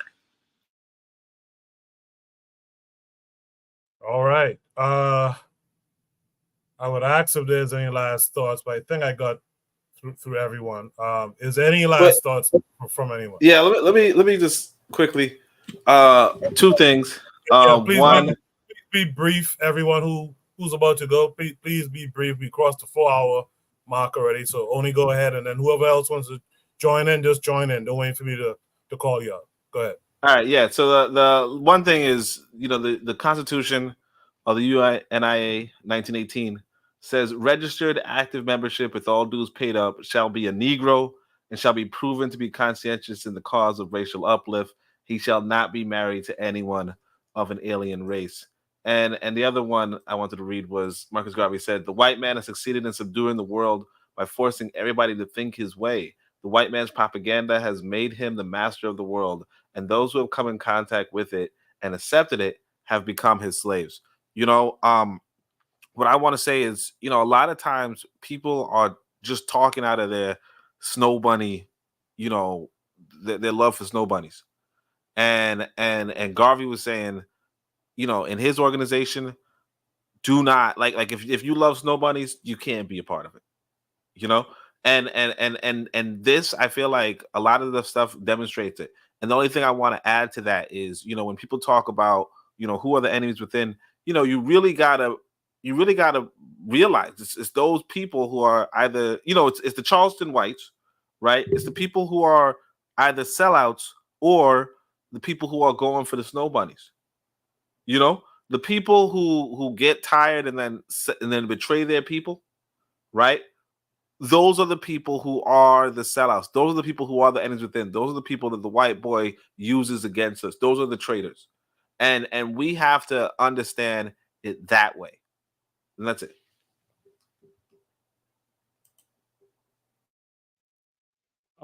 Like I was saying, I think Charleston White is just expressing frustration, and Can you whether speak up? Speak up. Speak, because I wasn't even sure someone was speaking this now. I'm saying that, like I was saying earlier, I think Charleston White is just expressing frustration, and or maybe he did sell out, or maybe he did what he did, but I'm just looking at it from the point of view that a lot of people have worked with the community, a lot of people have used um their skill or their talent to better the mentality of the community, and sometimes they run into these people, into this fight within the community, which really frustrates them and makes them, you know what, I'm just gonna do me. So I didn't hear. So it, like somebody just said, maybe there's a way that you can, when you feel frustrated, you should pass it on or whatever, or take a break or whatever. Yeah, maybe that's what Charleston White, if that's what he's feeling, or other people like him should be doing. That's a great idea to be like, just like I think they said when people came back from wars, they didn't allow them back in the community. They had to go be debriefed somewhere else for a couple of months and then come in the community. So me, my thing is, I don't know what these guys are saying. I'm just understanding the frustration of somebody like him, whether he's genuine or not. But I'm just using him as somebody who might be frustrated with the what you call it, with the uphill battle. So that's what I was saying.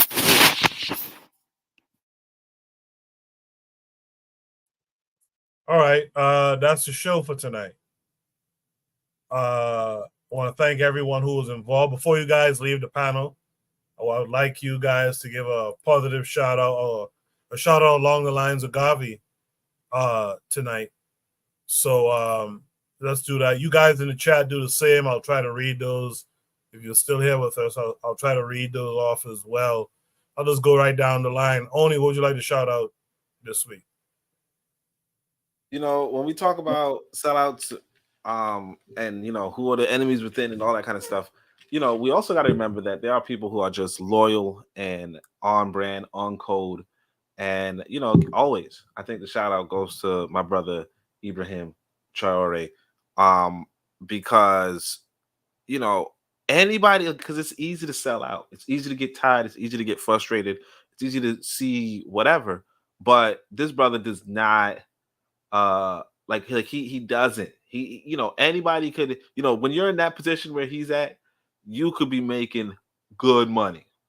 Dude rejects that. Okay, and instead he provides for his people what they need. One of the recent stories was about he might be driving like a regular car or something like that, but he gave the medical staff these brand name vehicles or whatever, right? That right there is what we have to start celebrating. And when we talk about who's the leader in the community and all that kind of crap, right? Or not crap, but who we talk about, we can't bring in we can't use the same sentence or the same phraseology for the brothers like Traore. So shout out to my brother Traore. That's it. Appreciate that, Oni. I'd like to point out this comment too from Afro Native World. He said, I think this convo overspent time on discussing Charleston White and not the matter of whether only someone with less economic resources cares about the community. Should revisit this convo without it. I think that's a great idea, Afro Native World. Trigger, hit me up about it, or post a new prompt on it if you don't mind, and we'll use an attachment with someone less controversial, I guess. Buana, what would you like to shout out this week?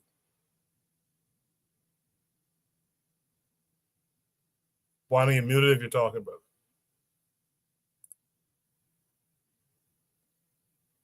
All right. Can't hear Buana.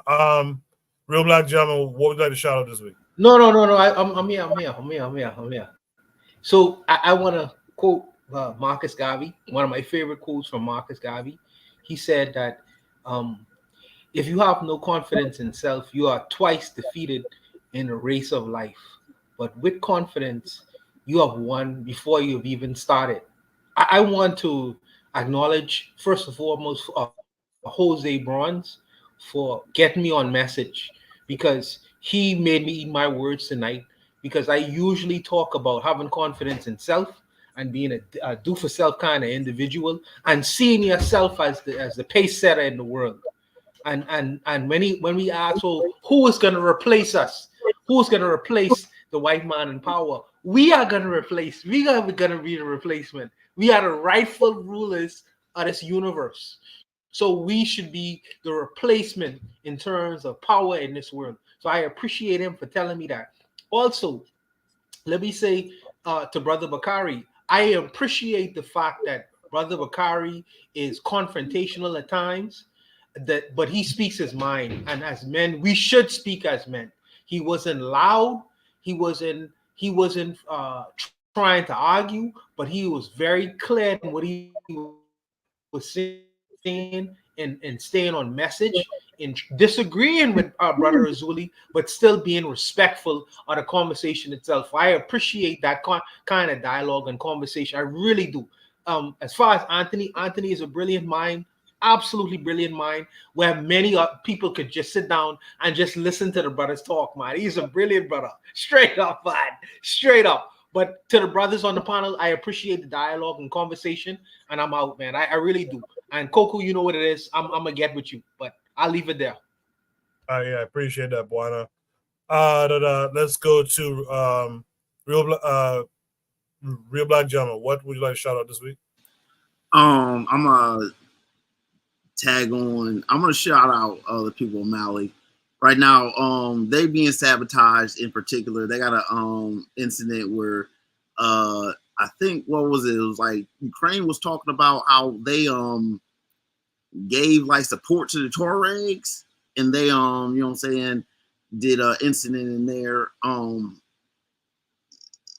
It can't be easy, you know what I'm saying, when you know what I'm saying, you're basically you are putting yourself out there, you are attempting to shrug off any attempts of influence in any direct or indirect manner. You're attempting sovereignty over your territory, and you know what I'm saying, the whole idea is that the Sahel, you know what I'm saying, the that alliance is really crucial. It truly is. I mean, should be emulated all over the continent. I mean, if it takes groups of countries of three, if it's just the template, I mean, I can't stress enough how political integration with other countries and just not leaving fissures, boundaries, or fake front lines for another country to propagandize and utilize. There should be no space, just like the stones of the pyramids. Not a paper can come between those three nations. You know what I'm saying? Not a slice of paper can come between those three nations. I'm just saying, like, that's a kind of profound way of saying it, but no little flimsy document should ever come between those nations. You know what I'm saying? As long as, you know what I'm saying, France or whoever else would attempt to, like, you know, divide and fraction this cause just dissension. Now I just want to give, you know what I'm saying, I'm going to keep shouting, you know what I'm saying, we should shout that out. Everyone, you know what I'm saying, should shout out anytime Black people are trying to unify, you know what I'm saying, and trying to at least have stability over, you know what I'm saying, their land and asserting it to their maximum. I'm gonna pass the mic. Appreciate that, RBG. Let's hear from Brother Bakari. Yeah, first I want to give a shout out to the host, man, for hosting this and his having his son becoming a freshman at Lincoln.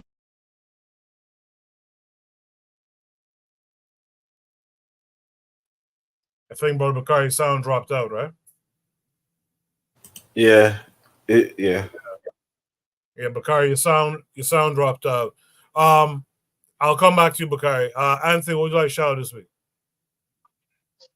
Yeah, man. I want to give a shout out to the Honorable Marcus Garvey, man. You know, I just want everybody to know. Look, you see, I got my philosophies and opinion right here. Can y'all see it? Yeah. We see it. My philosophies and opinion of Marcus Garvey right here. And I just want to take time out to give a small. I got a brother. I think Coco. I know you may have heard of him, brother Zahir Touré. And I know Carl's probably heard of him because he's from the socialist perspective. He's with community movement builders. His name is Zahir Touré, and he publishing his first book, and it's called the book is called Becoming African Radical. That's and the subtitle is Transformation in the Maguzi tradition. The Maguzi philosophy of the 6 African virtues. Yeah, his name is Zahir Touré, man. He has his first book coming out. Yeah, and it's called Becoming African Radical. I just want to give a shout out to him, man, and peace to all the brothers on the panel, man, and peace to you, Coco. Yeah, yes, sir. Thank you for coming through. Thanks for bringing your sister-in-law through too. That's admirable. Also, I want to mention earlier we had a full panel. Someone was trying to get in. I forgot to mention this earlier, but we had a full panel at the time. So my apologies to whoever it was who didn't get in tonight. But come back next week and you could join the panel. Hopefully then. Azulias, and what would like to shout out?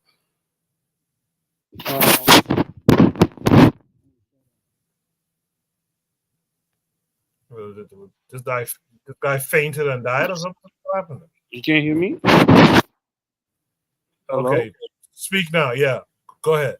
I want to shout out all the new energy that's gonna come into this world.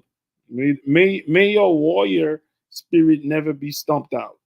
So shout out to that. And shout out to August 15, one of the most memorable battles in the Haitian Revolution. August 15, Kenzout. That's what Haitian people celebrated. All right, one. Appreciate it. Jose, what would you like to shout out this week?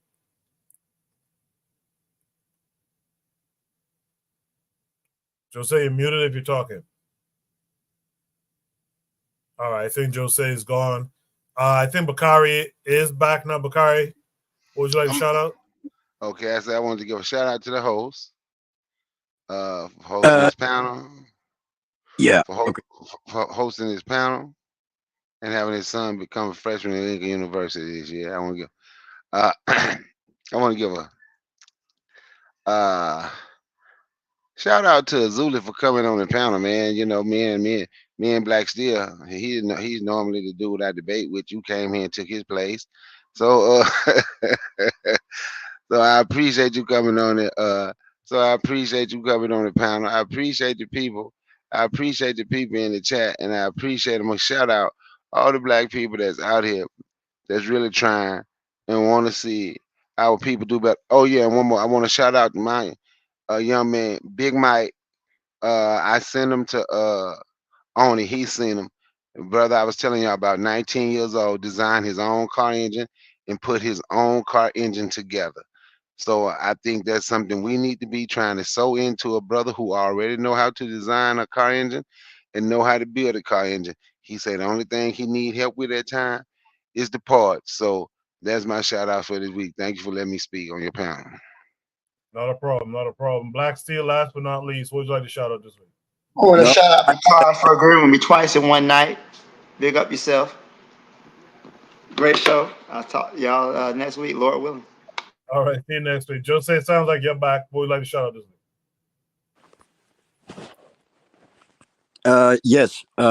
Shout out to everybody Marcus Garvey was talking to. I mean, their ancestors. So the whole diaspora. I wish not everybody is going to go home, and not only because they won't be good for Africa, but also because they got a post all over the world, right? I mean, where we were brought to serve as cattle. We when are we going to colonize that? You know, when are we going to work together and make those countries look like our like African satellite countries, right? So indirect shout out to our elder and ancestor Marcus Garvey. Wonderful, wonderful. All right, guys. Afro Native Girl in the chat says we give thanks to Nana Amy Jacques Garvey, because if it wasn't for her, most of us today would not know Papa Garvey's words. That's a good shout out as well. I second that one. We'll be back next week. So join the Discord in the meantime. Share the episode with your peoples. Let them know about the clips. Shoot the Breeze clips. They could go there and get the individual segments once I put them up there. I'll see you guys next week at 8 p.m. You guys be good. Peace.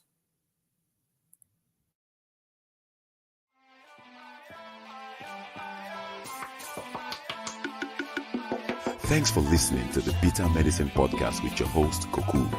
If you like what you just heard, we hope you pass along our web address, bittermedicineblogs.com, to your friends and colleagues, and share our show to all your social media.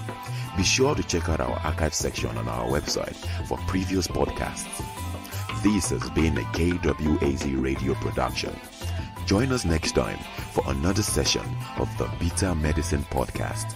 Follow us on Facebook at Bitter Medicine Show, Twitter, Bitter Meds, Tumblr, Bitter Meds, Instagram, Bitter Medicine.